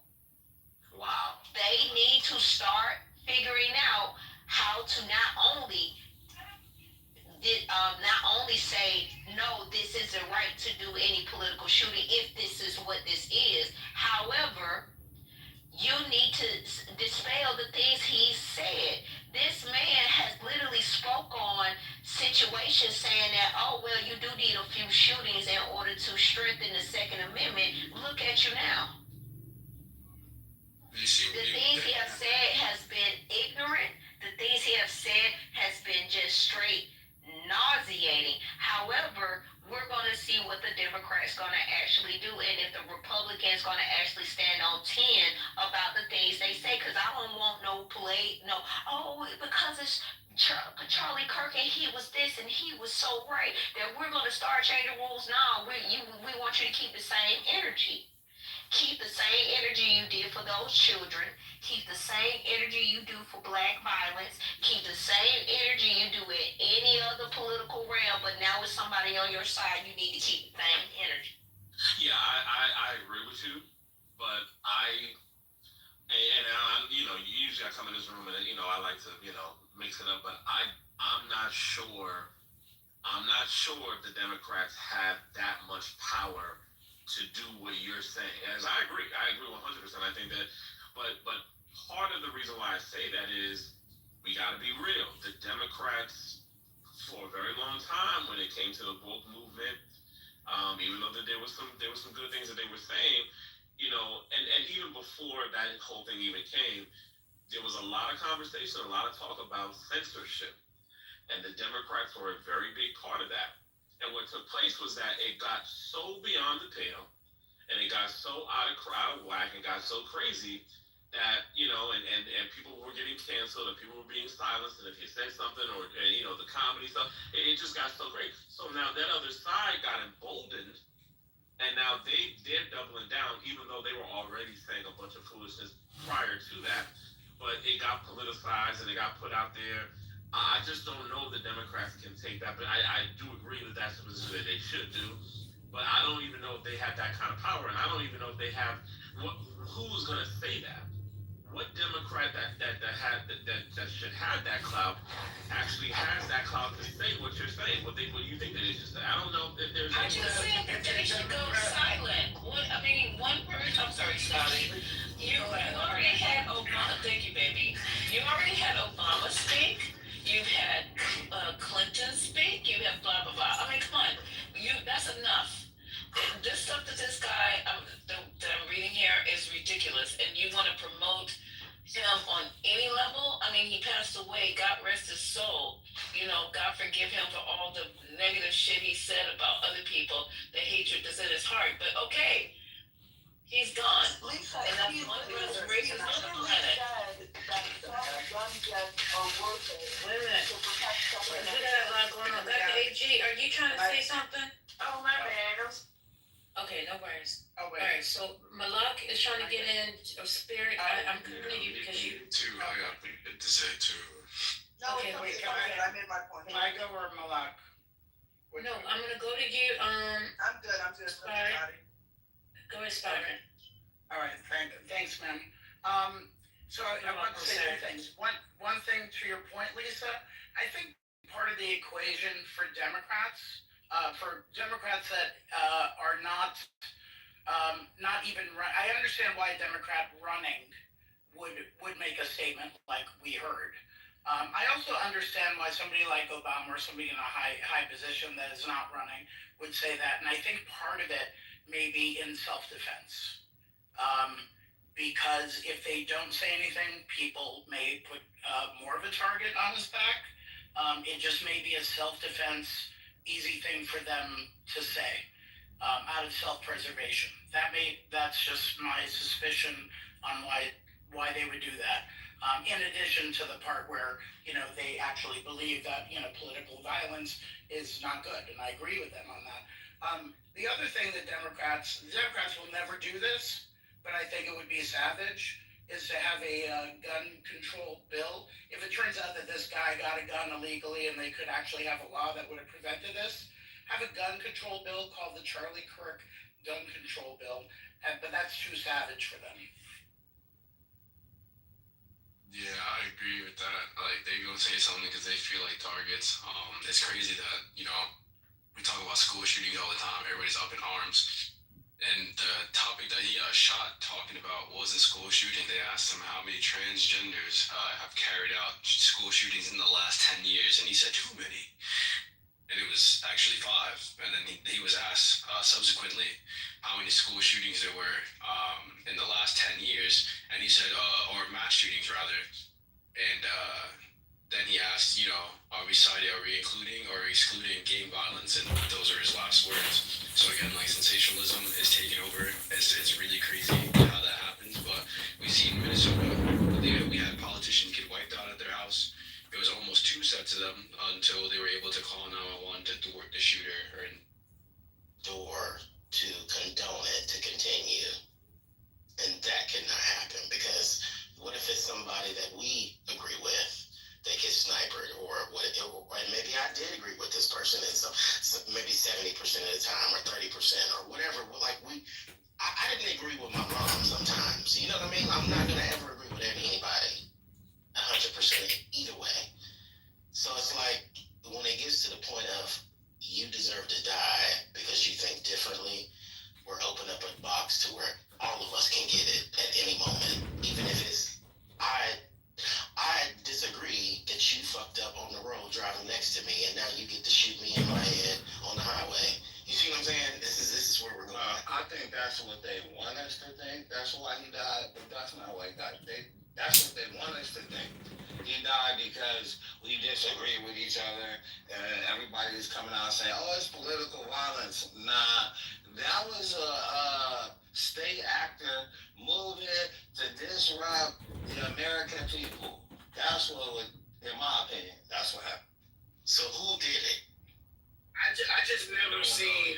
Well, he already said the Jews. That's his opinion. A lot of state actors could be involved. You know, a lot Well, of top people of your list is an aside, so the Jews got it. They're causing chaos in America. My thing is just how can you be all like righteous and shit, but simultaneously celebrate this shit? Like it don't like people don't even people are. Man, we're like losing we're literally losing our brain. Our humanity.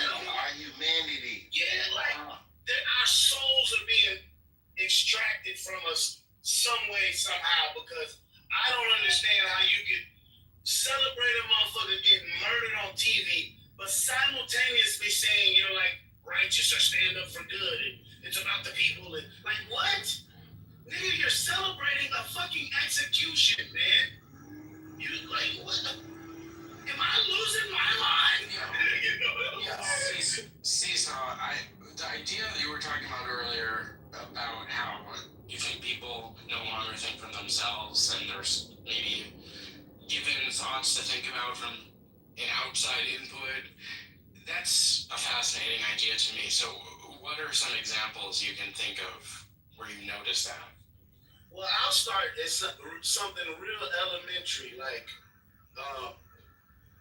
the popular word of the year, or when we went from if I say swag now I'm outdated, right? And now it's Riz, and it's just like the way I watch people flow from one trend to the next and don't ever question it. They don't ever ask themselves, like, why am I saying this? Or why do I now think skinny jeans is trash just because 70% of America thinks it's trash now, even though I was just rocking it a year ago. Now I'm out of, like, all of these little small, like, these are that's micro shit, right? Like, just watching, watching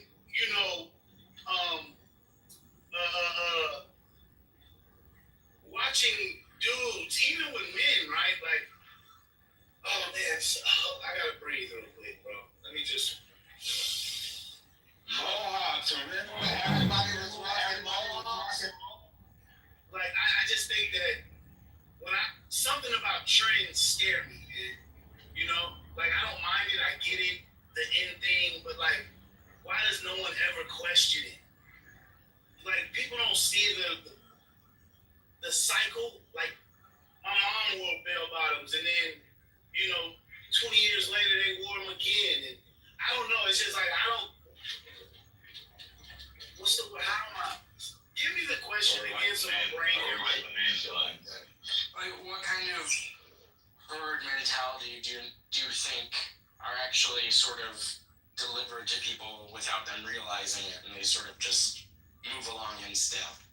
Oh, well, if you watch any CNN or any of that type of shit, and I gotta tell you what it is. It's the speed in which a new train of thought can come out, and how quick it can be swallowed and accepted, and then like pushed, and now you want to regurgitate. So, for instance, like remember the thing about when the community, the LGBTQ community, had all these like trans books and homosexual books inside of schools and shit, and they were trying to like make it seem like this should be talked about and normalized.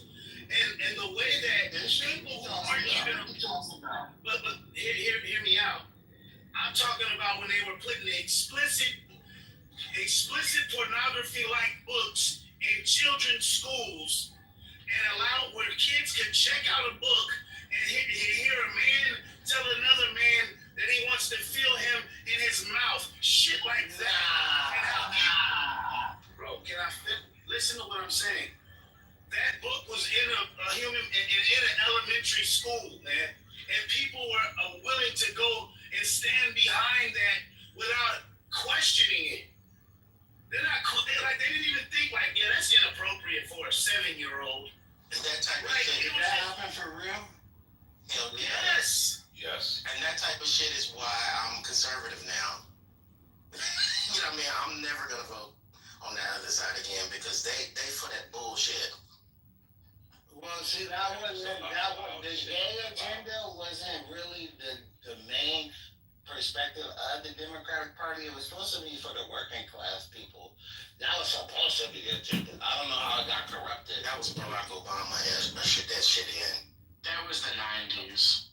Oh, well, yeah, well, I see, the agenda been in progress for a long time, to, The party was for what?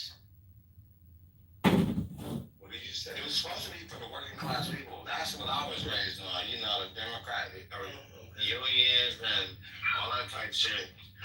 And I'll give you another one that bothered me.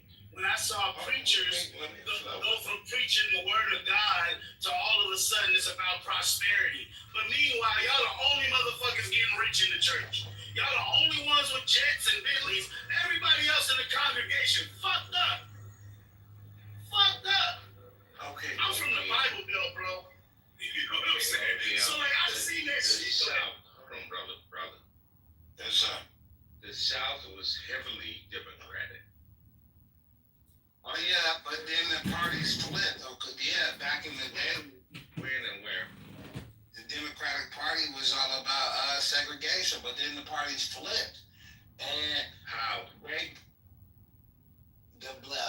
brought in the black people for some reason. However they manipulated our vote over civil rights, maybe. It was civil rights. Boom, they got us on their side. No.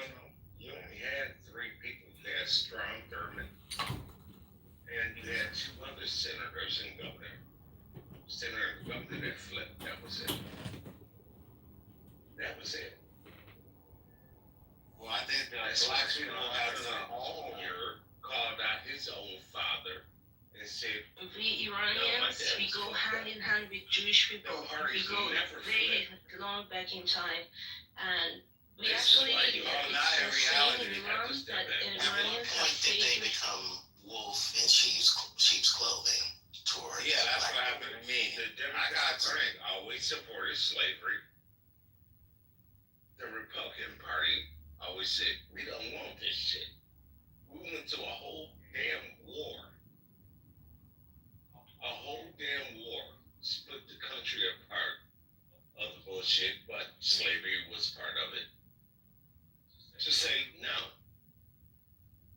So don't believe that bullshit you've been taught, brother. It's always Look it up. it's always been that way, but there was a black leader that went to the White House, made an agreement, and ushered that in among black people to become Democrat at some point in time. I don't know if it was like the very early '60s, late '50s. Democrat in the South. If you know something, you were forced.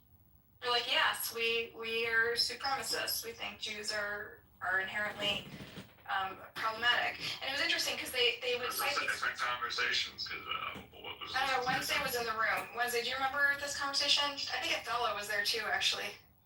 Yeah, it was Othello, Benny Adams, and you weren't there, no.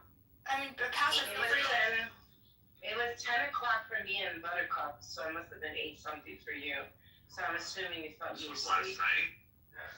It was this morning, yesterday morning. Yesterday morning, yeah. Oh, then maybe it wasn't me. No, you weren't there. No, Nicole, we did have an interesting conversation with the 3 of you before, and that was actually a great conversation. So we picked it up another time. Wednesday was there, Othello was there.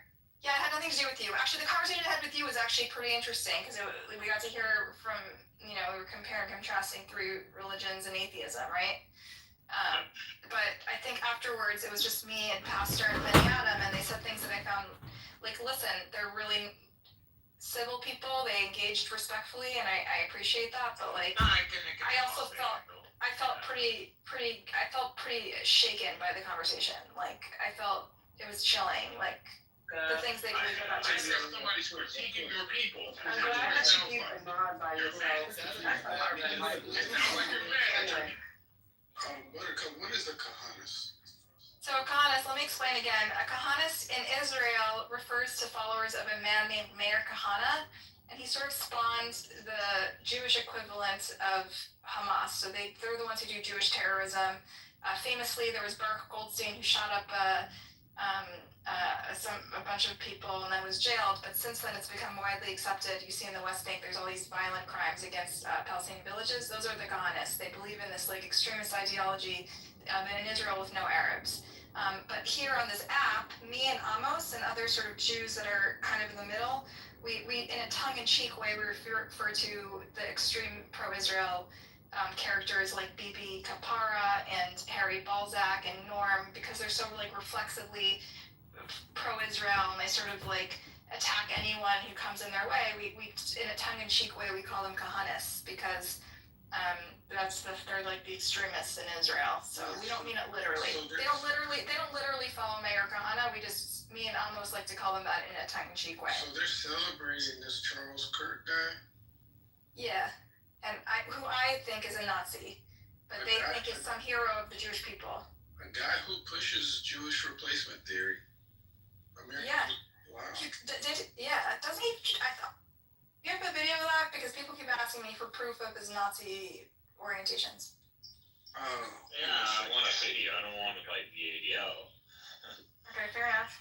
Claire, I'm trying to look. Actually, I'm looking right now. Charlie Kirk. He does write a lot about He's obsessed with black people. It's all over social media feeds. You can't avoid it. And Muslims. I mean, he's gonna use the stats that you usually hear and black people, and he's gonna relate it to crime, and he's gonna, he's gonna say like subculture, the black subculture in America is fundamentally flawed. So that's the argument. He spent the last week talking about that. And then he ends up passing away in the whitest state, the whitest city, the whitest university by presumably a white man. It's interesting. Yeah, it's unclear who killed him.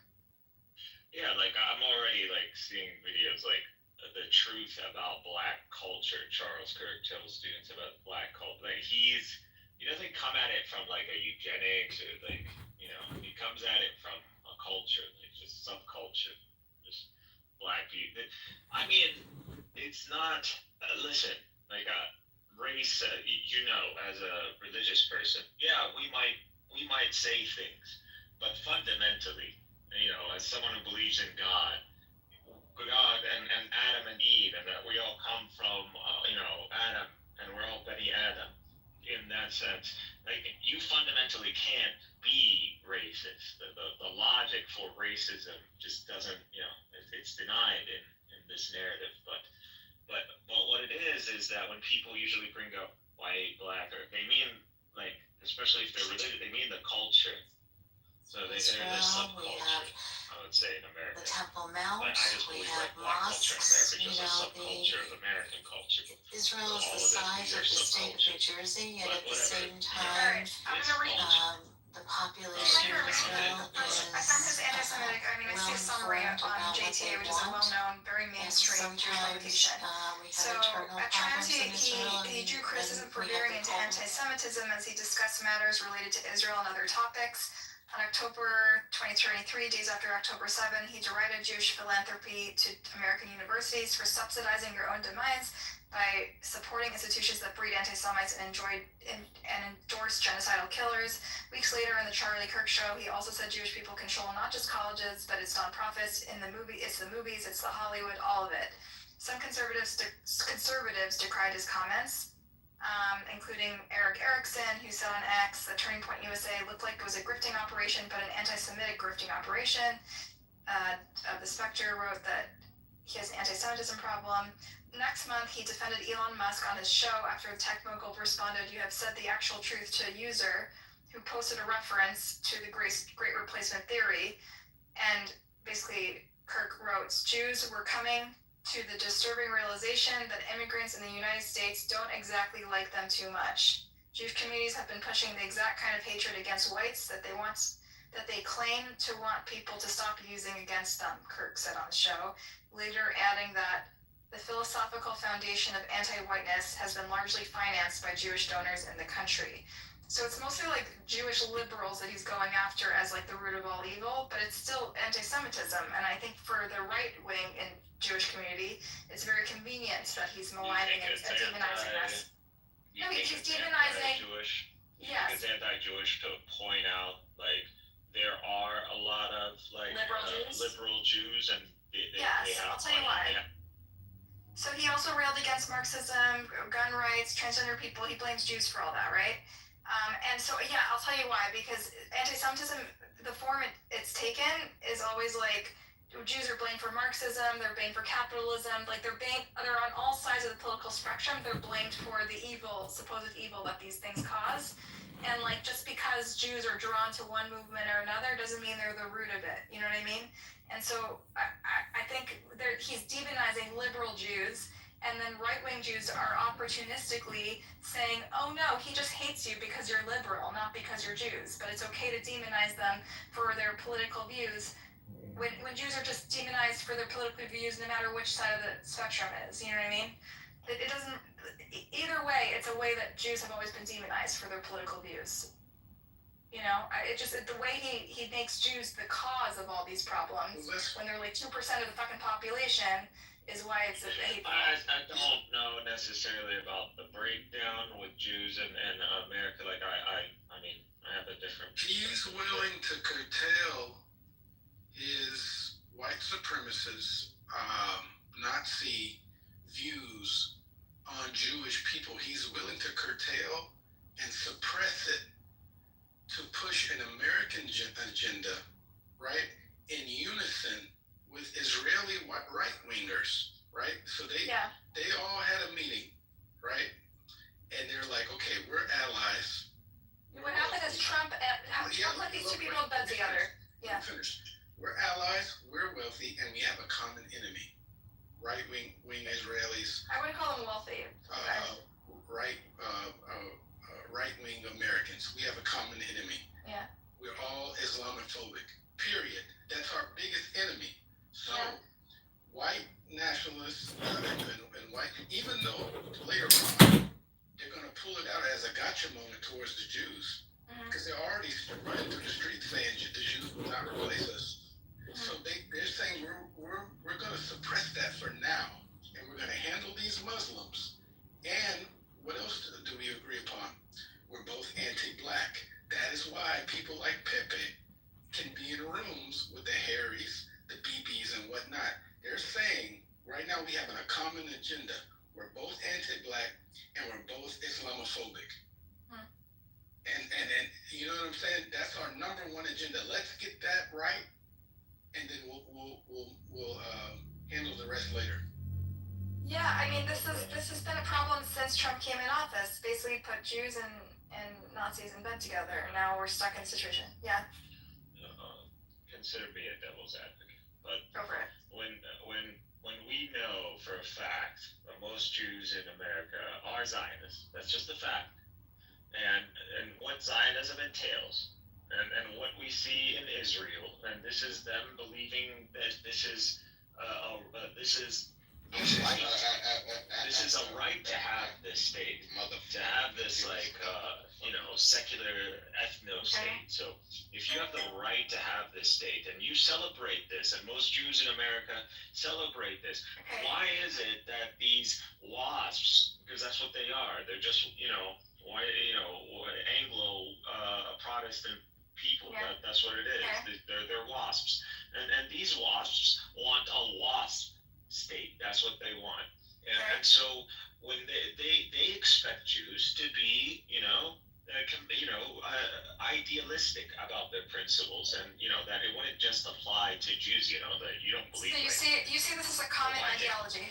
Like they have the same ideology. So this is an ideal. Like if you Jews believe like Zionism is an ideal, and the way it's presenting itself in Israel, like why can't we also have that? So they'll like we also want that. So we are natural allies. Like you shouldn't be. That might be. Yeah. I mean that's an interesting point. I don't know. I mean I understand how like people might see a commonality, like a common thread between Christian supremacy and Jewish supremacy, which is how a lot of people perceive Zionism. Now with liberal Jews, which is just like quote unquote, there are Jews who you see themselves, allied with like Palestine. So you would say these are liberal Jews. Now these who ally themselves with Palestine, what would you say the percentage of liberal Jews who ally themselves with Palestine is? So, I mean, in America, I think he's focused on American politics, right? And in America, the vast majority of Jews are liberal. And I think there's a big generation gap. I think there have been surveys. The younger generation is probably like 60-40 or something. I don't know. There's a Pew survey, which has probably changed even more since then. That shows the younger generation, especially sort of shifting on the issue of Israel-Palestine.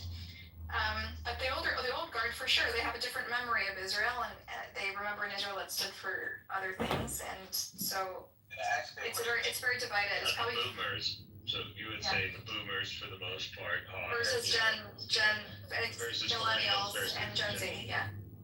I just group up usually Gen Z and millennials. I don't think we're that far off, but yeah.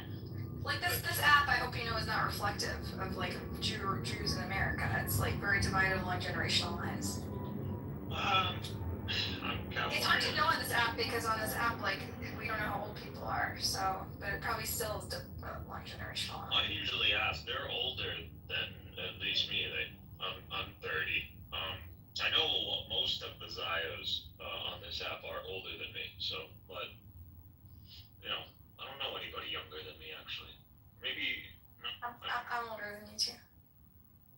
But anyways, but you saw my point. Like the WASP see, Jews and Zionism as an ideal they want to achieve because they see that they're. That's a good point. Benny and Pastor. I respect you. I enjoyed our conversation the other day, but we're talking about people who you think have Christian supremacist views, and I don't have a stomach for it right now because of our conversation the other day. So I was in BB's room, right, when the Qatar thing happened, and I was like, man, that was so slimy how that happened. Like they got lured to slaughter. You were promising them that you would have a talk, to release the hostages, right? You lured them to a place and bombed them. That is the slimiest thing in the world. And the PM of Qatar denounced it, and he said that there should be a retaliation. So here we have this guy, what's his name? Charlie Kirk. Yeah. Who has been pushing anti-black rhetoric for the past week. Really for the past few years, you know what I mean? But definitely the past week, he is an enemy of the black people, right? So I'm not going to say we can. So if Hamas is your op, Hamas is your enemy, right? And you can celebrate and laugh and say, yeah, we did that. We lured them to slaughter. Why can't we celebrate the enemy of the black people? I don't know. I think generally we should take a higher ground if we're championing human rights. We should take a higher road and not champion death of anyone, and definitely not murder or vigilante justice. There should be, if someone says hate speech, the response, I believe, is to respond to them with your own speech and to challenge them and debunk them. But as long as they're not calling for physical harm to people, and if they do, then they have to deal with the criminal consequences, right? Respectability politics. When an Arab dies or a black person dies, oh yeah, we can laugh that off. There you go. Yeah. You made the connection. It's respectability politics. You know what I mean? But when a white person dies, I just don't believe in laughing when people die, just because I don't think it's productive. I'm just pointing out the hypocrisy. Yeah, I mean, I wouldn't put it for sure. The people in BB's room are very crude, but I don't think I would hold myself to their standard. Yeah. I think we're better than them. No offense, BB. I see you in the audience. I love you so much.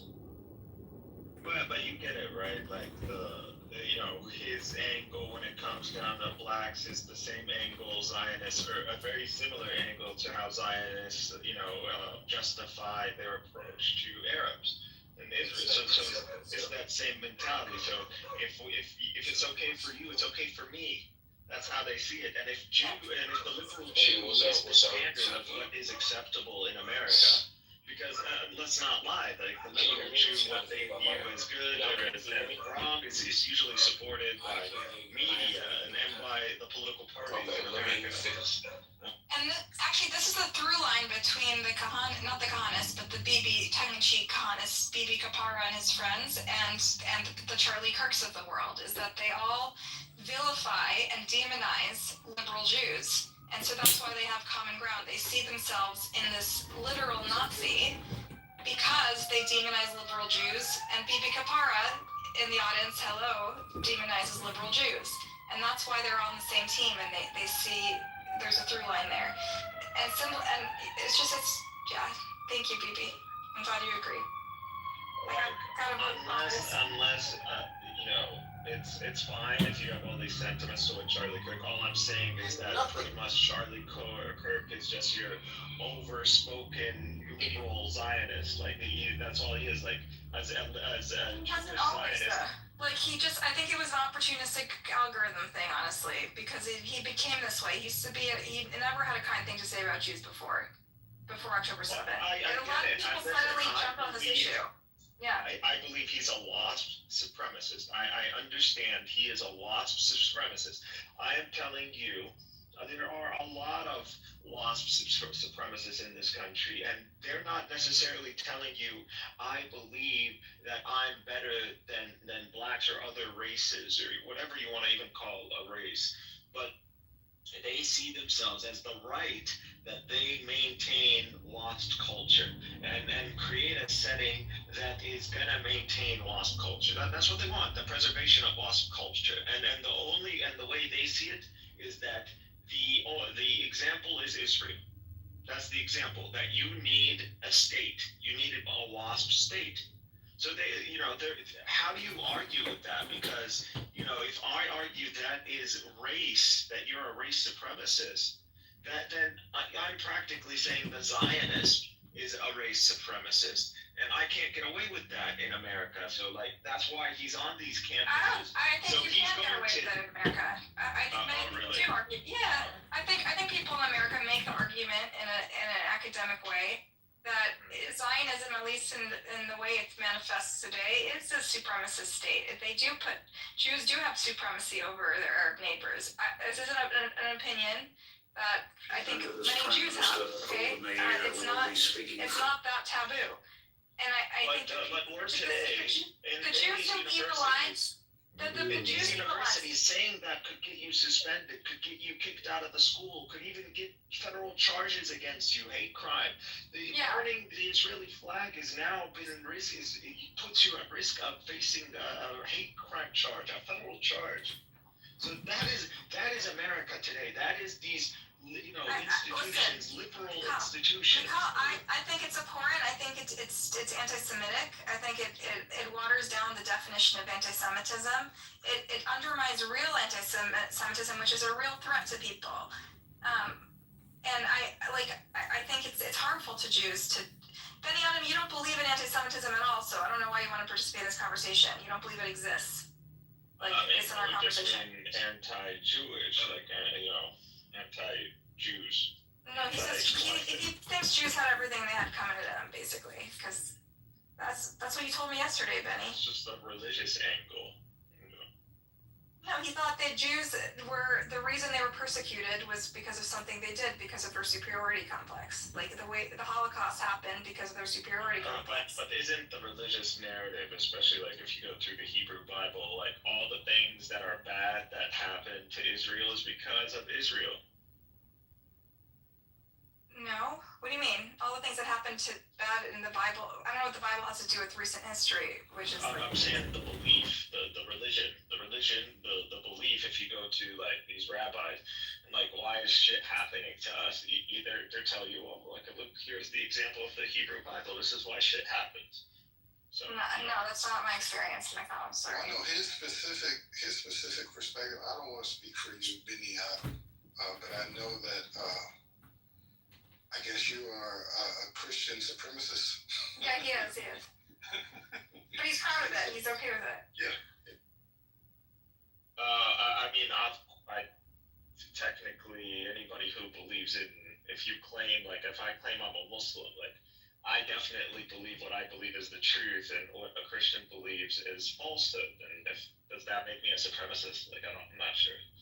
Well, But do you think you have rights rights above others? Do you think you're are superior to other religions? You know, or I don't know. Superior, but again, I don't believe in race. Like, academically, it's not. It's a pseudo concept, and religiously, it's just like we're all of one Father to begin with. So.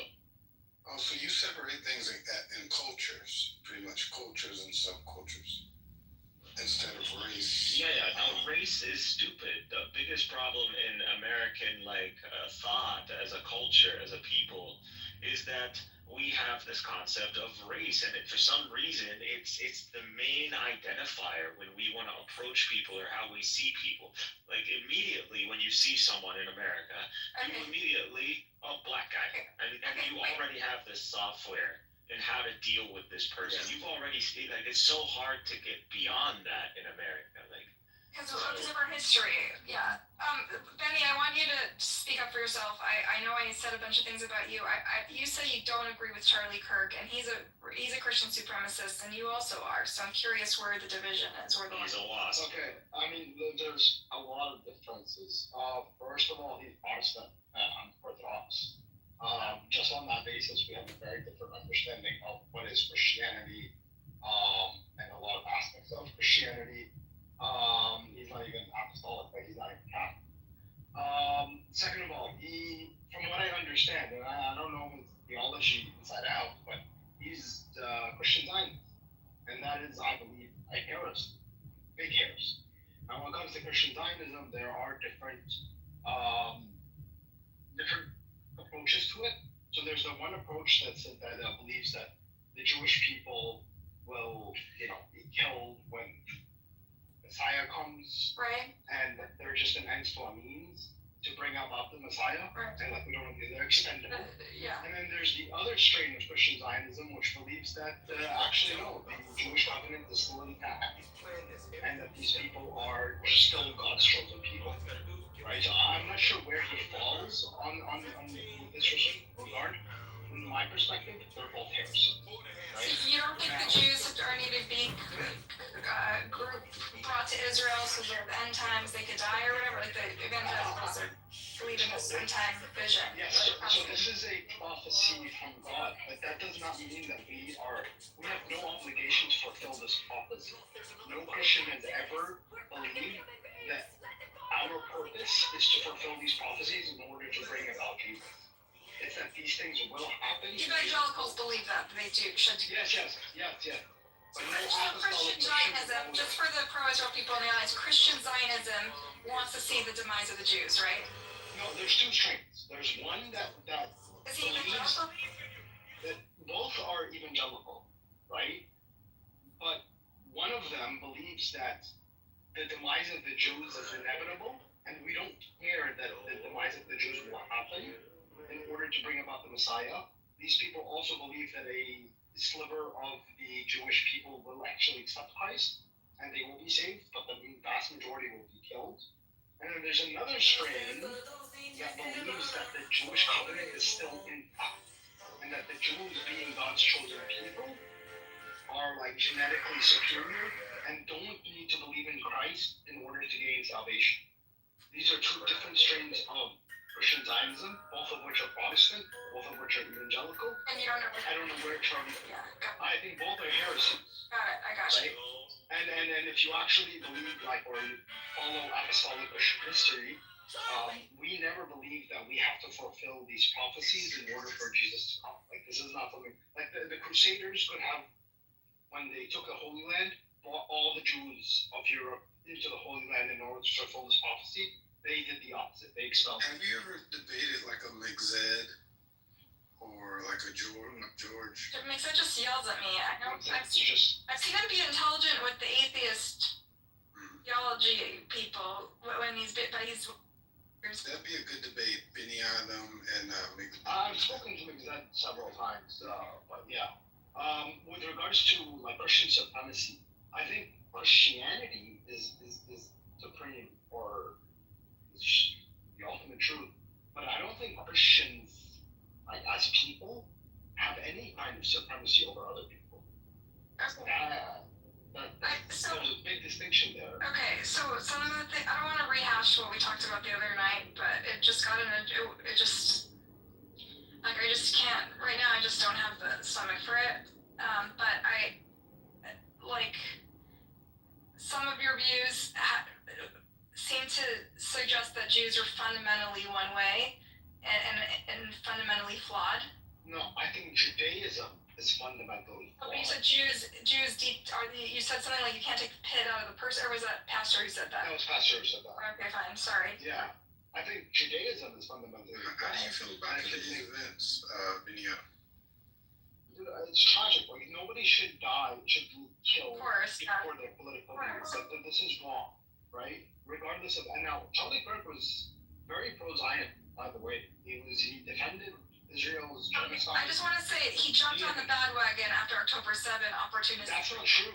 Even before October 7, no, he was always very pro-Israel. He was also anti-Semitic, though. He said anti-Semitic things. Yeah, like I was saying, there are Protestants who believe that the Jews are down for, destruction, but still support them. Like, there's a joke about Nixon, how Nixon was a terrible anti-Semite, but a great supporter of Israel. Right? So, like, yeah, this does exist. But I, on the basis of him being very pro-Israel, even before October 7th, have a big disagreement with Charlie Kirk on this regard. And there are other aspects, other things like his vehement support of, ironically, gun violence or acceptance of gun violence in order to maintain the Second Amendment or whatever. I mean, he hated black people, hated Muslims, right? Charlie Kirk. He would rail against them all the time. But Jewish people also. While he didn't demonize all Jews, he demonized lefty Jews, which is why right Jews, when we're having such divisions in the Jewish community, have embraced him, even though he demonizes Jews in an extremely, with vitriol, right?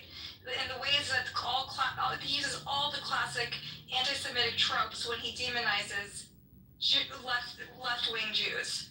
And that's why folks like Norm and Bibi in the audience embrace him, because he demonizes the Jews they disagree with.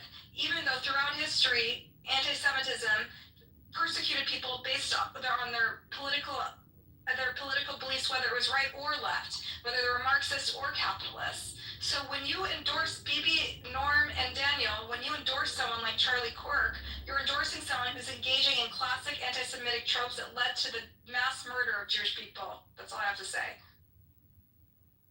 Yeah. So, with regards to Charlie Kirk specifically, I don't know. Like, from what I know about him, is that he was a vehement supporter of the state of Israel up until probably a year after October 7th, because he started getting a lot of backlash from his own community with regards to his support of October 7th, denial of a lot of things. Like, he denied that the USS Liberty incident even happened at some point. Right? And he had to step that back because just fact. But he used to deny a lot of things that the anti-Israel crowd and the crossover of anti-Semitic crowd would say to him. And he had to change his view at some point.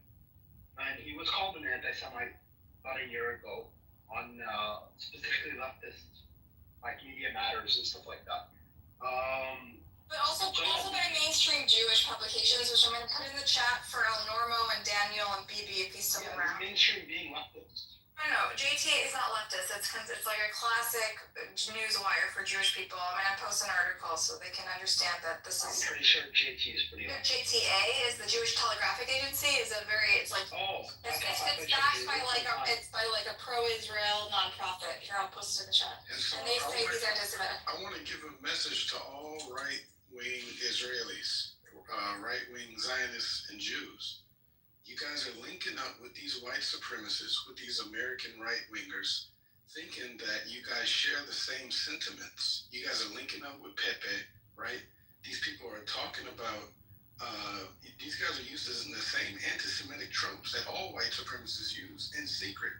You guys are just aligning right now because you have anti-Muslim, anti-black sentiments. You're not doing yourself or your nation or your people a service by linking up with these people. I saw that. Thank you. No, that's it. Thank you. I appreciate you saying that out loud. Normo, I wanted you to be able to speak. Don't get too worked up.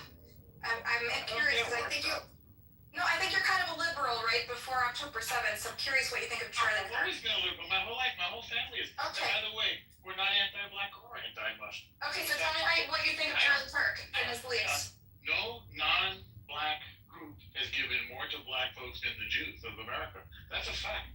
Time, expertise, and money. Yeah, we did support the civil rights. Yeah. Okay, so can you tell me about Charlie Kirk? I never said Jews. I never said all Jews. I said right wing.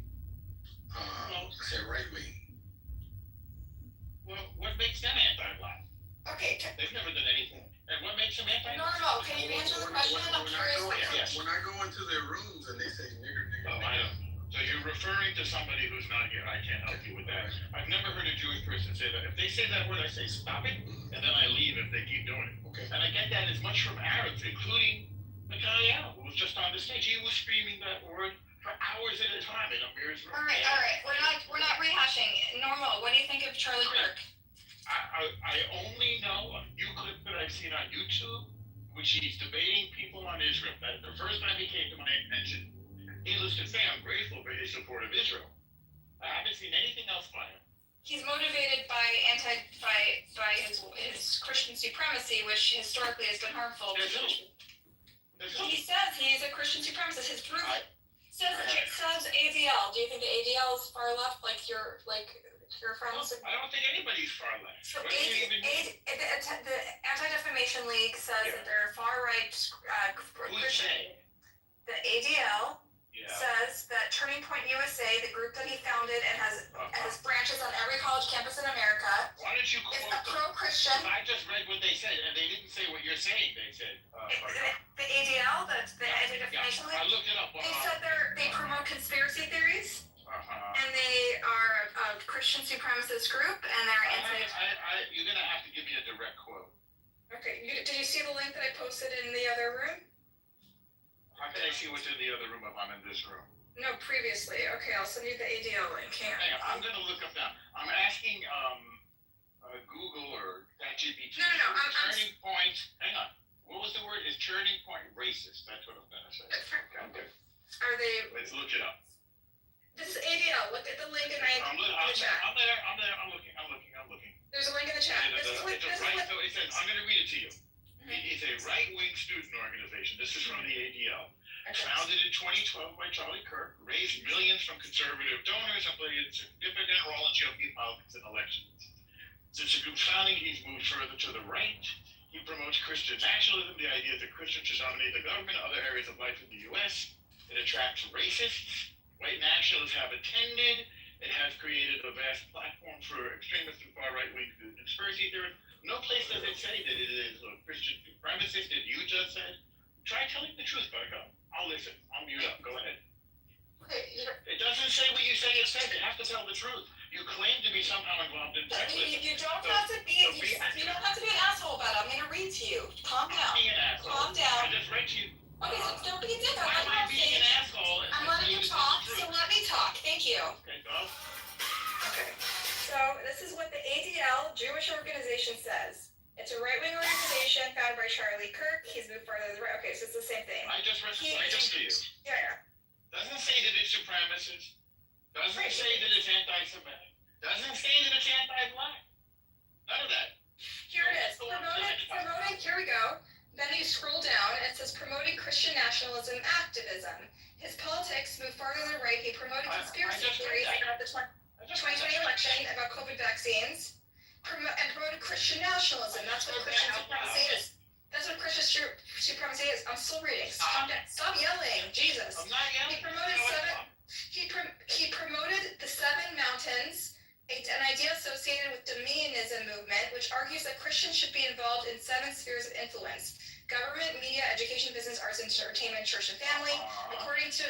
He referred to President Trump and said, finally, we have a president that understands this. Okay, so no white supremacy, no Christian supremacy, right? That's what Christian supremacy is, Christian Sorry, nationalism. now you're checked. I beg your pardon. There are 2 separate words for 2 separate phenomena. What do you think it is? You can say he's a Christian nationalist, according to the ADL. You can't say he's a Christian supremacist. make believe one word means another, because it doesn't. Okay, so do you deny that his events attract white supremacists and people who promote supremacist ideas? Do you know that he's associated with these organizations that promote? He collaborates with them. He's also been involved in like another.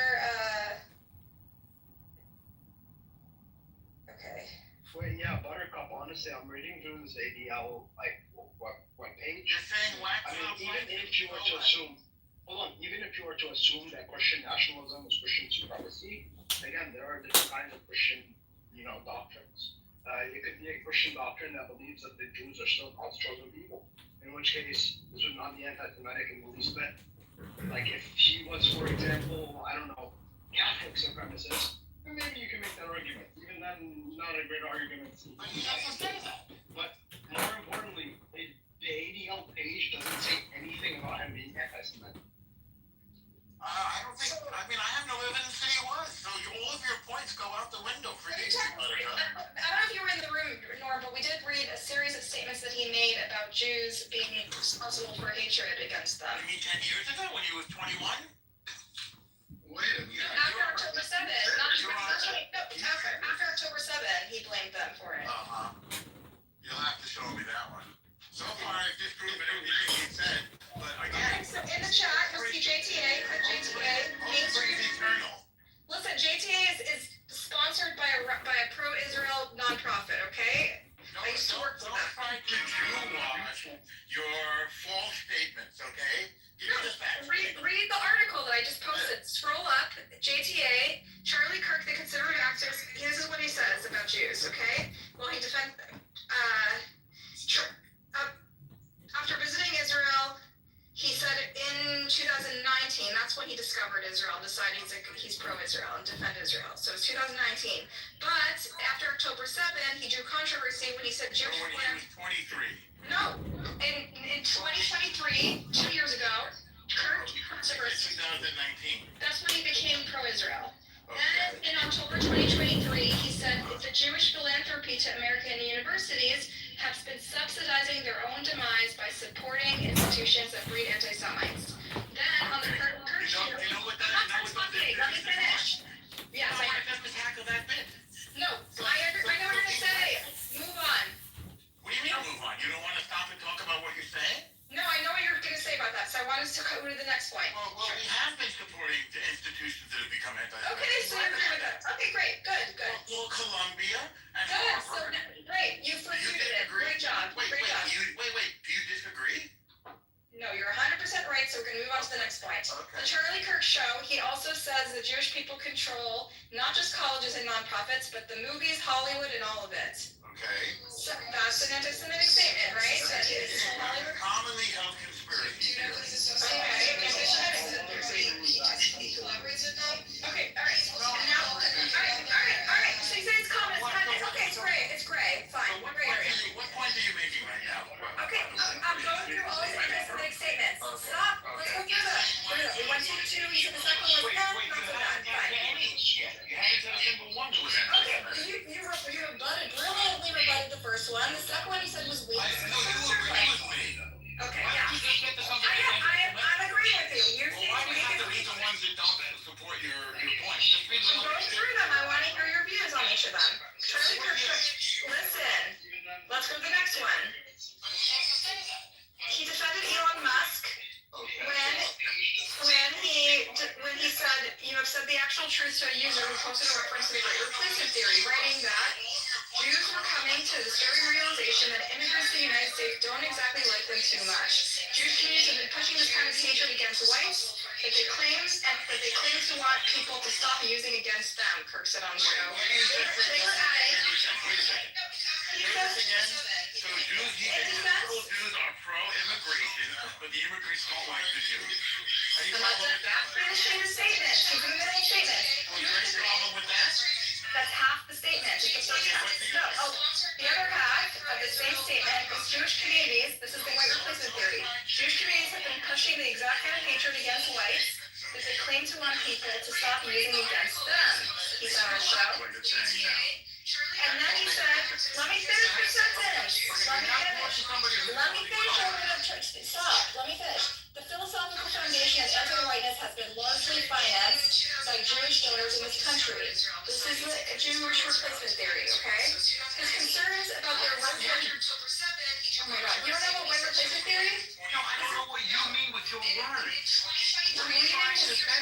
I'm reading his statements that align. He's explaining why Jews are the reason. Somebody quoting him. So I think to understand what he said, we should listen to what he said instead of listening to somebody quoting. Alright, you wanna play it, Cheryl, or? You're trying to gaslight this woman, man. She's reading direct quotes. Not you're moving the goalposts and saying that. You're gonna send her on a prime video. It's not a direct quote, sir. You're not about to gaslight this woman. Sir, no, you're not about to you're ignorant and stink up the room. No, you're gaslighting this You're woman. stinking up the room. And we're all seeing this. Okay, we all now.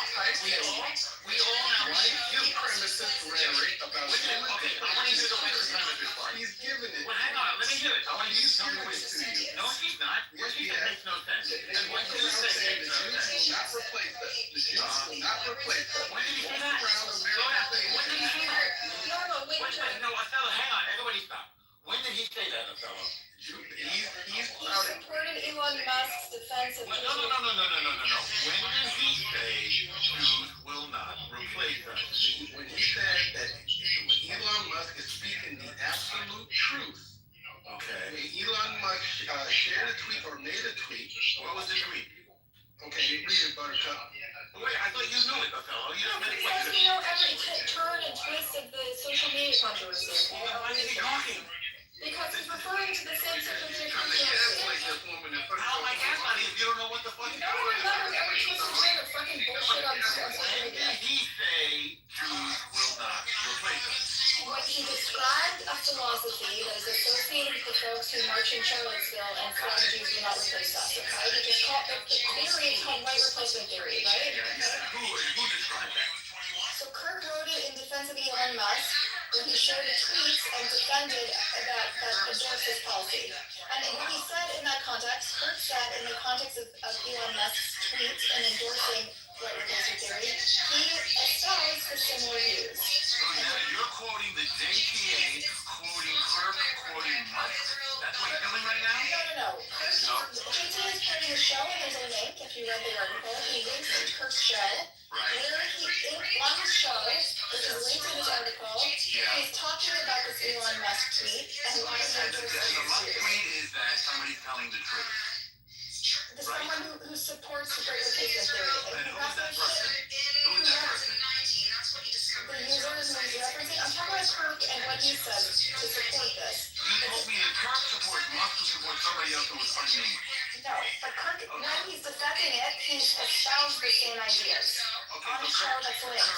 you're telling me that Kirk espoused white replacement theory. Yes. Okay, where? Okay, so here's a statement he made on his show, which I can link if you would like.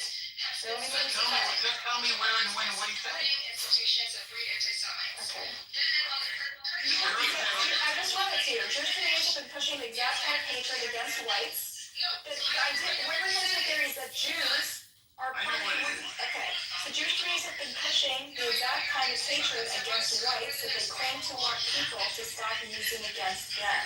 They're saying Jewish people hate white people. Right, it doesn't, you're telling me that Charlie Kirk says Jews hate white people. Yes. The philosophical foundation of anti-whiteness is largely financed. Wait, is this in quote? You're telling me this. Well, you have me trying to mention Charlie Kirk say Israel has the right to defend itself. So this sounds like BS. Royal, we're talking about why he is anti-Semitic even though he's a fierce defender of Israel. The reason he defends Israel is You're because telling me that he supports replacement theory, but you haven't, and you're quoting the JT Jewish Telegraph which is Agency. backed by My Jewish Learning, which is a I know what the JTA is. I know 1,000 times more about this. I worked at the JTA, silly. And you still don't know what you're talking about. Yes, I do. Oh, really? Is that a quote that you just read me from Charlie Kirk? It's a direct quote from his show. Read me the beginning of the quote. Okay, I'll read it again. Yes. We're going in circles. I'm Just listening. kidding. Stop being so hostile. I Stop being respect so you more. hostile. Stop being so hostile as a person who wants to dismantle Israel. Forgive me. Alright, I thought you were gonna behave yourself. You're not behaving yourself, okay? Wait, what the? Are you kidding me right now? Behave yourself. Come on. Are you kidding me? This is my room. Are you kidding me? Yeah, you're Be kind. But There's a see, court in here. did you not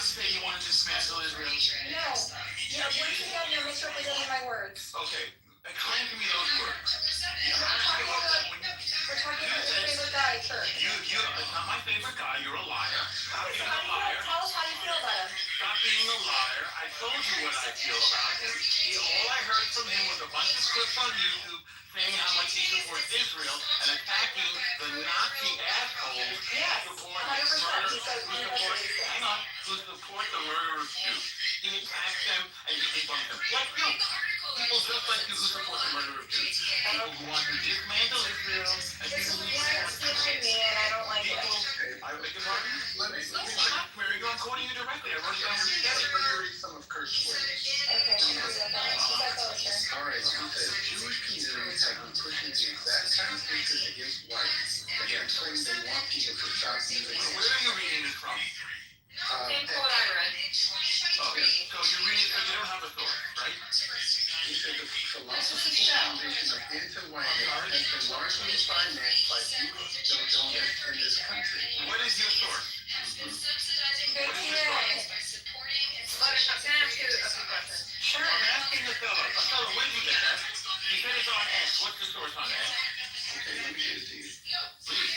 Royal, no one disputes that he's pro-Israel. That's not the issue. We're talking about whether he also espouses Christian supremacist views and racism. We're so far Okay, I have a few questions. How old are you, Buttercup? Older than you. Okay. Oh, you're older than me. Great. Okay. Are you American or are you Israeli? You're American. Okay. Are you celebrating? Is this like a celebration? Of course not. We don't celebrate anyone's death. We're just talking about why Israeli people fetishize this guy. Wait. You're calling him a... Wait. I want to ask you, do you You're calling him a Nazi, so presumably you celebrate the death of Nazis, so don't lie. I would never celebrate anyone's death. I'm just trying to honor his legacy properly. Okay.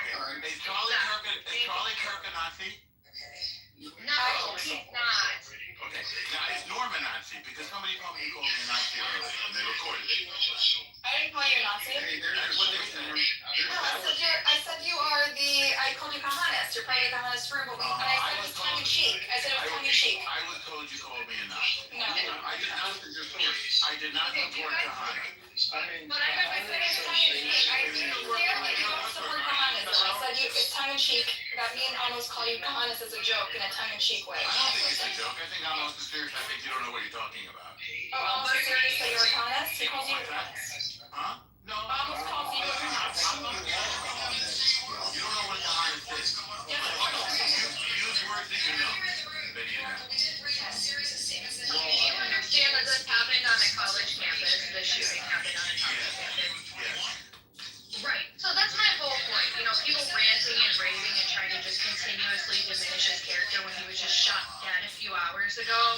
It's kind of giving a whole you guys support, like, it literally sounds like you guys support school shootings. I don't even agree with Charlie Kirk, but I'm not going to sit here and just, you know, diminish his character, call him a Nazi and all this. Buttercup supports my resistance against oppression and dismantling Israel. But this is not how we deal with U.S. citizens dying, like, especially on schools. You don't call people who were assassinated Nazis justifying their murder, Royal? No, this is disgusting behavior, honestly. Even Buttercup is not justifying this.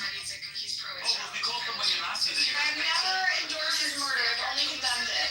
Calling him a Nazi endorses his murder. You gotta kill Nazis. Oh, yes, it does. You endorse murders all the time, Norm. Never did. No. Never did. Hold on. Are you saying that just because someone is a Nazi, that justifies you killing him? No, I'm saying you guys make that argument about the Jews. No. Just even if I call Charlie Kirk a Nazi, that does not mean I de facto justify his assassination. It only means that. I disagree with you. It only means that. Hold on. You're interrupting me. It only means that. Stop interrupting me. It only means that if you think that it's justified to murder anyone,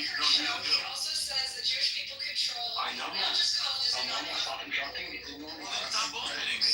Stop interrupting me. It only means,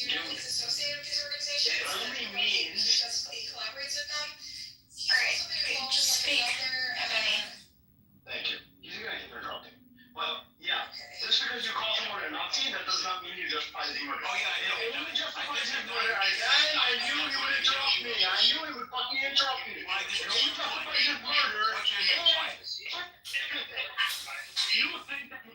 Nazis is valid. That means that you think that murdering someone based on their political ideology is in fact valid. I do not think that. Even if someone is a Nazi, I do not think it is justified to murder them. I do not think it is justified to murder anybody based on their political ideology. You do, which is why you think that calling someone a Nazi is a justification of their assassination. We can call people Nazis or communists and not justify their assassination, and in fact denounce their Thank you. You lost yourself as usual, Benyaga. You know, no, you're just going to control yourself and continue to interrupt me. Respect it, and Norma, you'll have your turn, but we're doing Honestly, I think I got my point across. He's going to keep interrupting me, so I don't really care. Listen, he thinks it's valid to people within the political ideology. that is why you call Charlie Kirk a Nazi. No, I denounce his assassination. I denounce his assassination. Oh, beautiful. Mazel tov. So I don't think it's right valid. You do. So you're a liar. Now we're not some doors I want to be more accurate. You're a fucking liar. How am I a liar? In what way did I lie? Justify that statement. I'm sorry. Okay, let's go to the next point. What do you have, Buttercup? Justify that statement. How am I a liar? How am I a liar? Justify that statement. Because you just claim to say what I say and what I think and what I do. You're a fucking liar. In what way? You just want to justify it. By the way, the spin, and God punished the spin, is very important witness very harshly. I am not very harshly. Justify how I lie. Justify how I lie. Justify how I lie. You said that I justified killing Nazis, and I did not. You're a fucking liar. You're God. Alright, nobody is justifying killing Nazis. Time out. Norma, do you want to move on to the next point, or do you want to go down? What do you want? Go down? Yeah, do you want to talk about something like substantive, or do you want to just yell at Jenny? No, I didn't have to yell at Benny. Benny yelled at him. No, you just said that you have to. That's all you could do. You could just interrupt me. Alright, next person to interrupt is going down. Here's the point, Buttercup. Normal. When you say that you want to dismantle the Jewish state, Alright, honey. when you Normal, say, you're not cooperating. what's that? What do you mean cooperate? We're trying to move on to the next point. We're being substantive. Let's move the fuck on. Well, let's No, we can argue about my feelings about the Jewish state a different time. That's not the topic, silly. My feelings about the Jewish state is not the topic here. No, I'm saying your murderousness towards Alright, Jews. you know what? Enough already. Enough. This is just deranged. Is it deranged? Alright, I never called for the murder of anyone, including the Jewish state. The reason, I just want to say, Bibi Kapara and Norm, the reason they call me a murderer of the Jewish state is because I believe that the current form of the state is not sustainable. People keep dying. It's been escalatory violence for 70 years. We need a new model so people can live in peace and stop dying. And he thinks that makes me a capo. He thinks that makes me a traitor. He thinks that makes me a bad Jew, and that's okay. No, you're just an altruistic liberal, and it's about Maybe I'm naive, but it's not a crime. I know your kind. I'm from California. I'm from Jamaica. Your kind is no. I know, but you're part of an altruistic left in America. Mazel tov. It's rare when I meet someone like you on these apps. It's refreshing. We need left. We need more left on this. Okay, so another point I wanted to make before Norma just went on and crashed out, basically is that in addition to having espousing these ideas of white replacement theory, he's also just goes on rampages all the time about black people. He's been like obsessed with fucking black people, and like he's always just like demeaning them and accusing them and Muslims of being sort of the root of all evil in society, and that too is a reason that he is considered a supremacist.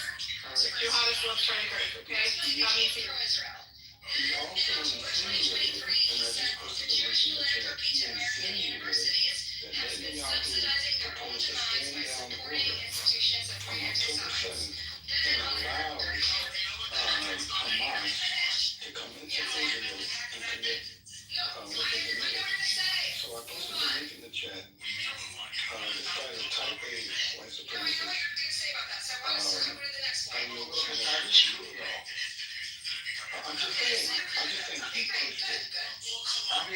this falls factually after it. There was a stand-down order on October 7th that was completely... First of all, that's not accurate. That is speculation, and I think we need to be clear about that. I understand that people speculate. Even in Israel, they're very critical of this. Yes, no. Look, I think you guys are conflating a lot of things. That there was a stand down order so that October 7th could happen. That's not what happened. What happened is there were I actually read the internal post-mortem from the IDF that hasn't been made public. And like what happened, they talked about sort of their intelligence failures, and there's a lot of questions that are not answered because the Israeli government won't allow them to do an investigation. So the truth is we don't know. And I try to have the same high threshold for proof on both sides when each side makes claims. And the fact is we don't have proof yet. We don't have proof yet, yes, but it wasn't a full investigation. It wasn't. Yes, and Kirk insinuated it, and I posted the link in the chat. Without evidence. I remember that. But he was just like, I don't know. Okay, so guys, how do you feel about the fact that Kirk thinks that Netanyahu intentionally allowed October 7th to happen? How do you feel about that? Is that pro-Israel? He calls it Israeli deep state. This is your pro-Israel Jew champion that you guys are fetishizing. It's gonna come out. Just wait. I'm so flattered by all the clarity of the audience. But there is within Israel, like in the people who believe the October 7th was a deep state job that they allowed this to happen so they could wipe out Gaza, continue to push Zionism into high gear. Like they wanted to. That's not a far right conspiracy. It might be on the left people speculate because there were all these ridiculous intelligence failures combined with not listening to the spotters, combined with Netanyahu's alliance with Hamas.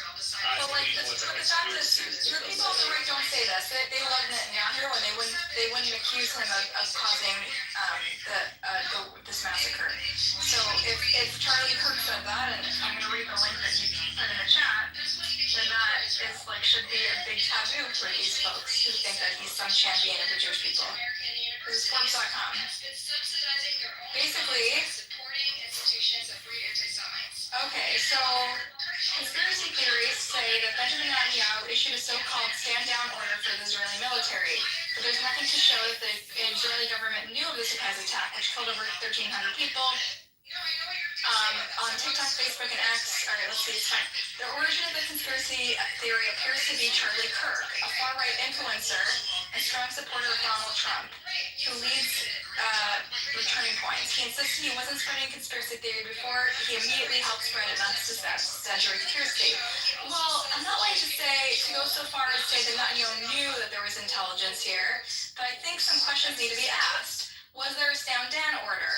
Was there a stand-down order? He said, repeating the rhetorical question for emphasis.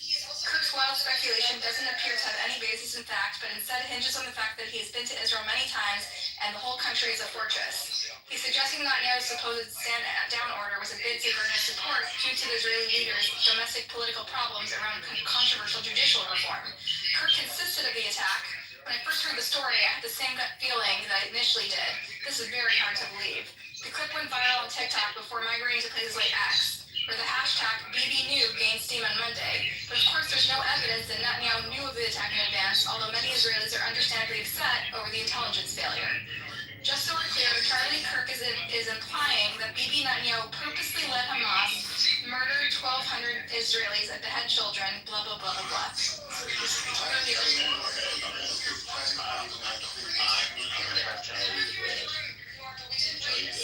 October 7th, the initial timing, the Israelis were probably they ignored the spotters. It was a holy day. A lot of them were just not doing anything, and so they got over-reliance on technology that was Hamas had years to figure out and exactly see how it responds, and they caught them with their pants down. But after the very few hours, like the 3-4 hours, after that there was a delayed response. That military should have showed up. Hamas was not expecting to be able to overextend the way it is. They thought that after securing the military team, they would have fights with the military. So they would see tanks approaching, and that they would be dealing with Apaches. I've heard this theory before, and it's fun. I'm not saying it's wrong. It's just that Netanyahu won't allow an investigation to disprove it. Okay, so the same standards I apply. That's not even all it is. I'm not gonna say it's wrong. I'm just saying they won't allow an investigation, so we don't know one way or the other. And I'm gonna apply the same standard I do to Daniel when he gives me like fucking propaganda memes about starvation in Gaza. You need to have a certain standard of proof before you make a statement and a claim. I understand the claim. It's just a claim right now, and we won't know until there's a real investigation. Check the link I put in the chat. This is a soldier from the Golani Brigade. He actually said that there was a stand-down order on the morning of October not to conduct our normal morning routine. What was it, like, operations, right? So, like, this comes from the Golani, and this guy is named, not just like an anonymous soldier. Check the link in the chat. This is, and you don't even know what soldier says. By Radio Rebelda, I'm sorry, but I don't know what this news site is. Do you know that he's associated with organizations that... This is not Radio Rebelda Cuba. Let's see. I want to see Israeli Shalom Sheep Reed, who is stationed in Pega, were playing. He said, citing Israeli, the Cradle reported, citing Israeli media outlets. So, okay, let's go find the Cradle. Because it took place like 4 in the morning, like after Fajr. So that right after Fajr, they engaged in the operation. So right after dawn, the operation began. October 7th, or Aqsa flood. Then the question is like, here's how long did the Israeli military know after the operation began? Like, how long did it take them to know that they were facing a collapse? I agree. There's a lot of questions, but my point is that I just want to there's a lot of questions and a lot of unanswered things that unfortunately until there's an investigation we won't know. But Buttercup, you don't need an investigation to know this is what happened. Okay, so I'm looking him up individually aside from this source. It says on July 28th, he testified before Knesset committee that he received an unusual order on the morning of the attack to halt border patrols. His testimony, also posted on social media, raised concerns about the broader failures leading up to the attack. Since his injury, he's been rehabilitated. He's become a public figure sharing his inspirational story. Some explain implications of testimony. Okay. Charlie Kirk, the conservative activist, this is what he says about Jews, okay? He's given a strange order. Even the commander who gave the order didn't understand why they're giving this order. So, I mean, What time did the order come in? In 2019, that's when he discovered Israel. 5:20 a.m. He's pro-Israel and defending. I mean, there was a lot of misinformation, a lot of mistakes that day. But I don't know. Listen, how long is this? Guys, I understand the theory. It's a claim, it's a theory, but we don't have more information. Like, all we know is, yeah, there was a lot of strange things. There was a lot of miscommunication, and there have been, like... I'll tell you at least what happened. Let's put together what we do know. So there were claims from people... We're talking about a Nazi. We're not talking about... Okay, so it doesn't want to talk about October. No, we're not introducing... You guys can piece that together. Yeah, Charlie Kirk said, nothing you want. That's what I'm trying to say. That's not the topic. I don't want to go through your anti-Jewish conspiracy theories right now. I know we don't have enough data right now. Because you're speculating. I'm not saying it's not true. I'm saying we don't have data. We don't have data. It's called anecdotal data. Just drop it. It's one guy's testimony. Okay, let's move on.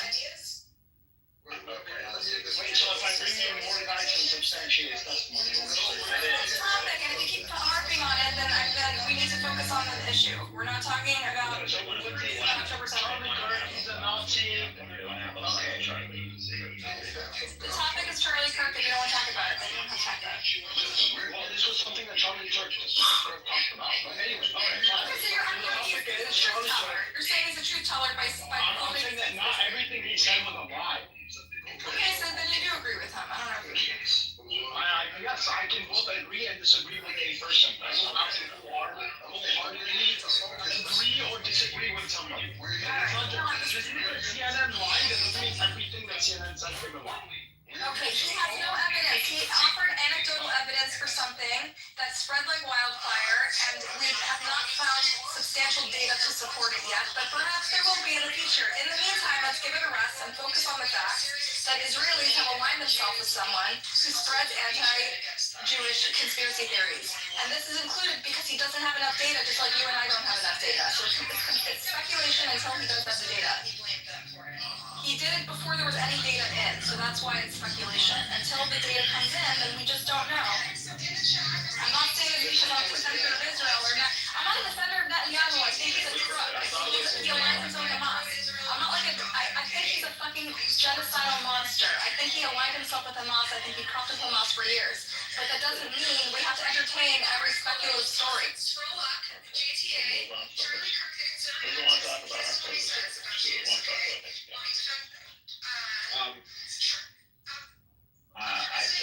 I think if the shooter is what we all think the shooter is, Antifa, most likely far left. I think I think the left is like seeing what's happening. I think we're gonna see more radicalism like in America. If it is the far left, I would be surprised if the shooters on the right. That's just, but I mean, with the shooters that we've seen, like the one who shot Trump, like that guy was also like on the right apparently. So it's We don't really know anything about that guy. That's what's funny. I don't know. So I'm not gonna make my bets on this one because the shooter, with the pattern that we've seen, could totally be, on the right. I don't know. So look, if you're willing to entertain conspiracy theories, We did read those comments he said about Jews are being, and they're accusing them of their cultural Marxism, accusing them of being controlling the media and Hollywood. But Norm says that's all fine. It's normal in this movement. Conspiracy theory we're cool with, as long as he supports Israel. So they don't really care about that. Thanks, Sam. They are very influential. You could say that, like Zionists. See, this is. You don't want to say Jews. You could say honestly, do you deny that Zionists are very influential in Western media? Yes, they're. Whoa. No. On the one hand, no. It depends who you ask, right? So in my experience as a journalist, when both sides accuse you of bias, you're usually on the right track. Like you're usually somewhere. It means you're trying to be balanced and nobody's happy. You're taking the balanced road. And both Zionists and anti-Zionists accuse the New York Times of being completely biased for the other side. And so papers like the New York Times and the Wall Street Journal, which hold themselves to high journalistic standards, which means that they attribute every statement that they make, and they do it with neutrality, and they attempt, even if they get something wrong, they correct the record. They're subject to libel law, so if they say something wrong, they can be sued. And they use original sources, and when they need to explain the way that Mossad agents. They employ the Mossad agents. They had a Mossad agent for one of their articles, and so like a former Mossad agent. No, there's a woman who was used to be an Israeli, so she's serving the IDF or something, right? Is that what you're talking about? Yeah, that woman. Was it just IDF or was she some sort of Mossad? No, but everyone in Israel serves the IDF. Or whatever her department. She was an officer. She's not like some.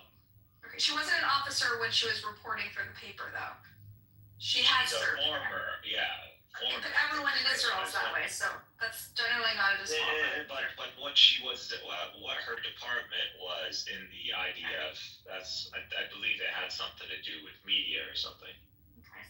So, I think since we're talking about a guy who's espouses anti-Semitic conspiracy theories, Mikhail, I respect you, I like you, but you also espouse anti-Semitic conspiracies, and so do you, Benny Adam, and so I think it's not really... I'm saying facts. You can't deny that American media, Western media, is very Zionist. Okay. It's very Zionistic. I think there are outlets that are more Zionistic and those that are more left-leaning. There's a whole media ecosystem. Even left and right media organizations in America and in Western Europe in general are both deeply influenced, I wouldn't say controlled, but influenced by Zionist Jews. So they're influenced, I think, by an America-centric narrative, which tends to be very Zionist, right? Because of America's history with Israel, their geopolitical interests in the region, their APAC, of course, the way our government is shaped by Israel, and I think it's Yeah, wrong. our government is shaped by Israel. That's the point. Yes, because over time. Yeah, no one runs there's Israel, Jews. Okay. I mean, forget Jews, Zionists. How about that? We just say views in Zion. Sorry, Benny. It's like we're just talking about the same points instead of getting I'm to trying to the stick to I mean, they're really just like they're. I think. no finesse, man. Like you guys don't know how to get in the flow of this shit, man. Yeah. Go for it. Go. You know. They're getting distracted by their own. Yeah, I mean, we know what it is. You think the people down there that haven't heard? Well, he's Canadian. He's not American, so like. So he can't relate to like in America. He can't put himself in the political mind.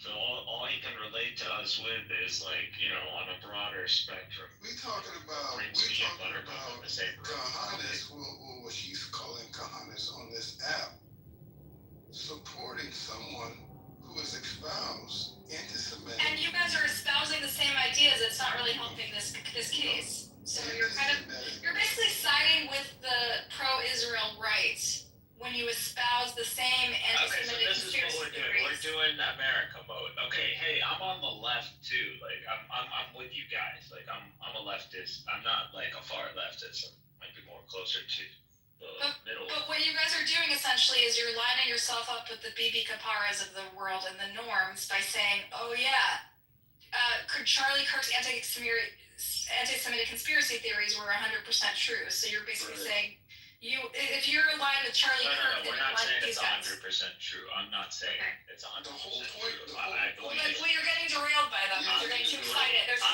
alluring for you. They're so tempting for you. Charlie Kirk is no doubt, and I'll say it right here, is no doubt a WASP supremacist. He wants WASP only. He is a WASP advocate, and that's what he wants. He wants a WASP state, or a state that, you know, its constitution is WASPism. The problem that's is, what he wants.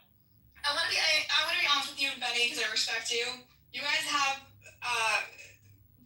hold views about Jewish people that when you hear these anti-Semitic conspiracy theories, that like those of us who recognize them as tropes hear them as tropes. You guys hear them as alluring because of your views about Jewish people and the control over our political systems and our media and politics and everything. And I'm not saying AIPAC doesn't have disproportional power and it's an atrocity and that all the fucking bad shit that's happening in Israel right now and Gaza.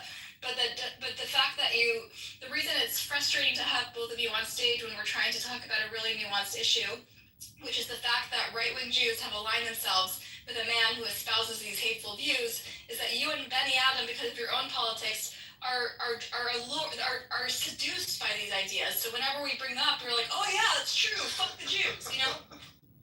Exactly. We're not here to talk about. We're not here to. We're just so easily seduced. You're such a sucker for this shit, you know? I mean, tell me, Buttercup, if we're in World War II, and you know, someone said on the streets, we're literally in Normandy. I'm just right saying, now, focus. Stop getting distracted by your own sort of prejudices, you know? I'm just saying, and then we have a conversation, and we're having a conversation about politics in America, and one says, "Fuck the Germans."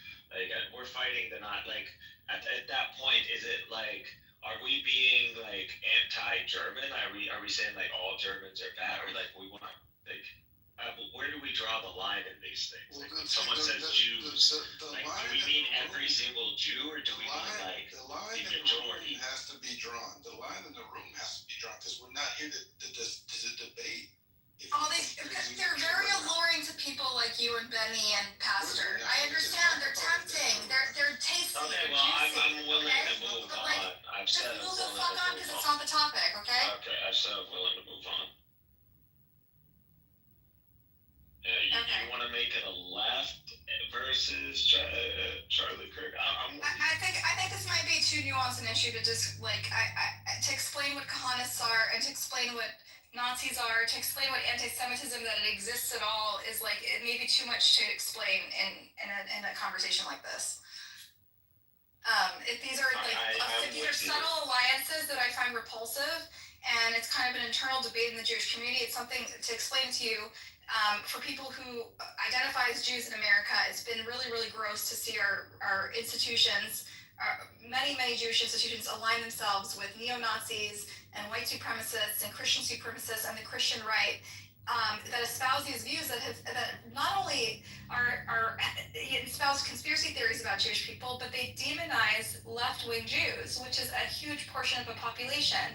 So they're basically demonizing the vast majority of Jews in America, which is really dangerous and really harmful. The thing is, he had to clean it up.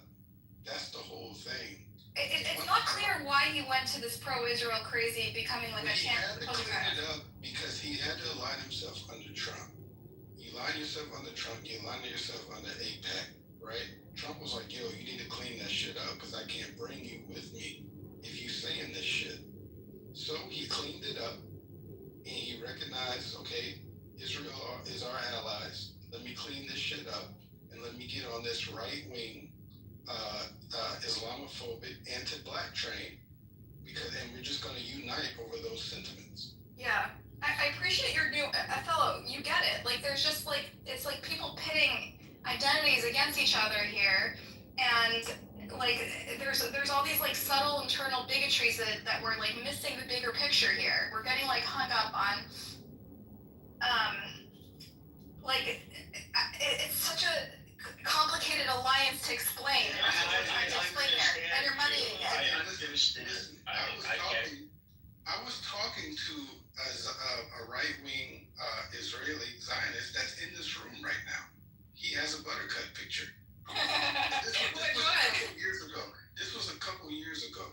I said, why would you share a stage with Pepe and mod him, knowing his anti-black stance, knowing his white supremacist stance? He said, brother, I don't give a fuck what he feels about your community, as long as he's pro-Zionist. Showing. It's anti-Jewish in my opinion. We have a long, at least on the progressive Jewish side, legacy of social justice, and it's like foundational to the way I understand at least modern American Jewish identity. And like that really, it grosses me out that our Jewish institutions have been so cowardly about this issue, how they endorse Elon Musk's Hitler's thing, like Hitler salute. I mean, it's just, why would anyone, it's not even clear anymore what it means to be Jewish. It's like, it's just really shattering. It's like the world, the earth is jerked out from under us. Everything we thought was right is suddenly, like, our institutions are turning on us and demonizing us along with Nazis like Charlie Kirk.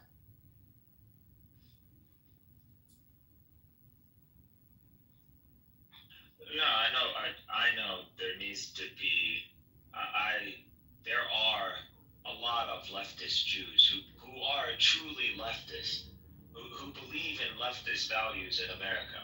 I'm with you. I believe in leftist values. The vast majority of Jews. That's who they're demonizing. I might be a Muslim, and we might be, the way I come off in my conversations, because it has to do with the conflict that. I present my views from that angle, but from within America, I'm a leftist. So I'll tell you, the values and principles and ideals that, don't talk about any identity, that we should axiomatically believe in this stuff. So, we're against racism, we're against, ethno-supremacy, we're against ideological supremacy, support, the freedoms of everyone to worship and commit to any tradition they want and identify any way they want. I'm with you on these. And Mikhail, and that's precisely. A lot of Jews do believe in these values. And that's precisely what Charlie Kirk is demonizing and characterizing as Jewish, driven by Jews and Jewish power. Just as you see Jewish power,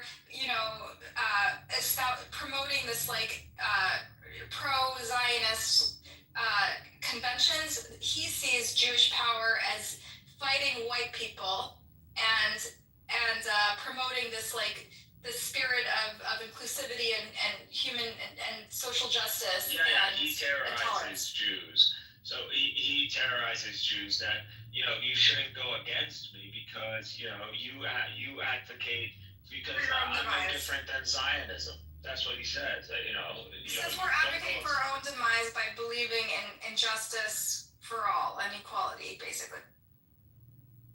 That's his argument. And that's the vast majority of Jews that have these values, American Jews. That's just American Jewish identity. Yeah, we're all It is equal. essential to it, yeah. We're all equal. The thing is that he uses to terrorize you guys is that, Israel sees that, it's a Jewish state and you celebrate Zionism. So, if you celebrate that, why is it only exclusive to Jews and why can't I also celebrate that, that mentality or that ideology or that ideal? Why can't I? Yeah. This is what the white guy is saying in America.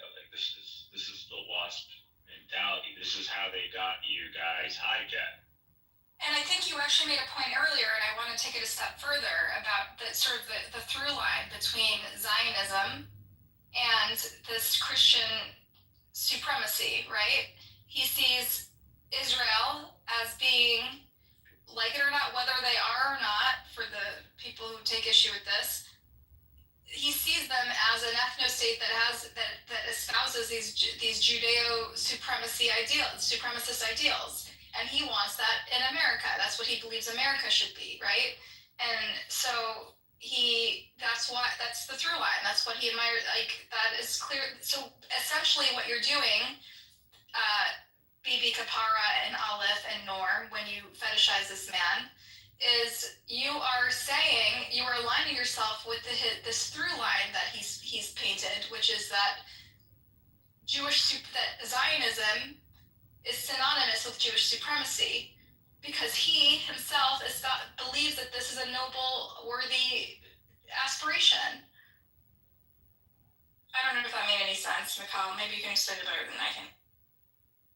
That makes sense. So, I don't know. I mean, the problem with the left, we're altruistic. We want to speak in principles and ideals. We get to the nuances of it all. We don't want to be, trying to even bring up identity or culture. So, or even talk about race or anything like that. We don't want to. We always want to keep it general. And I think that it's not working out. We gotta be, at this point, we gotta really line up what we believe in, and that's it. We gotta pass judgment. If we know what the ideals are, we gotta start condemning. And I believe the left in America is doing that. We're finally kicking in. It's, especially when it comes down to Israel. Is Cleto Pepe? Who's Cleto? Yeah, that's Pepe. Okay. So he's a supremacist? That is being oppressed. That is being oppressed. This final awakening that we're having. Finally, we're gonna be altruistic and we're gonna be honest and we're gonna condemn what needs to be condemned. This is being oppressed in America right now, and the bedrock of all this is our universities. And if they manage to enclose us within the universities and oppress us using the very institution, that destroys who we are. And at that point, we need to fight back against this. What are the universities doing? I know there's this debate about free speech happening, but I think both sides claim the universities are being weaponized against them, right? So yeah. So I don't that's another sort of hot. Why is it being weaponized now? Why now over Israel? All of this is happening. Why is it shift? Why is the freedom of speech and the way it's presented in America being dictated by the event that is Israel and what's happening in Gaza? Why is that the case? Why is it so influential in American politics? And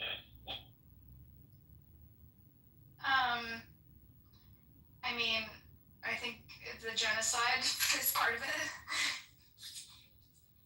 I understand why it's the number one. For a while, it was the number one story. For Israel is, and America have the this unique relationship, right? And Israel does have, because of, Israel's relationship with America and AIPAC sort of influence on their politics, a lot of things that happen in Israel are big news, right? But then the war, which has turned into this proxy war with like Iran and Russia and China, of course it's the main story. I mean, I don't think that's like a conspiracy theory, mostly. And plus there's like a fucking genocide happening that's supposed to never happen again, in my opinion. Allegedly, okay guys? I don't know, like, there's been a genocide happening, and I'm not saying, like, just Palestine. I'm telling you, since the war on terror happened, there have been millions of Muslims who have been killed around the world, and especially in the Arab world. And, there have been conflicts that have been brewing in this region, and there seems to be no end to this. And when we always look at these conflicts, we're seeing a Western hand. There's always a Western hand in these conflicts. Okay, Pepe wants to come up, Buttercup. Let's see what he has to say. Yeah. And so, Isn't Pepe like a bigot? Like, I don't know, why should someone said he's like a white supremacist guy that got clipped a bunch of times? Well, let's see what he has to say because, he's one of the colonists. So Is he? I want to see why. What's his background? Why, as a Zionist, I can't do another like anti-Semitic conspiracy theorist. it's Pepe. He's not unreasonable. He just he has no. He doesn't really see he's himself. in the rooms with BB. Yeah. Okay, what's up, Pepe? What's up? So you're conflating Mayor Kahana with Nazis? No, I'm not. So I'm going to explain again.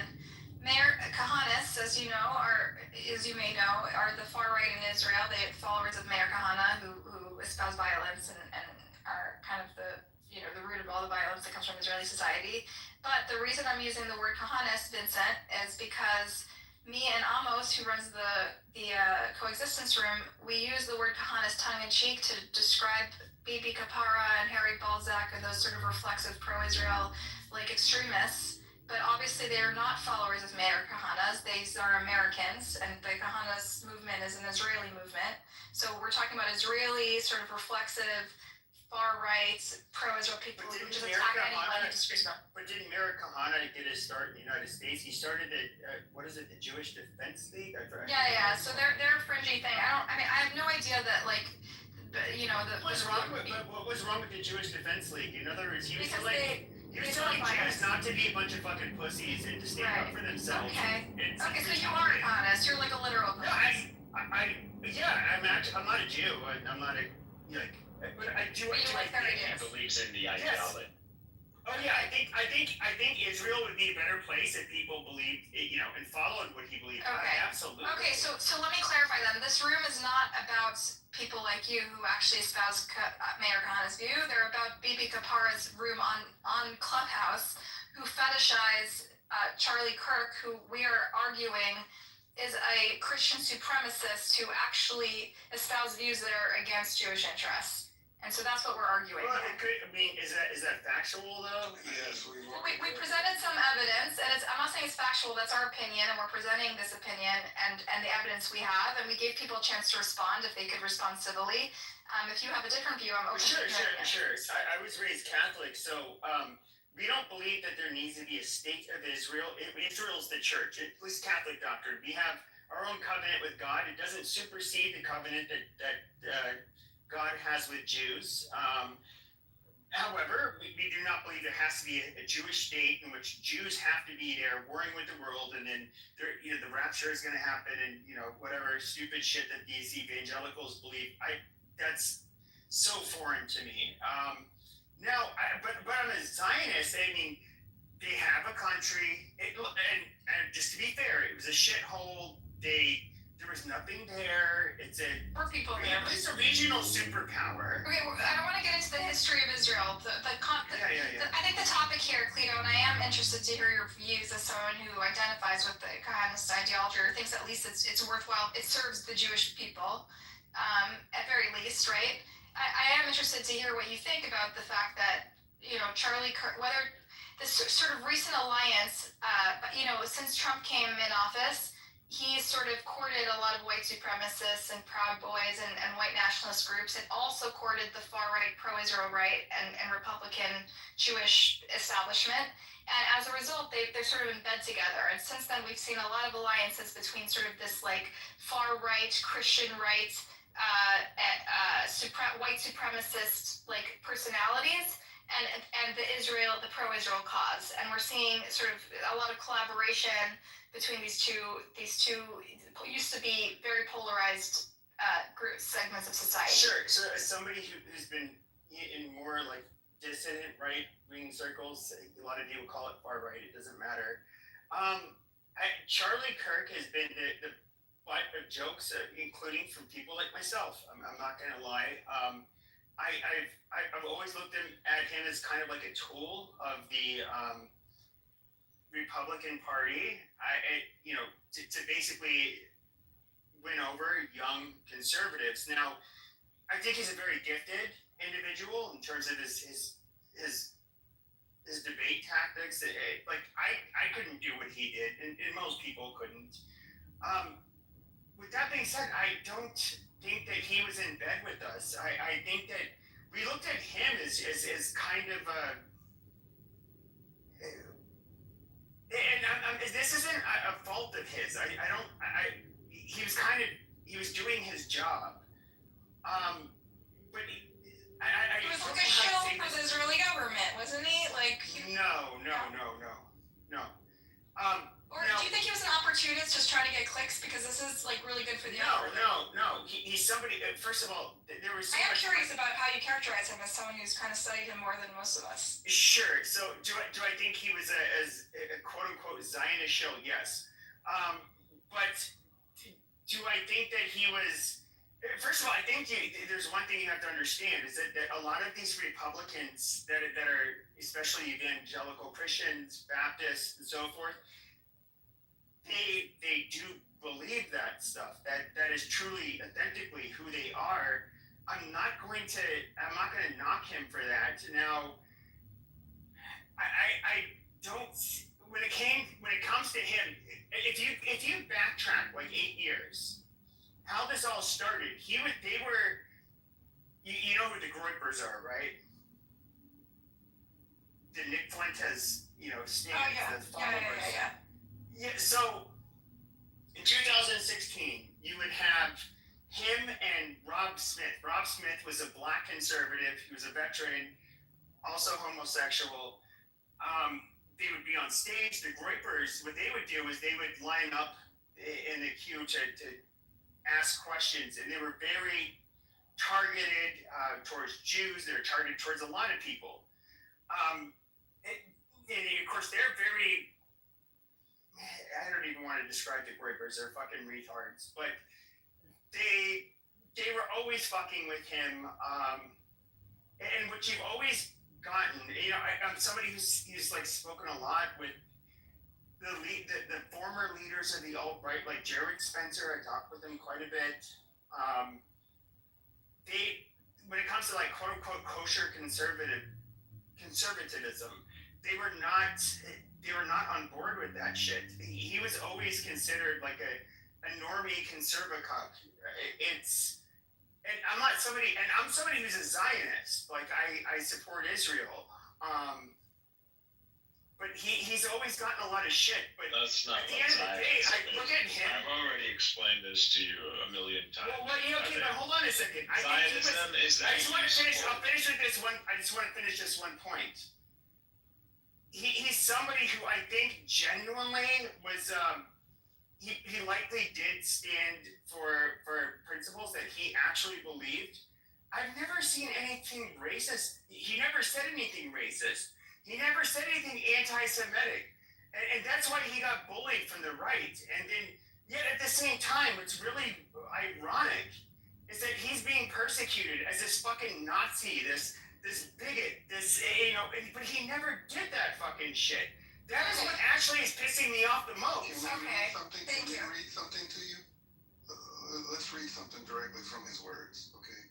Jewish communities have been pushing the exact kind of hatred against whites that they claim to want people to stop using against them, Kirk said on the show. The philosophical foundation of anti-whiteness has been largely financed by Jewish donors in this country. That's one thing. Post the link.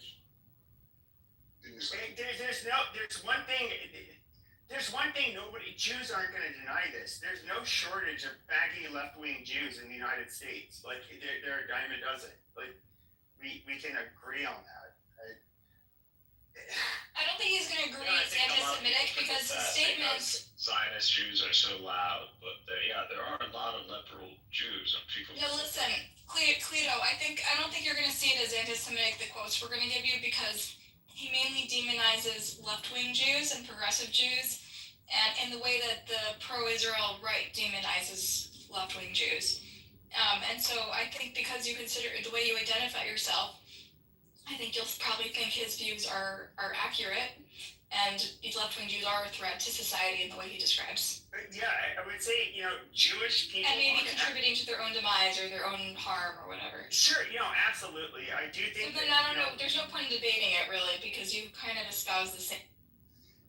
No, I'm saying, I would say the difference is, like, at least you guys are a much smaller portion of the population. I would say Jews are very... I'm just going to say this is very taboo to say, but I would say on average a little bit smarter than white Gentiles. And the they tend eugenics kicking in. Amazing. Well, why did he hold on. He's a judophile, it's fine. So he's a philo-Semitic. Okay, a philo-Semitic, amazing. Wow. I'm just going off of just like, we can just look at the track record between white Gentiles and particular type of Jews, and they, one group is obviously very overrepresented in being successful. I mean, there's like social external things that contribute to that, though. It doesn't matter a what lot of different groups. Sure, it doesn't matter what contributed to that. However, what matters is that they have an oversized contribution. It is what it is. I can't fucking control that. Now, when it comes to it must be eugenics. I would say that when it comes it's really going off the rails. But I would say when it comes to the left-wing Jews versus let's say left-wing Gentiles, you're obviously going to have a little bit of an overrepresentation amongst the left-wing Jews, and they are every bit as obnoxious as the left-wing Gentiles. I don't know how to say this. This is not even me saying anything negative about Jews, or if anything, it's saying that they tend to be a little bit more. I mean, Buttercup, are you gonna say that they're not, on average, a little bit more successful than us? I mean, it's common fucking sense. I mean, I'm Jewish, so you guys are more. Yes, I do too. But you guys are on average. We're talking about some averages. of them are on this app. The Kahanis we were referring to are the dumb Jews among us. But on average, and bad at math. But on average, are Jews not a little bit more successful than white Gentiles? It's an obvious fucking answer. It's yes. It is resounding fucking yes. You don't have to fucking deny it. I don't want to get into this. This is like a eugenics debate, which I'm not really comfortable. It's not a eugenics. Actually, I think Palestinians are rising, to be honest. Everyone I know who grew up in like a refugee camp in the West Bank and clawed their way out is super, super successful and overeducated. So I don't know. Some of them can be, just like in Kuwait. It has to do with history and social context. There's a million things. But the Lebanese are very successful. They were forced to be money lenders, so of course they had to be finance. I know all that. But even Lebanese Christians, I would say, are very similar to Jews. Where wherever they go in the world, they tend to be pretty successful. Sure, there can be context because of these are external things that shape people. Sure, that is fine, and that very well could be the case. I'm not even arguing that it's quote unquote genetic. I don't know if the Lebanese Christians Who are cares? smarter Who than cares? us. Let's move on. What's the point? There's a point. What is the point you're trying to My make? point is that you're like sitting here not wanting to admit that Jewish people, by and large, have been able to, I guess, elevate the ladder and have some of the loudest microphones. They obviously have. Okay. Okay, so when I compare lefty Jews to lefty Gentiles, there's obviously a disproportionate amount of Jews that are going to be amongst the most obnoxious lefties. Ezra Klein. I actually listened to Ezra Klein. Like Ezra Klein's a good example. What is there, Pac-Man? Yeah, but also there's a on bunch the of right, Jews dude. that are doing it. But wait, also on the right, you have loudmouth Jews that are very vocal. Shapiro, right? You have. Yeah, Shapiro. Yes, but I said they're kind of overrepresented. Generally. More than the right? No, I'd say both. I would say both. But I said it's kind of like. Okay, well, are you making What's the point you're trying to make here? Is the argument that you're trying to make is that Jews just like fucking weasel their way into these positions and only blackboard each other? No. There's many social and sociological reasons for why Jews are very, very active in politics and very active and very vocal. Which ethnic group is the most active in politics in the United States? No, it's not a fucking contest. Who gives a shit? What's your point? Yeah. No, Jews are. Literally, Jews are. Okay, but what's your point in the context of whether or not? Because somebody was trying to say here, like you have to try to make it sound like because some of the loudest leftists are Jewish. Somehow that's anti-Semitic. No, it's not. Like, they're overrepresented on the left, like they are on the fucking right. Like I. All right, thank you for sharing your view. Okay, fine.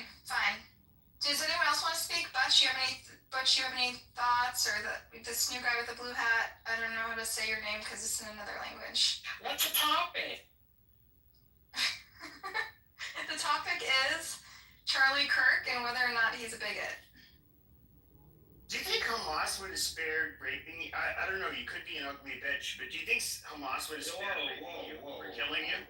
Oh my God. As someone who could Where did that come from? That was last night.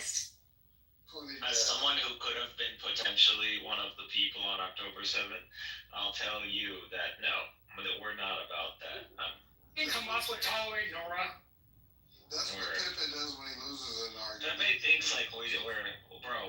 Why did it go into rape? Like that was such a turn. Jesus Christ. He's a Gentile cop. We're Islamists, we're Muslims, we're not Christians. Like they went to Bosnia and they started raping the Muslims there. We're not like that. We don't do what Christians. Okay. Yeah, I don't. This was like a weird. His first instinct. Yeah. His first instinct. Just to talk shit. Tell me about you. Who are you? I don't know you.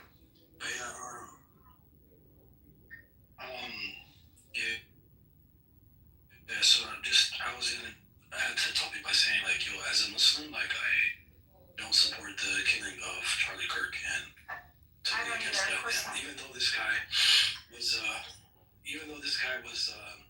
someone who talked shit about Muslims, he talked shit about Islam quite often. I think even his most recent tweet, he had a debate recently just completely shitting on Muslims, you know. No, I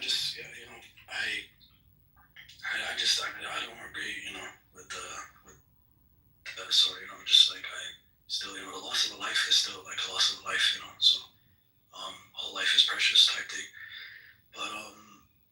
But yeah, it's just you know, so and here's the thing though, way about Gaza. You didn't feel that way about what's happening in Gaza. Yeah, I know. He just because he didn't feel like that, we don't have to, you know, type thing. But I would say another thing is like when you look at the population of Muslims in America, it's only 1%. You know, so why are like, you know, so yeah, why do you writing guys like Kitover? Yeah, why are they even like what are they like so threatened about? Like, I understand maybe. Yeah, I understand maybe Europeans, you know, complaining about Muslims or whatever, but like literally, why would like as an American, like what do you have like to like really stand on, you know? So that's kind of like. And actually, white terrorists have caused way more harm to our country than Muslims overall. I mean, most terrorists in our country are homegrown. I don't blame the left for that. No, but they're right wing. They're mostly right. A lot of them are right. You mean domestic terrorists? White domestic Yeah, I mean, most like mass murders and shootings and hate, like fueled by hatred and hate crimes are fueled by white loner types, right? In America. That Cleo guy ran out the room, man. I think that's what the FBI said. He said He doesn't want to get clipped again. The FBI said the number one threat is not terrorism; it's like white incels. Yeah.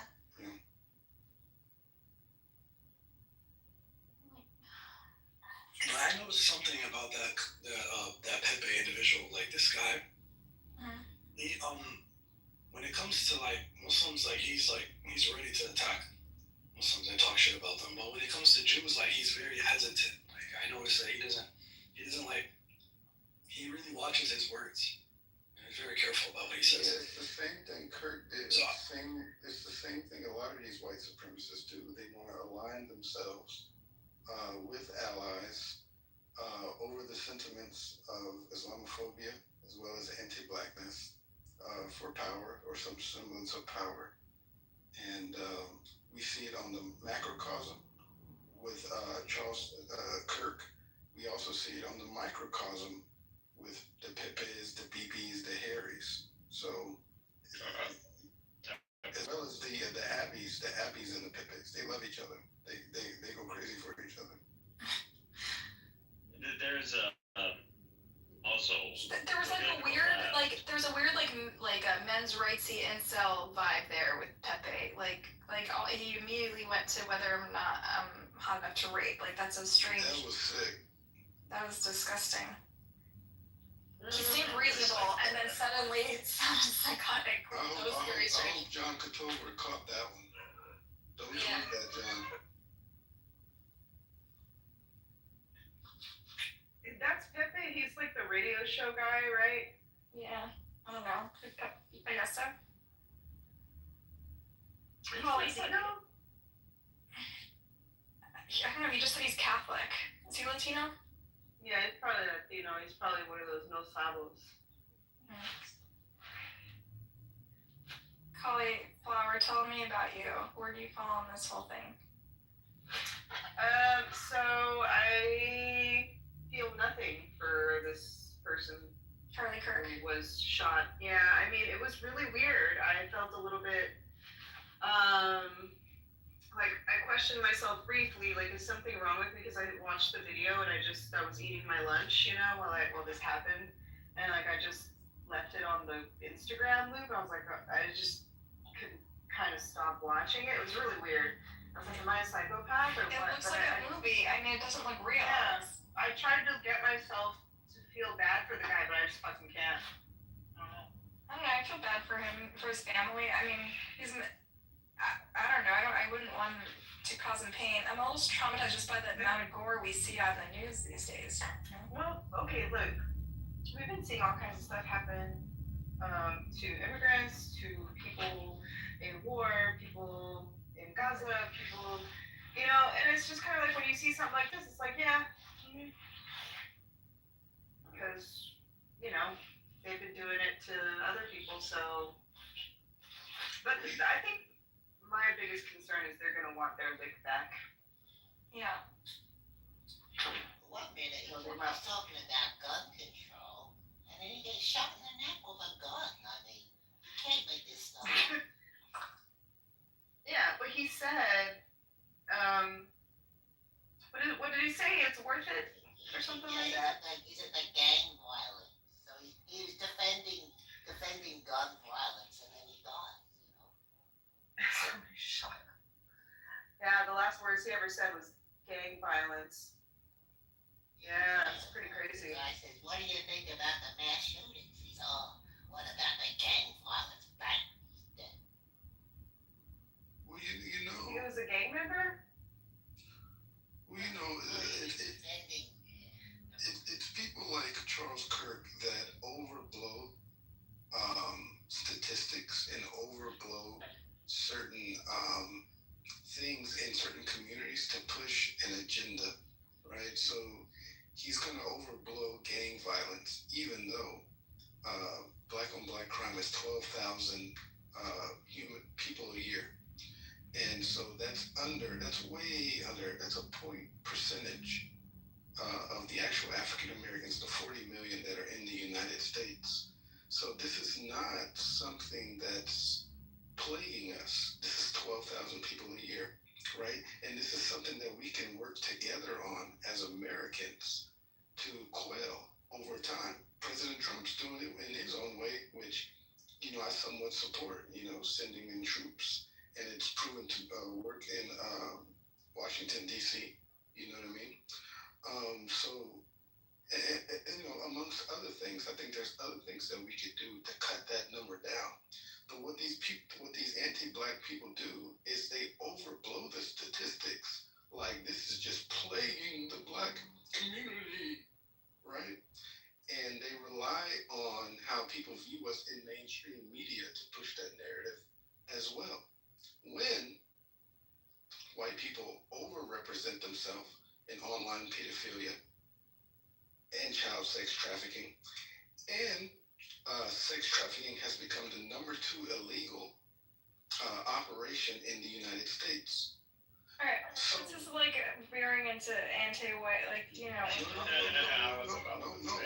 I'm saying that they're overrepresented. Like, let's not smear anyone, generalize about anyone. No, these are statistics. These are .gov statistics. You're doing the same thing he's doing. No, we're doing the same thing they accuse us of. But this is what I'm saying. If 12,000 people are... So what Charlie Kirk said about us, that we smeared white people. If 12,000 people die from black on black crime a year, right? But if we go over to child trafficking, that affects 300,000 to 600,000 kids a year. So then what I'm saying is they overblow these black statistics to push anti-black agendas. And Charlie Kirk has been doing that for the past few years, but he's been taking it to the max for the past week. Yeah, the guy was a real pain in the neck. What do you Oh my god. What do you guys think Trigger did? Who do you think is recording my room? Is that John? Is that John? Yeah, he literally has a room right now called Buttercup 2.0, calling Charlie Kirk and Jews Nazis.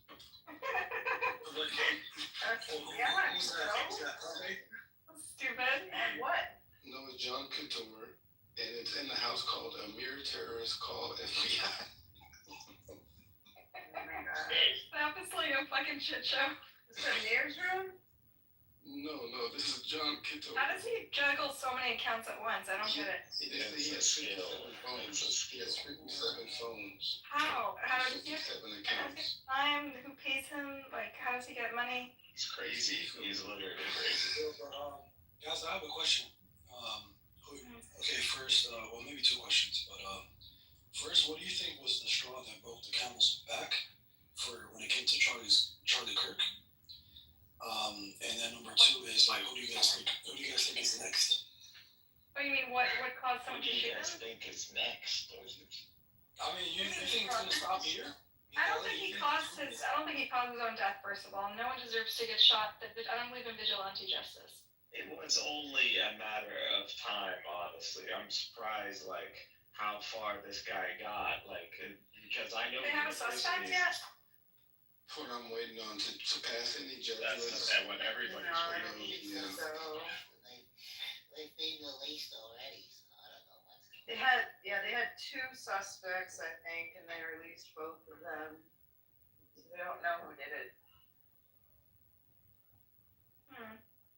Well, Utah has the most white people per capita. And then so if we go to white people, they do the most mass shootings per capita. So it's statistically conducive for it to happen in Utah. Vincent, you're obsessed with me. I don't even think I've had one conversation with this guy. I mean, he's fucking obsessed with me.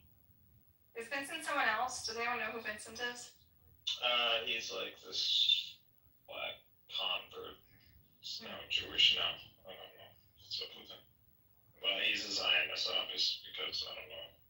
Vincent, I think you might have a wrong impression of me. I engage with Jews because they're my people, and I think I want to have a dialogue with them, okay? I'm not trying to defame you or anybody. I just feel that, I have a different opinion about Gaza and the Israel-Palestine conflict, and I feel the need to vent my frustration and engage with Jewish people who have a different view. That's all, okay? He's a chat warrior. He does this in every room. Like, just, he never comes up. You never hear his voice. You never hear his intellect. He's just a chat warrior. Yeah. Okay. I don't know. Do I need to push the limit? I'll push the limit on this guy. Like, at the end of the day, the left is an alliance. So if you've been in American university, yeah, you understand. Yes, exactly. So we are an alliance, and so this guy literally went against Islam, advocated for pretty much like destroying us, and destroying our ideology, and outlawing us, and so he wasn't subtle, at least when it came down to Islam and Muslims. Deport all Muslims, anyways. So, from that perspective, yeah, fuck him, obviously. So I don't give a crap about him. Like, he put himself against Islam and Muslims for some sort of like global agenda and a crusader agenda, and he paid the price. So I don't know. Just in case, it might be one of us. I don't know. It could be. Maybe. I don't know. I don't think so. But maybe. Could be one of us. But so before, if it turns out to be one of us, like he there's a weight behind your words. So words do matter, and you're gonna declare yourself an open threat. Like, sure, is it against the law? Absolutely, it's illegal. No one should go against anybody. You're gonna get persecuted. Against murder in this room, just to be clear, we're against murder. We just think it's sad that pro-Israel Jews align themselves with just Nazi.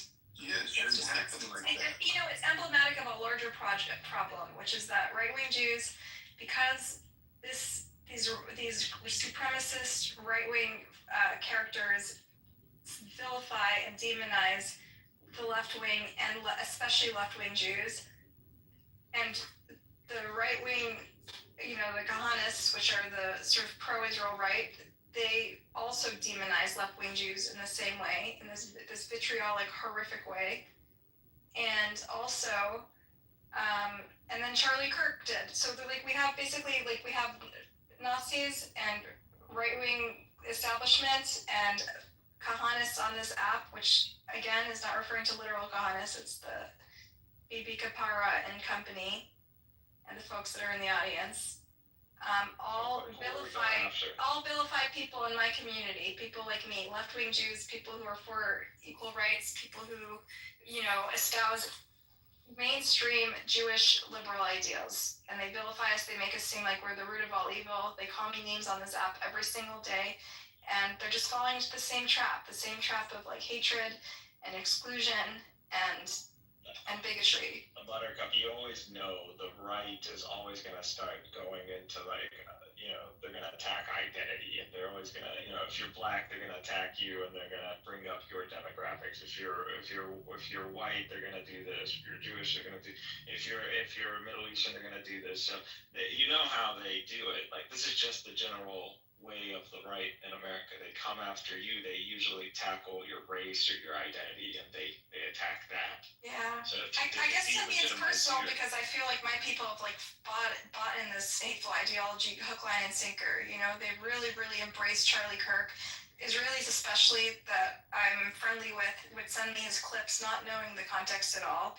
They only know him for his pro-Israel sort of rants.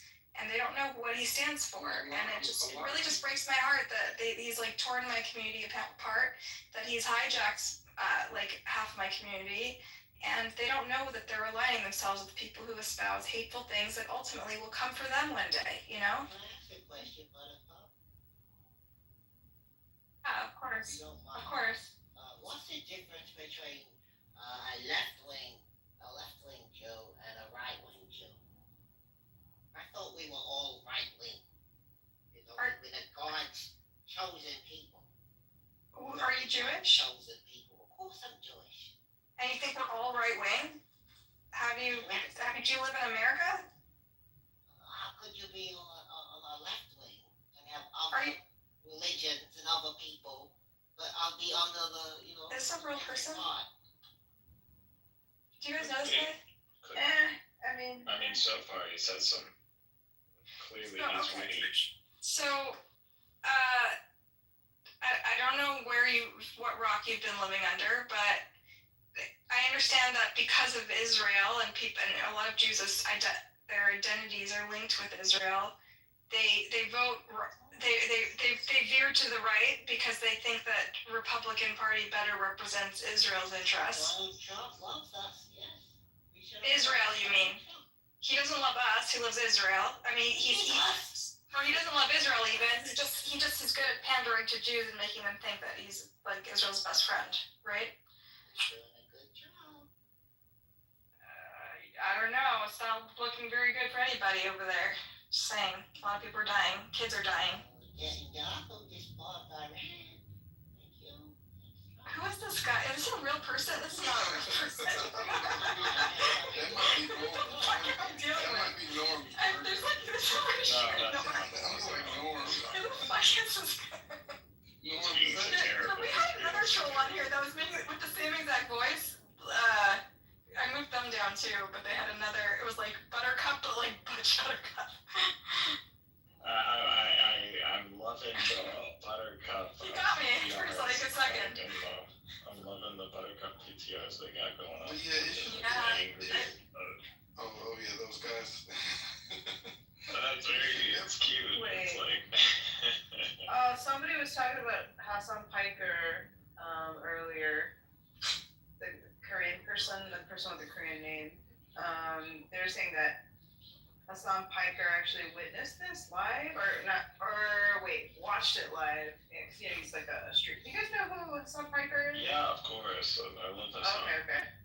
But I don't think it should happen like this. You know, we're in America, free speech. The guy offered himself to be debated. You know what I mean? College to college.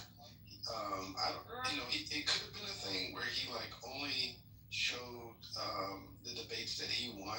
You know, who knows? You know how he marketed. Oh yeah. I mean, Definitely. But what I'm saying is that, you know, this is not good for our democracy. It's not good for our politics. I'm a kind of person where I can feel like I can defeat anyone intellectually. And he offered himself to intellectually spar with many people. Like, that was his whole brand. I mean, he has his ass handed to him quite a few times. Yeah, so I feel like to resort to. But they don't promote those clips, right? Yeah, I feel like to resort to it, it's kind of the coward's way. Even if I feel like he's anti-black, even if I feel like he's Every clip I've seen, he didn't really engage on the issues. He was just snarky. He was like a norm character, you know? I just feel like, you know, we could have defeated him intellectually. We could have defeated him in other ways.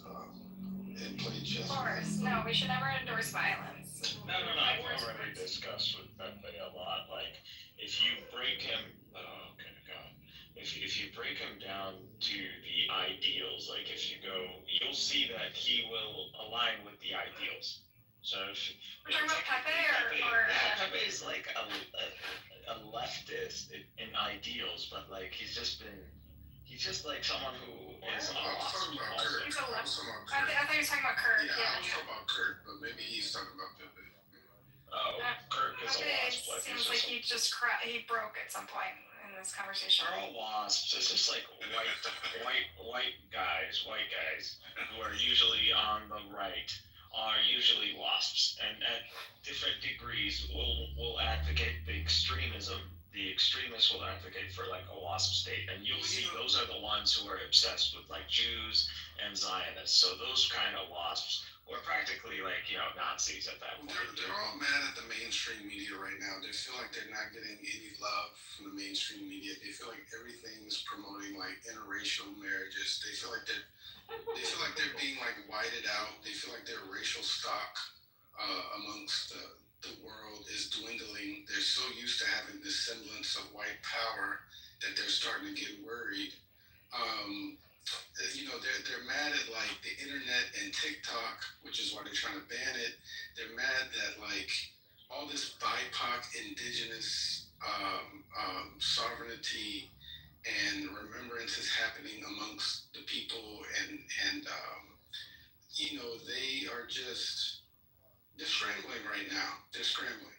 Yeah, they're scrambling because there's a reason they are scrambling, because the demographics are gonna flip in America. Like we're talking, you've got to be honest. People, the right and the left in America, they are represented based on like racial lines. There's a racial correlation to the left and the right in America. And just if one demographic grows, the left also grows. We're reaching a tipping point. Latinos are going to be the majority demographic by 2070, and so that's why that could explain a lot of the new like ICE policies. So Kirk, Ustad, real quick, Ustad, what were you saying about Hassan Piker earlier? Or we can table it. I just wanted to let him know that I wanted to ask, about Hassan Piker. But yeah, I'll if you want to keep going. Let's change the topic. Let's talk about Hassan Piker. What about him? Yeah, so apparently he was watching the shooting live. Like he didn't know it was gonna happen. He was just watching it live, and he had obviously a horrific reaction to it. And he said like he was urging his followers not to make fun of the shooting or the death of Charlie Kirk, because he said this is terrible and stuff like that. And he also felt like that he might be next. Did you see this video? Yeah, because they're gonna want their like. Did you see the video of Hassan reacting? Nah. It was I was watching Kyle from Secular Talk, and he was talking about it. So, but I think the video's out there. It's not sure it'll be hard to find, but yeah. Hassan Piker isn't stupid. He's not gonna go in the middle of a university and set himself up. Like he would have probably gotten shot long before Kirk did. Honestly. Kirk, like I said, Kirk represented their white knight. He was the one that's supposed to go to the universities and galvanize the youth and fight and push back on leftist ideology that seemed to be spreading faster in these institutions of higher education. Why? Because they're learning the truth of the world. Not only that. Not really. They're losing, dude. His purpose is also to thwart like the young people or youth from accepting the ideology of Nick Fuentes. Like Nick Fuentes is like somebody who's rising, becoming extremely popular among among young people. Well, also like the leftist ideologies, right? Like white people are seeing their children radicalize and support pro-Palestinian agendas in record numbers right now, similar to when the Black Panthers linked up with the white kids at the universities and became anti-war during that time. And we all know that once that happened, that's when the U.S. government started going after the Black Panthers and locking them up until this very day. I think a Black Panther just got out like 6 months ago. So they're really worried. They're scrambling, and they needed people like Kirk to go and galvanize the youth, get them back on board with conservative agendas, right-wing agendas, and he was their white knight. Yeah. One interesting thing about Kirk is that I'm sorry, but someone was kind enough to post in the chat Free Palestine posted in the chat the actual video of him saying the anti-Semitic stuff that we're trying to demonstrate. He said, "Is it okay if I play it real quick?" Okay. So here's. Say when all Jewish communities have been pushing the exact kind of hatred against whites that they claim to want people to stop using against them. Now, I don't like generalizations. Not every Jewish person believes that. But it is true, the Anti-Defamation League was part and parcel with Black Lives Matter. It is true that some of the largest financiers of left-wing, anti-white causes have been Jewish Americans. They went all in on woke, and it wasn't just ADL. It was some of the top Jewish organizations in the country that have done that. In fact, we have seen this with the recent retreat of Jewish donations that are no longer going to be administered to colleges, right? Mark Rowan, Leon Cobham. Can we get that full list? It's very powerful.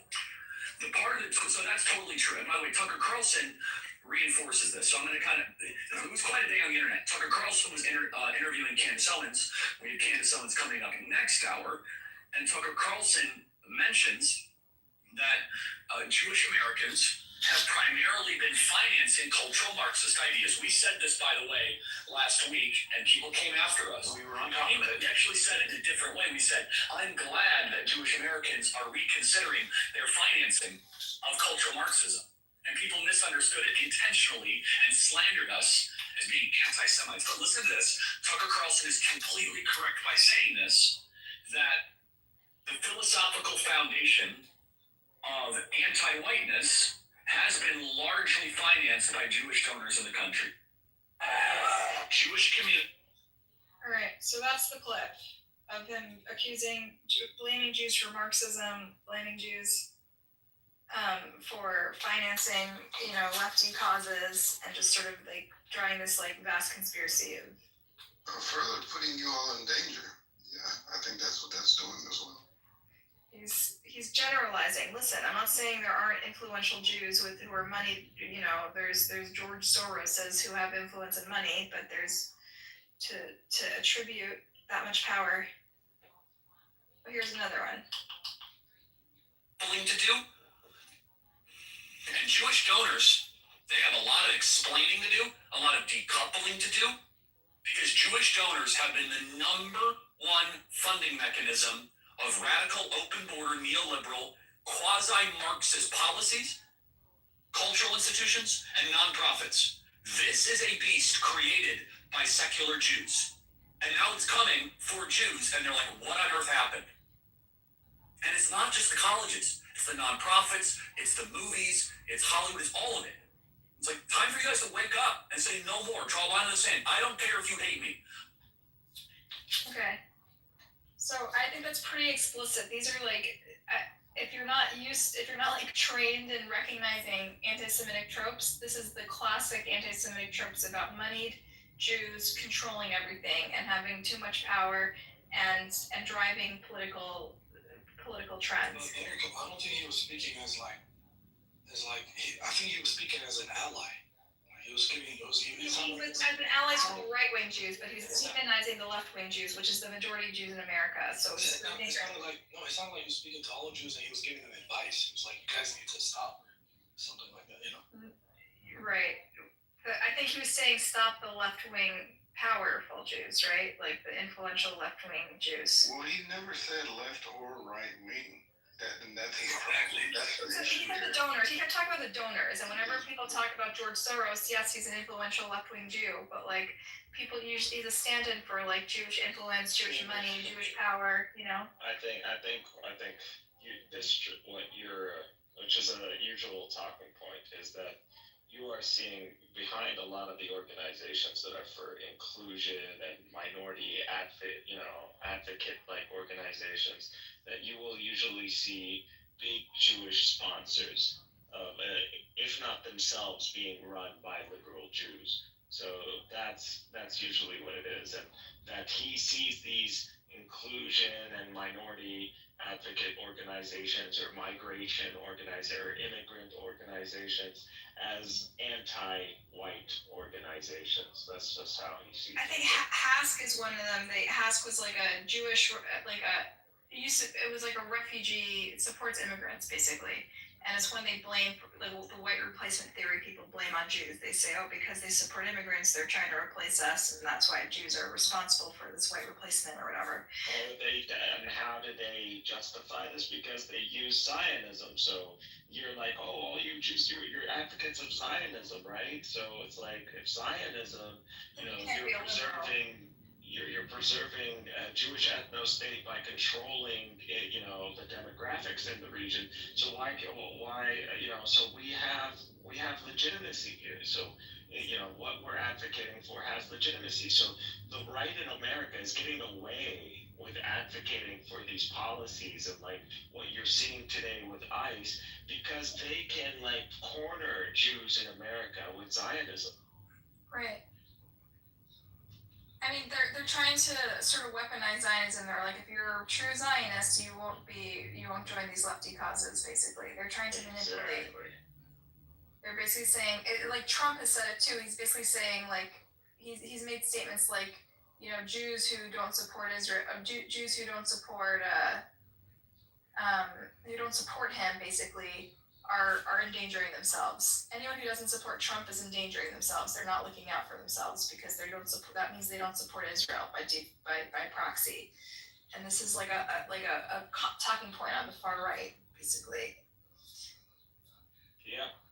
Actually, I would say it's one of their main angles.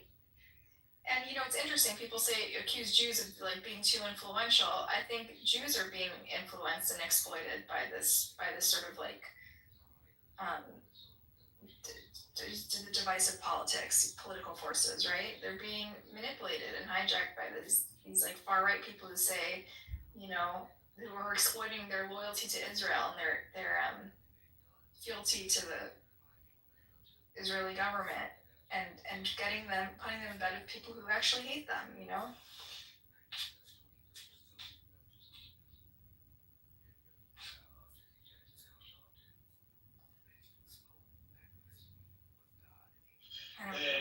There can't be the problem, and I'll tell you, especially with the leftist Jews, like it's too late in the game for you to be caught and frozen like a deer in front of headlights when someone puts you in when someone on the right asks you about Zionism. Your position should be very clear. We don't need to be educating you on what Zionism is. We don't need to be educating you on what's going on in Palestine or the Greater Project or the War on Terror. Like none of this. It's too late in the game for you as someone on the left to not be aware of this and aware of what's going on when it comes down to this conflict and our greater doings as America and our foreign policy and the wars since 9/11, even before. So we gotta be clear, and as a generation, there is no reason for ignorance. We have social media, everything's accessible. Or support Israel. Israel is a genocidal nation. They are. Be clear what you're asking for should be clear. Yeah. And that's a problem with a lot of leftist Jews. They go, the right comes in, blah, Israel, and then they're like,